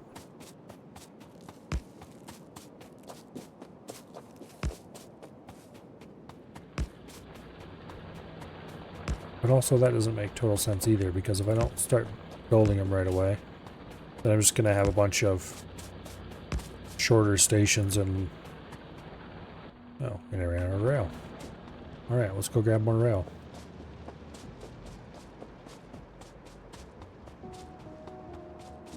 Yeah, big trains are cool.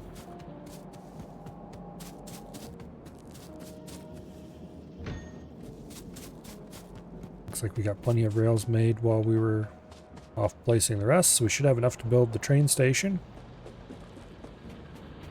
Which... I think my train... I'm pretty sure my train station blueprints are totally trashed. Let's check. Okay. Loading bay, nice and easy. Various fluid bays. Stacker lane. Yep, it's totally trashed. We got to redesign all this stuff. Plus, do I really want to do the modular station? I don't think it's not going to fit in here because the station ends up being huge. Yeah, look at these blueprints. They're just awful. Every curve is junked.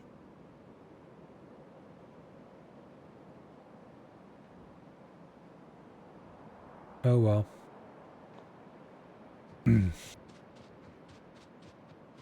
Not nearly enough pollution going on here. Well, the cloud should be receding because the factory's barely running at the moment.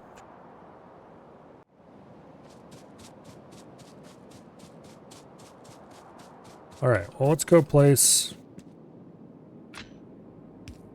the rail signals.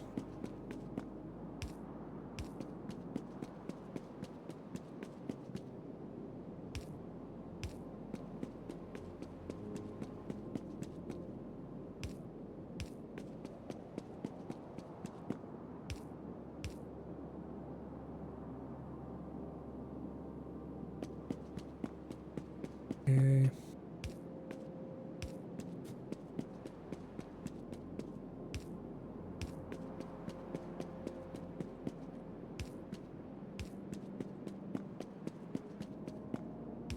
Just gonna place them up at the power poles so that I don't lose my last shreds of sanity.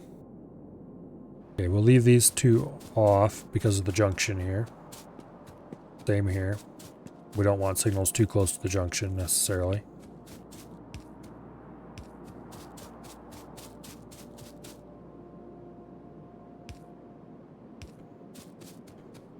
Sanity is overrated. Well, I like my sanity right where it is.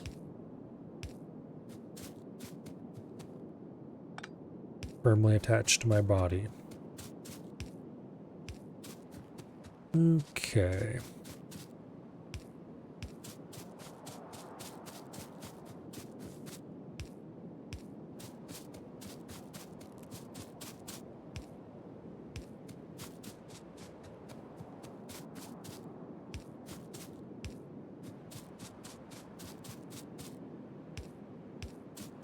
Okay.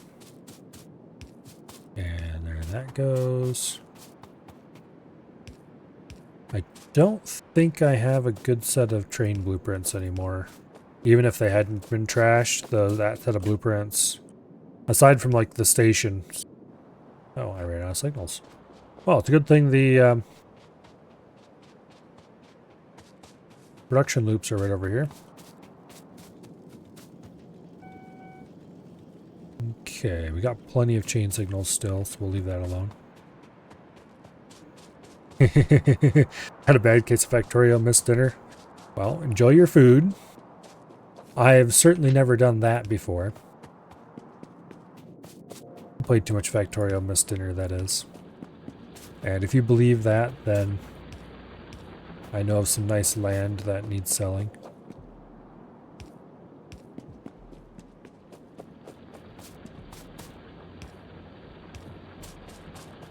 Okay.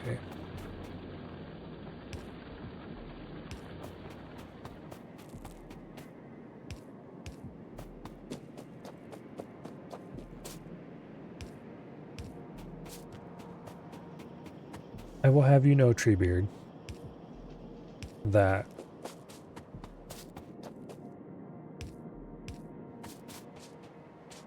if you nuke something in the microwave, it is cooked.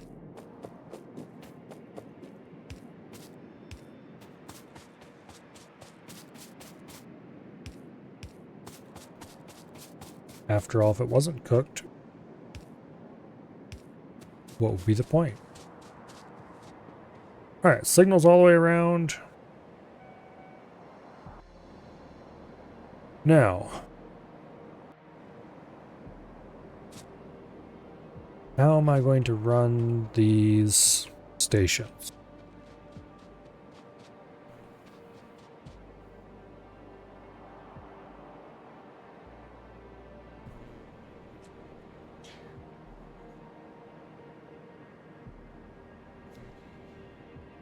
You know what? We have this section of main here. I'm wondering if I could just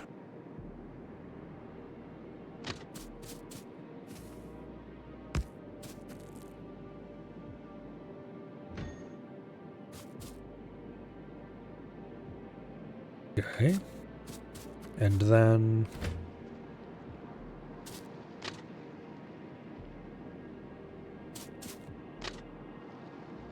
like that. Obviously we'd have to get rid of this, but oh, fine. Get out of there. So there's our incoming line to the stackers. Or I don't see a more compact way to do that. But anyway, something something stacker, whatever. I know that's a terrible way to do that. Because we need a parallel line. Yeah, we want to pull the stackers off up here and have them come in parallel to the main so that we can peel them off all the way down along here so we can have several of them. And then I kind of want to do the stations up here, the station bays, so that they're close to the top where I'm likely to actually want to put the furnaces.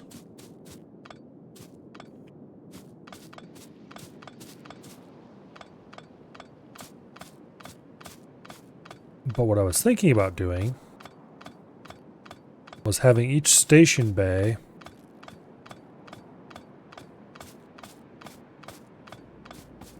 dead end directly onto the main. So like, let's say this is a station bay. Instead of doing the traditional thing you would do and curve them all off at the top and have a header running across the top and then have that header join the main, what if each one just joined the main directly?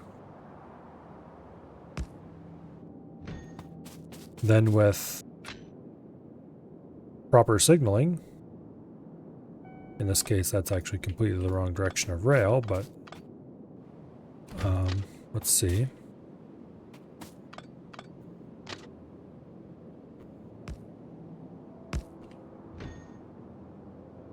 That's the wrong direction of rail as well.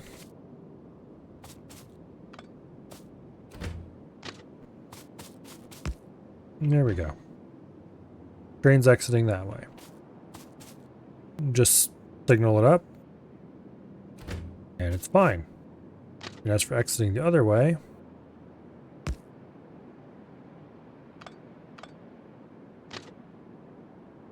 we'd have to remove some signals on the main, but Then we would put a signal. Here, get out of there.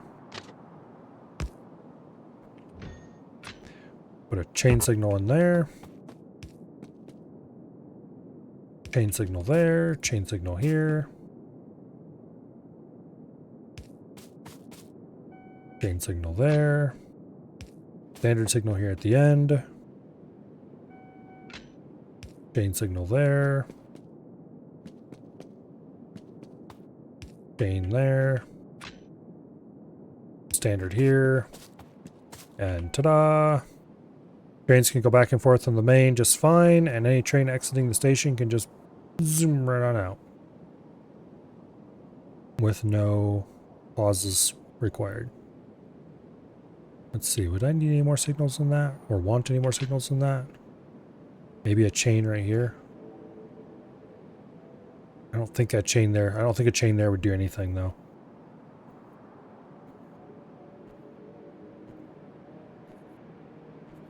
Except allow, well, if I put a chain right there, that would allow this train to start out onto the main faster once a train passed, so that would be useful, I suppose.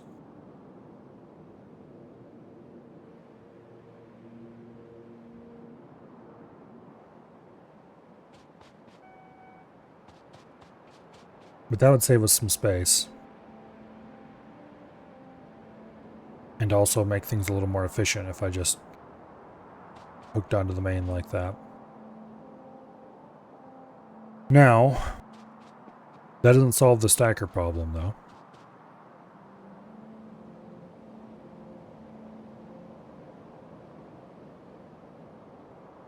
But we're going to need to add stackers somewhere.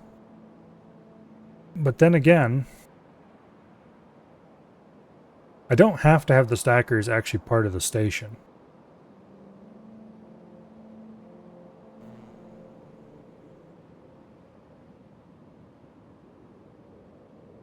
Because I can do, well, yes and no, I guess.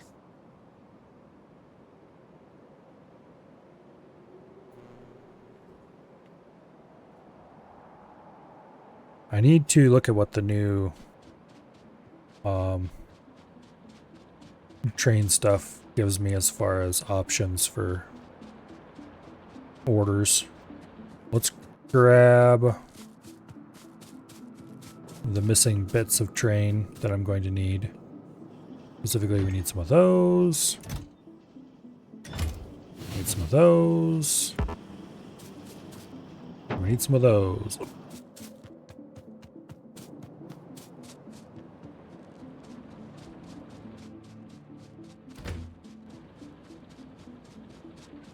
To be clear, I am probably not going to have this little station actually exist much past this. Okay, train limit. Let's set that to 1. Now, place a locomotive. So, I'm really curious about the interrupts. So what kind of interrupts can we add?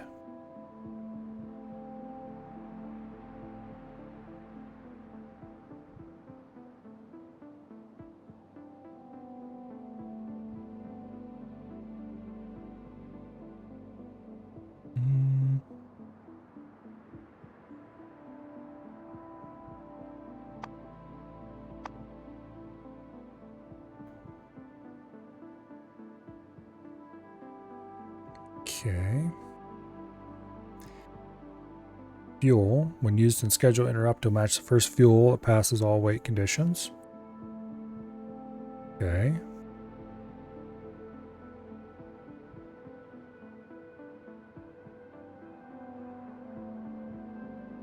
What I would really like to do is see if I can figure out a way to make it so that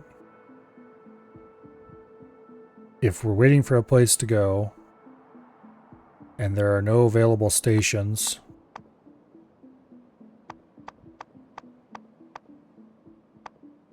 go directly to a waiting area.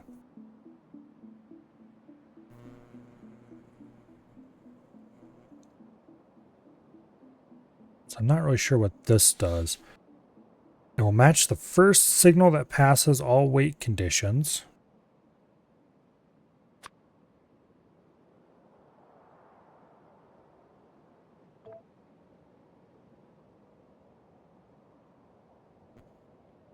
Okay, here's the conditions we can do.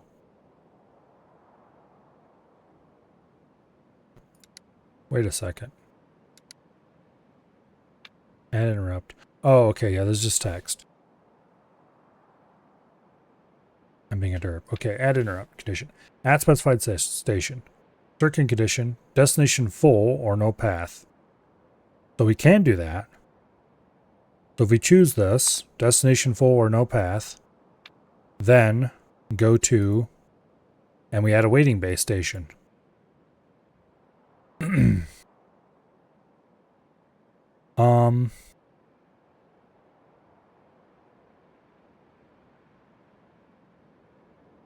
Yeah.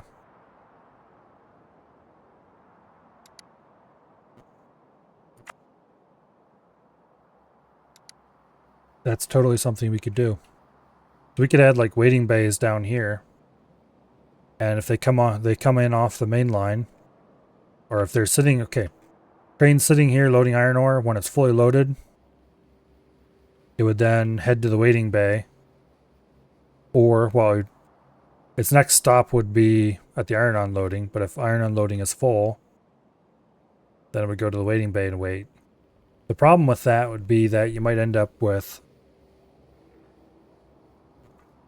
unless you very carefully controlled your train numbers, which isn't that hard to do, I guess, you could end up with too many trains going to getting full and then waiting. I guess with traditional waiting bays, you have to control your train numbers pretty hard too. Oh, this is cool. You can see signals on the map now. Including that one that I deleted over there and didn't replace. But I should probably go replace before I forget.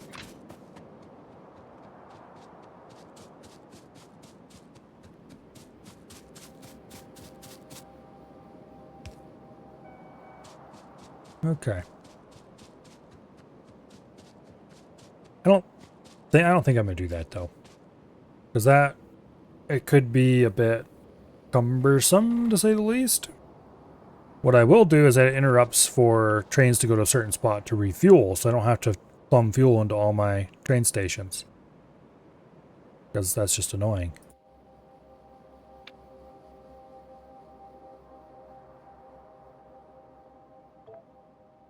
Okay. Fuel. Any locomotive.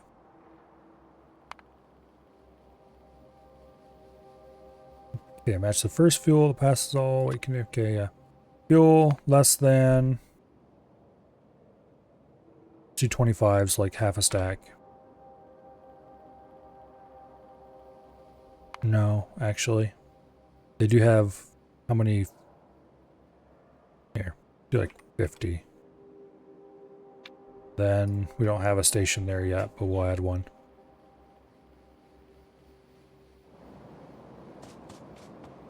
Listen here, you. Okay, they do have 3 fuel slots. So we'll wait till they're down to a single stack of coal or whatever, and then send them off to get more fuel when that happens. Obviously, I'll have to change those conditions as we upgrade fuels. Just change the number.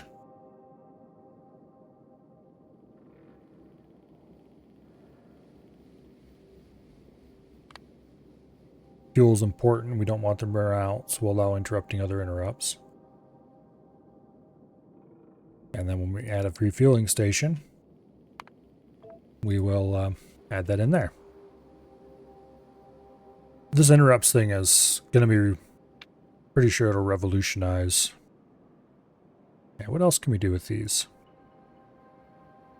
Passenger not present. Passenger present, so we could have trains automatically return to a certain station if we get into them. That seems... Actually, that seems pretty great if you set up a large complex passenger setup with trains waiting on each end all the time. Station full, station not full. has cargo. I'm guessing that's has, but you can set that to has specific cargo. In which case, you can have trains with a long list of interrupts for different kinds of cargoes, and they will automatically go get rid of those things. Make sort of a half-assed logistics train.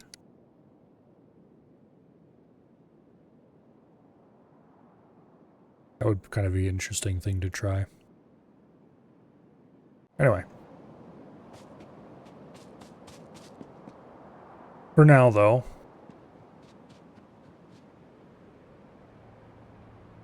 I need to start thinking about how I'm going to design this thing. Let's give you a bit of fuel so you can be driven. Okay.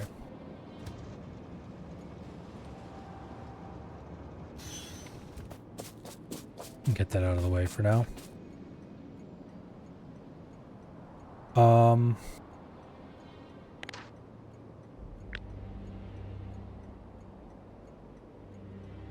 Make a blueprint of the station header here.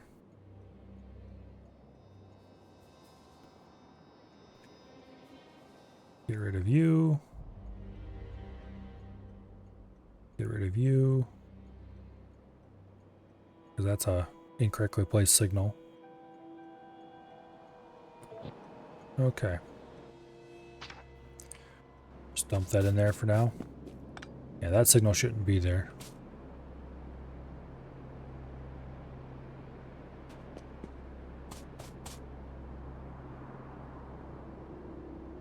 Okay.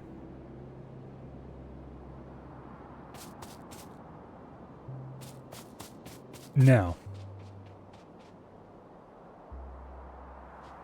everything's going to depend on these waiting bays. And I think the first thing I should do is just clear these stupid trees so I can build in here.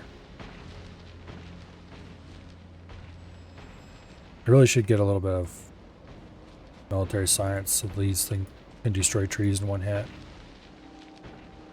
Oh well.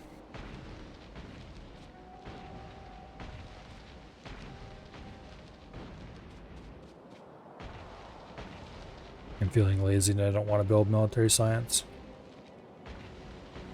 yet.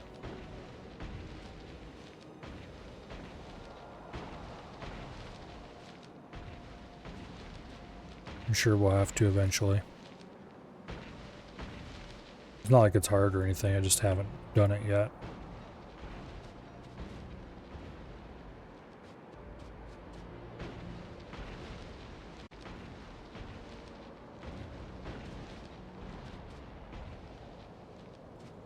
I'm not sure how many stacker lanes I want. I probably shouldn't get too many, because this is only going to be at this station.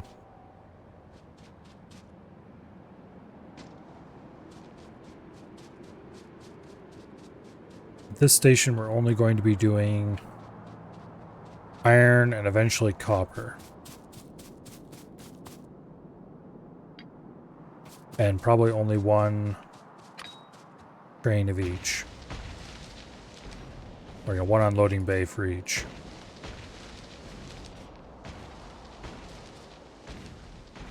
When the time comes that we're going to need a lot more than that, I'm going to want to branch out and build proper large modular stations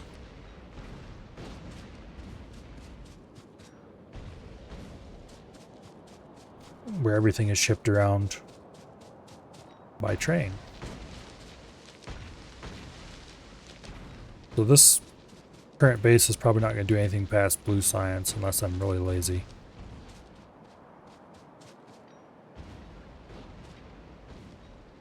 We'll see.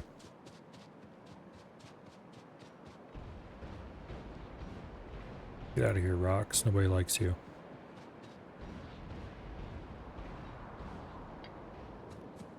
Removing you is going to take too long, though. Okay. Now,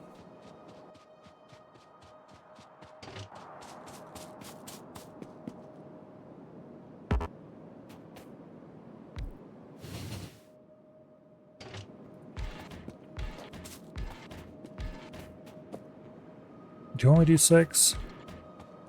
You know what? Screw it. I'm doing 6.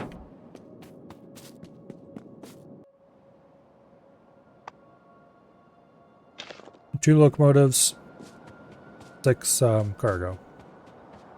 So this is going to be our length testing train.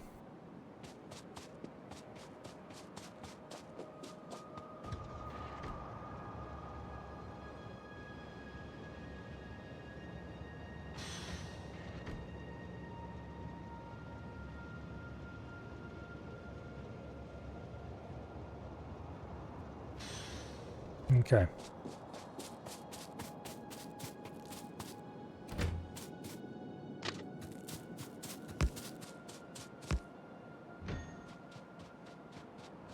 Get this demo station. This probably is not going to be the final location of the station, but it'll do for testing.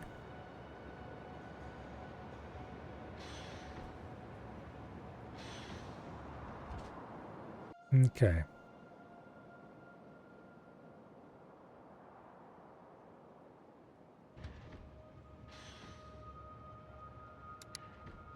Away. Now that we're stopped at the station, we can come back here and trim the rails to the right length.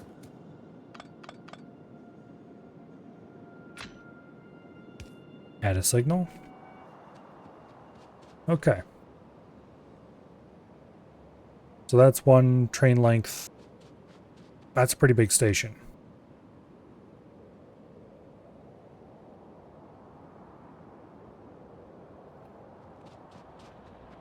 Now, how am I going to fit waiting bays into this mess? And how many waiting bays? I think 2 waiting bays for every station should be good enough. 2 waiting bays, 1 unloading bay. So for the waiting bays, what did I do with that blueprint? It's in there. Okay. Let's do this.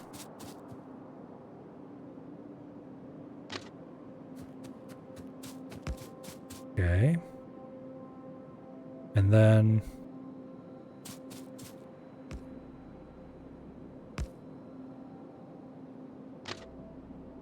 like that.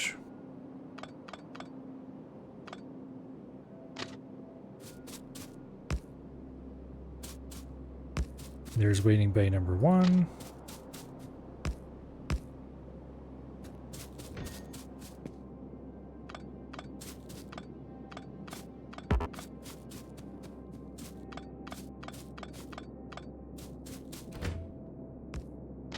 Can I put these right up against each other?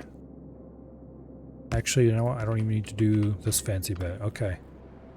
So we can get those in much closer.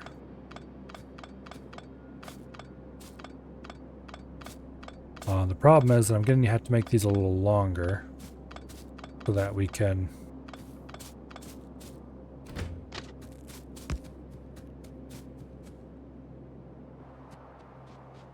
well, maybe not. Let's see what we can do.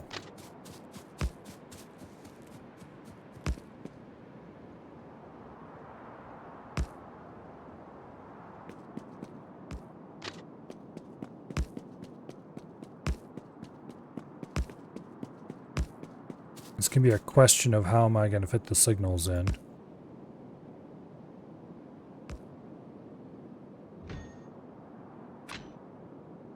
Oh, we can put signals right here on the curve. They'll just barely squeak in. They look a little weird, but it can be done.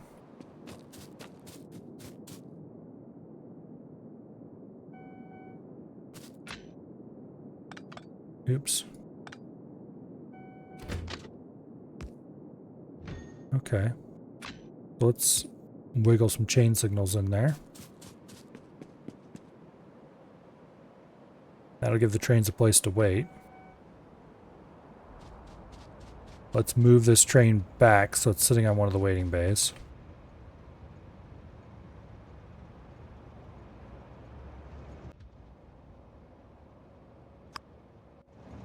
Get into manual drive.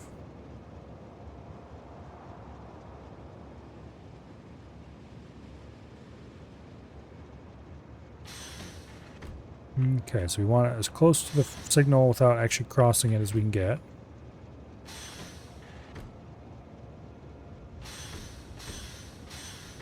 We'll call it that for safety. And then... Okay, here's where we run into single signal troubles. We can't put them right side by side like that as much as I'd like to because of signals. Unless...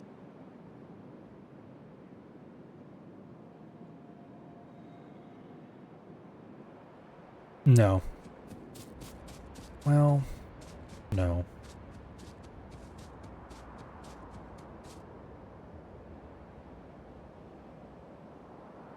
But I really want to.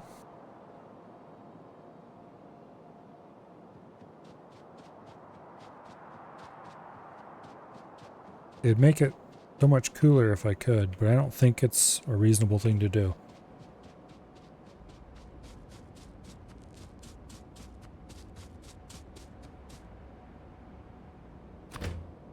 What I'd really like to do... Yeah, we're not going to have any room to do any of the cool things that I would like to do here.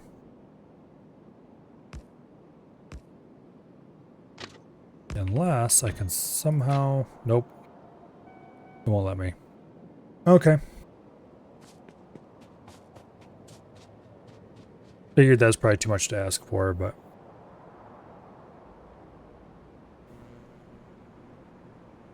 That'd be a very cool way of being able to do those things.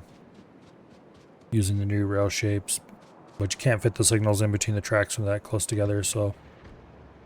It's not a reasonable thing to do.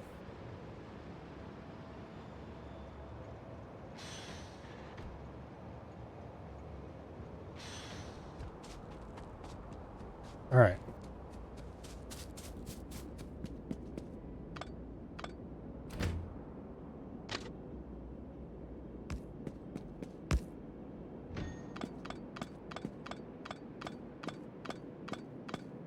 We are going to have to leave a gap in between. And Factorio being Factorio, going to have to be a 2-tile gap, which annoys me very slightly.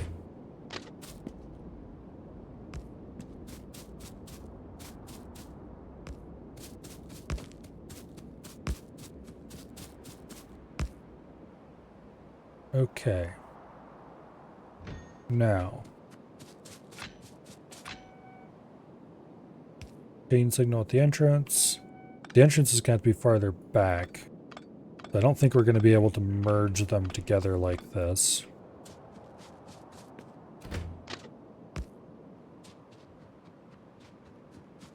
The good news is that we can put the signals farther forward, which give us a little more train space.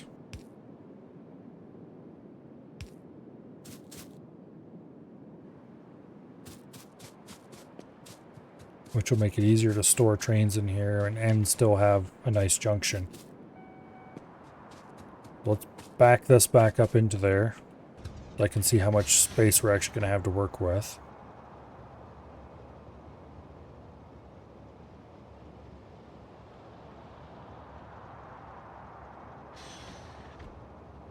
Give it a generous margin.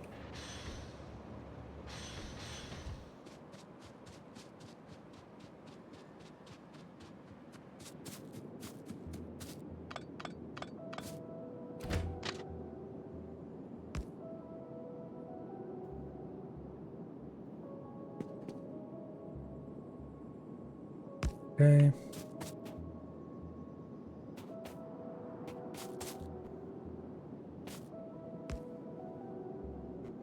Connect to there. That's incoming. And this will connect to there. Means this needs to go back a couple of tiles.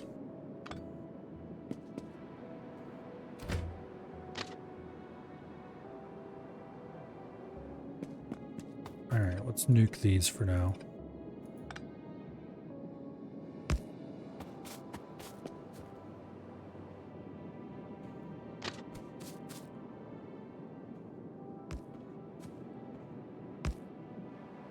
Okay, this'll work.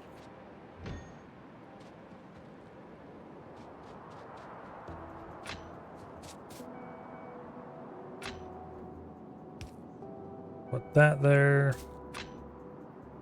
Standard signals there and there. That gets us with waiting bays. The unloading bay. Now let's finish signaling this up. Okay, this cannot actually be a standard signal.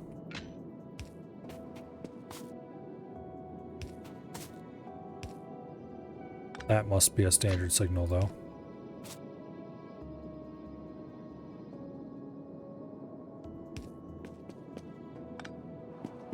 That probably should be a chain signal as well.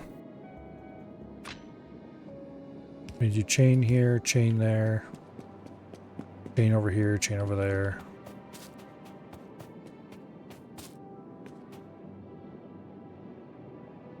Okay.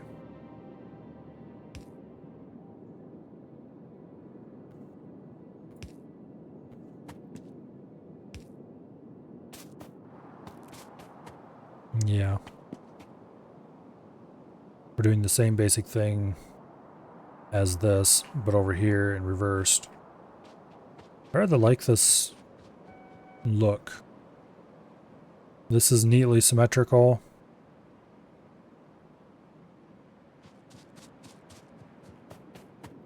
Sort of.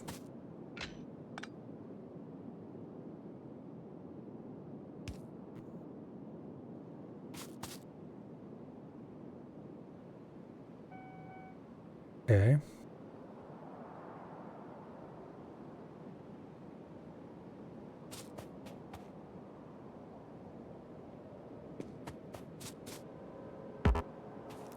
These signals are a bit too close. We'll strip them out.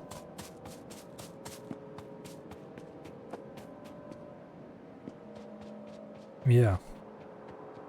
And then here, it's in here, chain signal to normal signals for the waiting bays,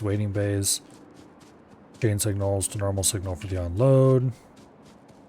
And then it is chain signal to a lot more chain signals to get back out into the main. One more day of work and you have a mini vacation. Ooh. I'm a little jealous. Actually, I should look at the vacation day calendar again. There's some coming up and I need to enter them into my phone so I don't forget them.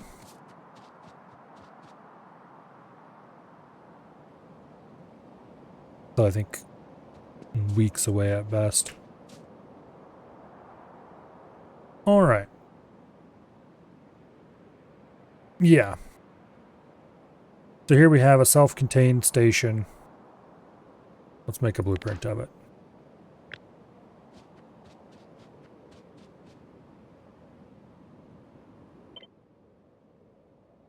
This can just be pasted onto the main line anywhere. And it will have 2 waiting bays, which could probably be expanded by at least a bit.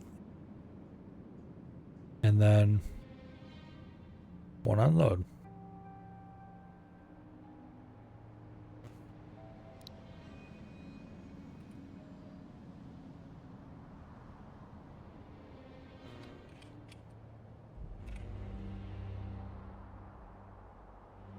Certainly not the coolest thing I ever designed, but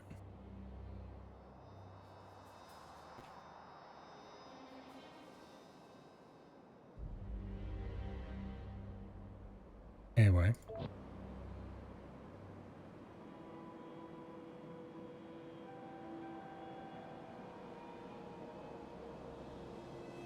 Yeah.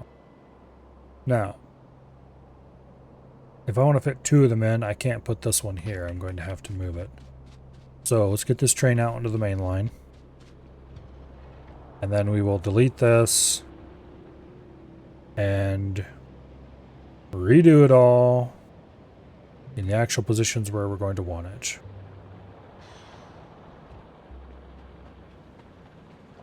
Because I'm probably going to want 2 of them. 1 for copper and 1 for iron. For now. The copper one can wait, though. We just need the iron one for now. But I want to leave enough room so that when I decide that it's time to build the copper one, I can just paste it in.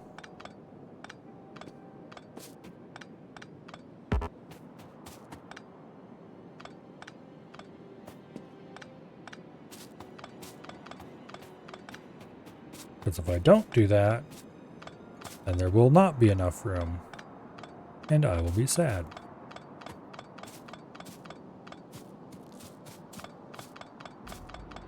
And obviously this station isn't good for anything other than light duty use.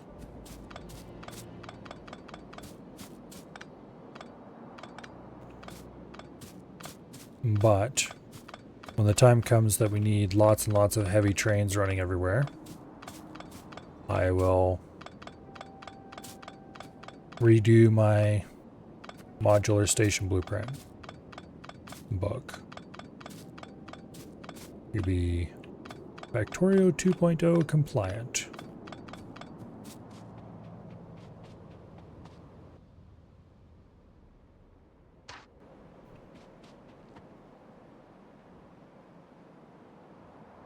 Okay, that right there is a good spot.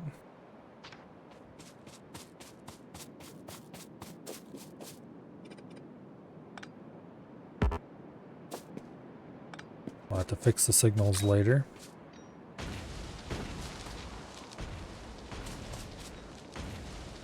But that is a future Milo problem to solve.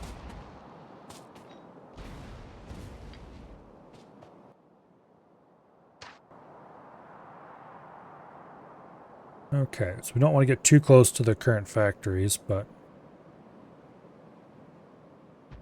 that should be fine. Now, where is the book of trains?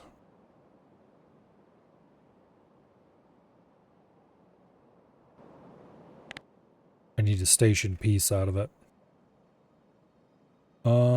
Big book of trains. Here we go. Unloading bay, non-modular. Boom.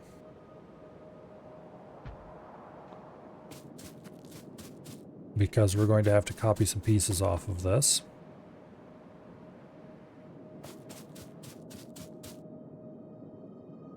You, get out of there.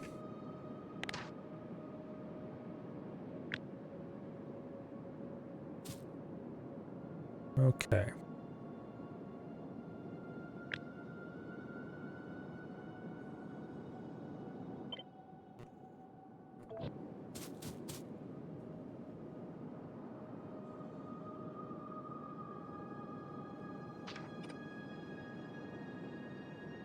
Here.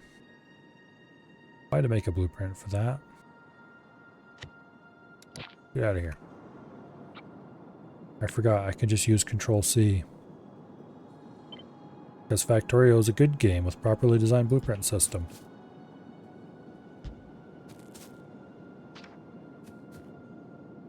Okay. Obviously, I'm going to replace all this blue beltage with red beltage somehow. For now, I'm just going to go ahead and delete the entire backhaul. And I'll decide how I'm going to handle all of this later.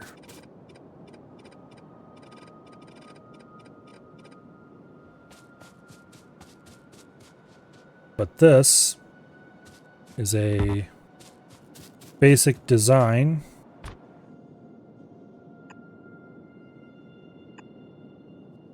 for here. Can I grab an upgrade planner and just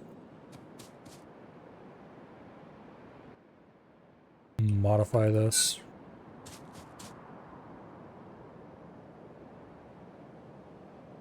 Okay, there's no way to automatically tell that to go downgrade instead without setting it up manually. Okay, from rust belt to red belt. From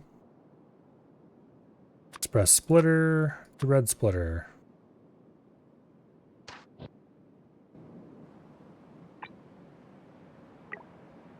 Ta-da, downgrade planner.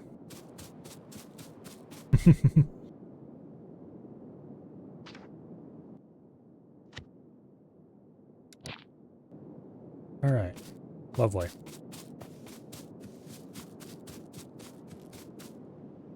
So this gives us a half belt, a full belt, a full belt, a full belt, full belt, a full belt, and a half belt, but the other belt, it's the other lane from the previous half belt.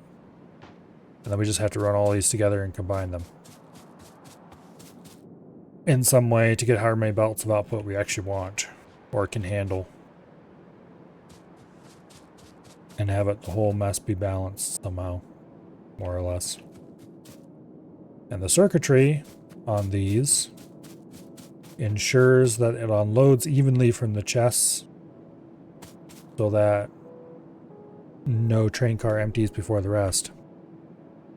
Wonder what game that was a subtle dig toward? That is a subtle dig toward pretty much every other factory game I've ever played. Because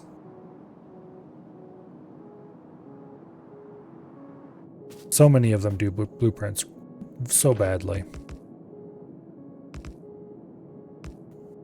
And they always make me sad.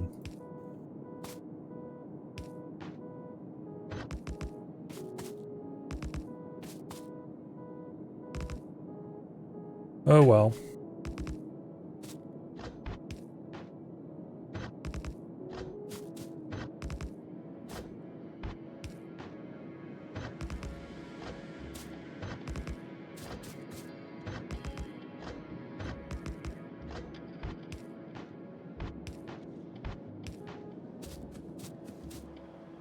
Okay.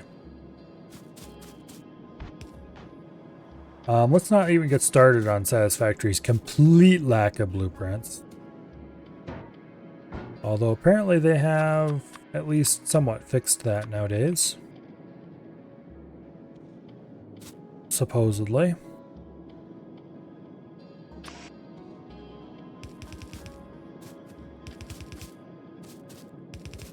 We're just gonna have to use basic old fast inserters for this. Because we don't have anything cooler yet.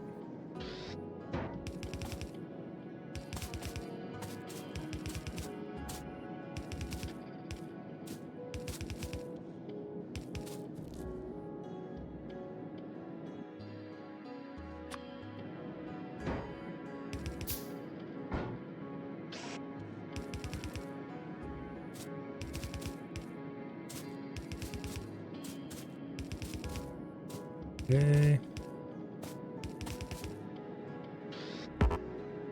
Arithmetic combinator. I need to automate combinators.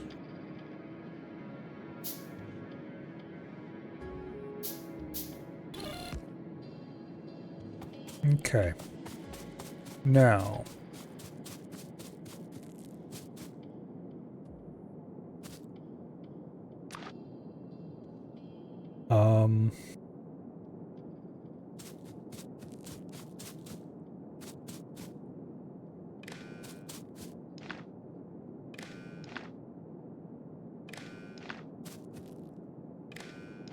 That should do the job. I think.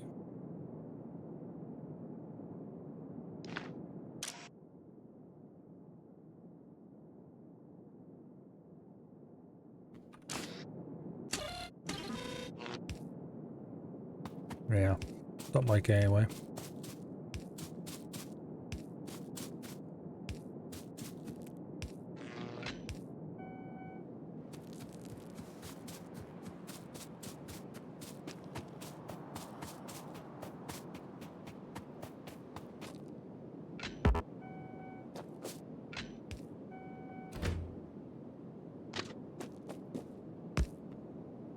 Okay.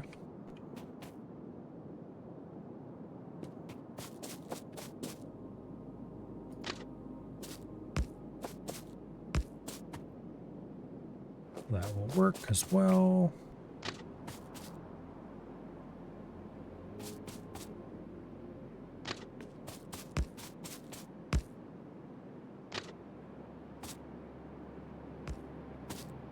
That's also what we need. Okay. Now we're just a bunch of signals away from that upper part being done.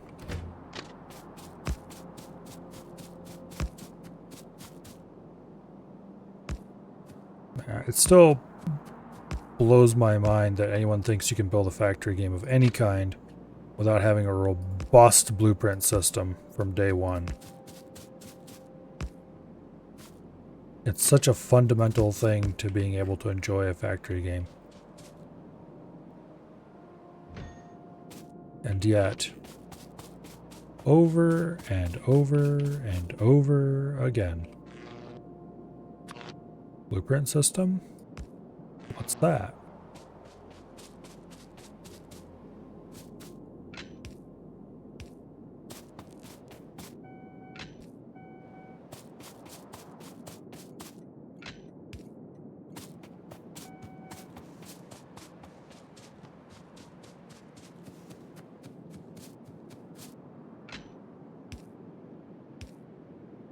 Okay.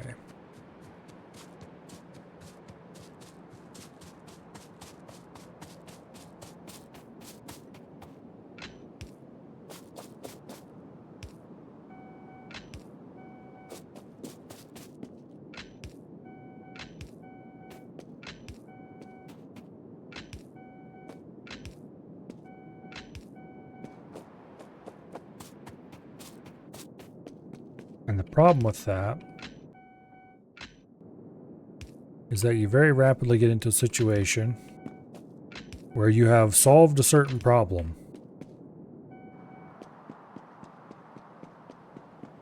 but because you don't have blueprints, you have to solve it again, and again, and again, and again, repeatedly, forever. Because the game hates you and wants you to die.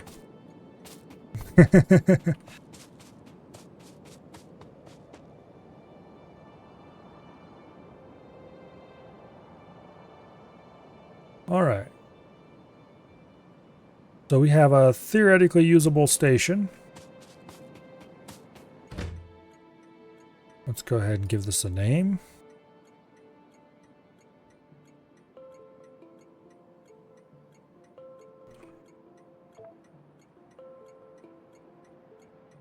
And we'll give it a color.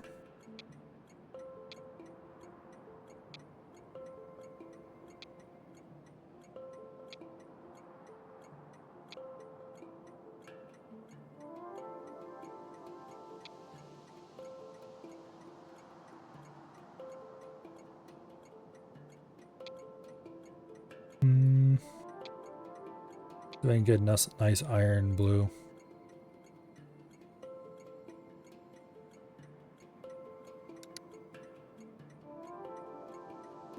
Good enough for who it's for.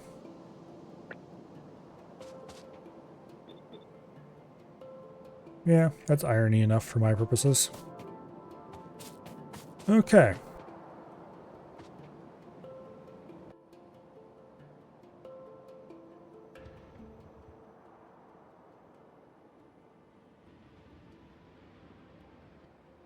One benefit of having a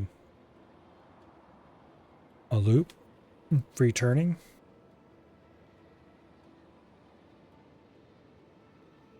It is very nice that you can see the signals on the map.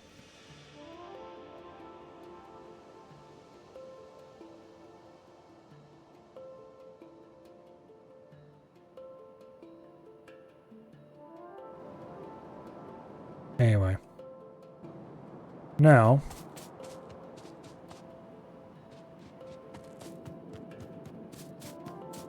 since we're not actually stopped at the station, the cars aren't loaded. Or opened, I mean.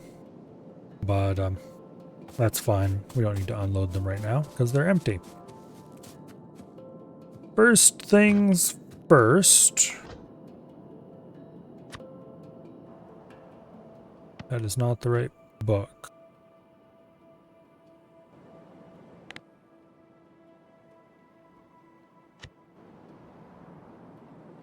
Let's paste this thing over here so I have a reference I can look at.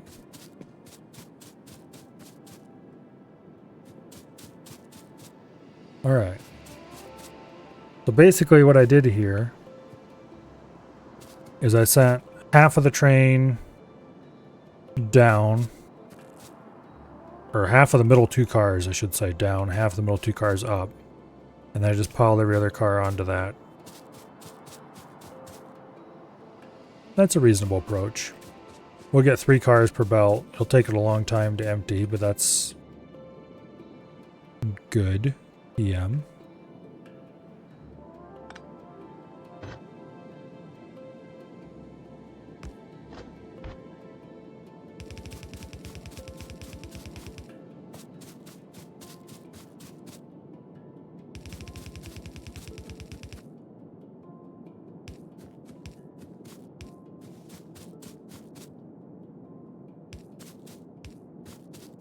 Okay.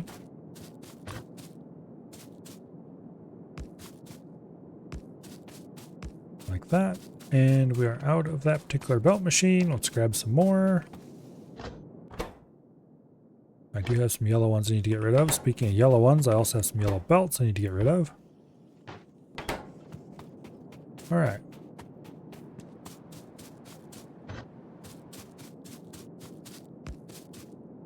And splitters back down the way we came.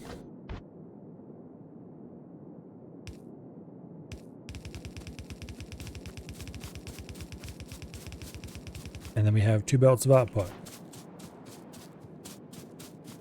to do with whatever we want. Now, let's do the old fish filter trick so that we don't have stuff sitting on the belt that cannot ever leave.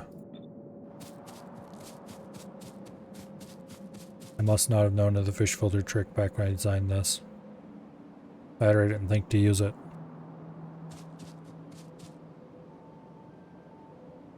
Okay. There we go. Circuit controlled, guaranteed even non-load.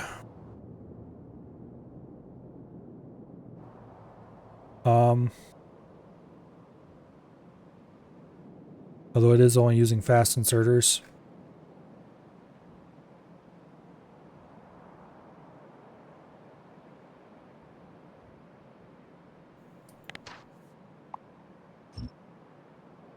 Lovely.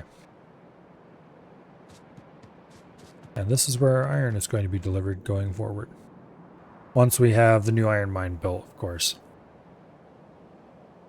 Which is a problem for future Milo, I believe.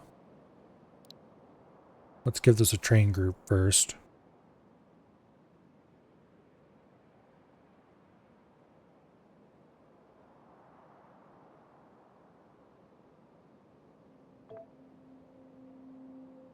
Okay. We need to add another station, probably just this station, but without the loading bay. Somewhere else for refueling.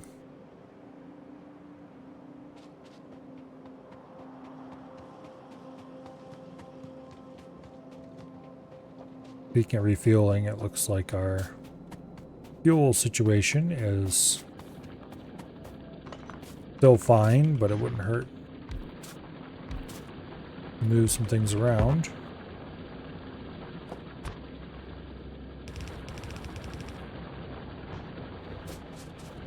Also, I should probably balance the belt sides.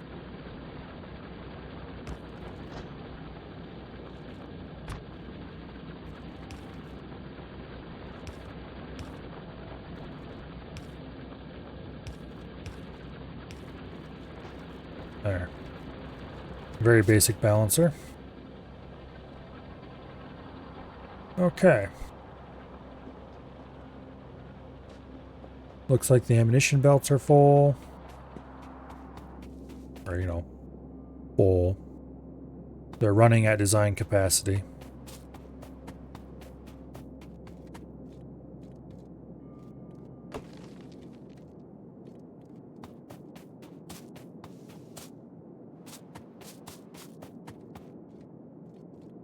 Okay.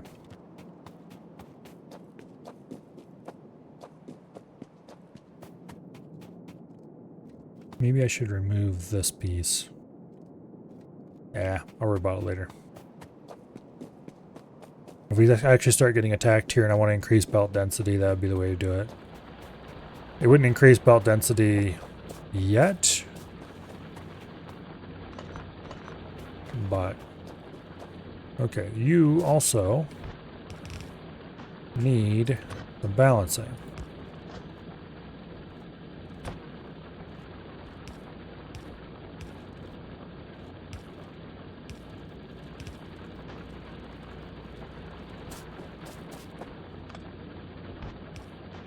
Because this corner balancer up there is, I mean, it works, but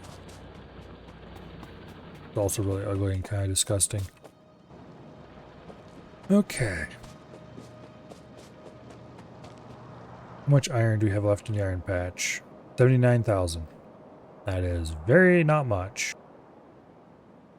So we need to go run rails out through here and build another little station down here, build some basic defenses.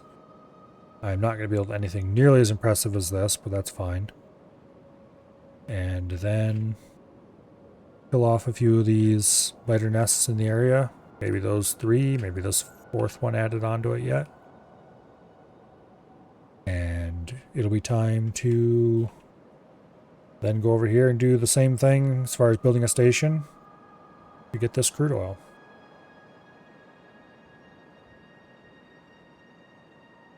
Should probably put another train gate right in here.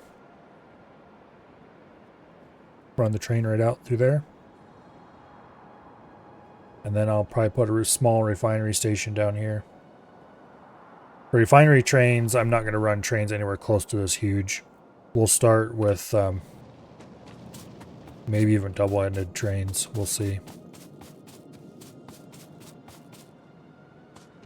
Because you don't need much oil at the beginning of the game. Just enough so that it technically exists. Anyway, you starter iron unload, add weight condition, empty cargo. Go to. Okay.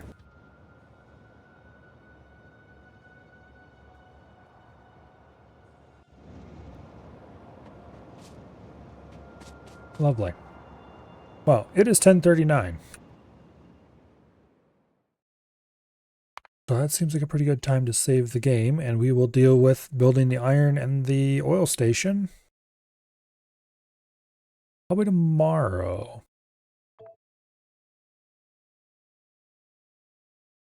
Let's see, tomorrow is Wednesday? Yeah, tomorrow's Wednesday. Yeah, probably tomorrow.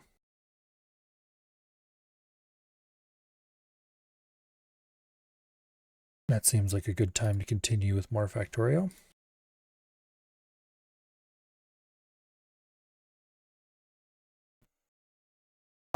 Yeah.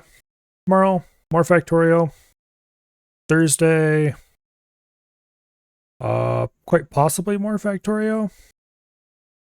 Friday will probably be not Factorio. It'll either be crabs or EDF. I haven't quite decided yet. We'll see. And then Saturday and Sunday both will be even more Factorio. And then we'll probably go back to a more normal schedule for the next week. But we're going to have a lot of Factorio this week. For tonight, though, Is Af still alive? Probably. But let's find out. It looks like he is, and he is still playing Abiotic Factor. All right. What's everybody else doing?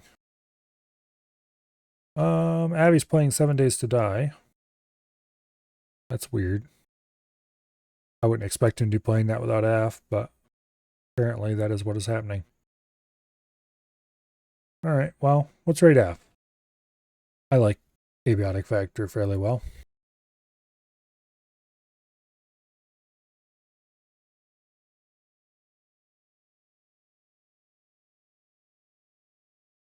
Okay.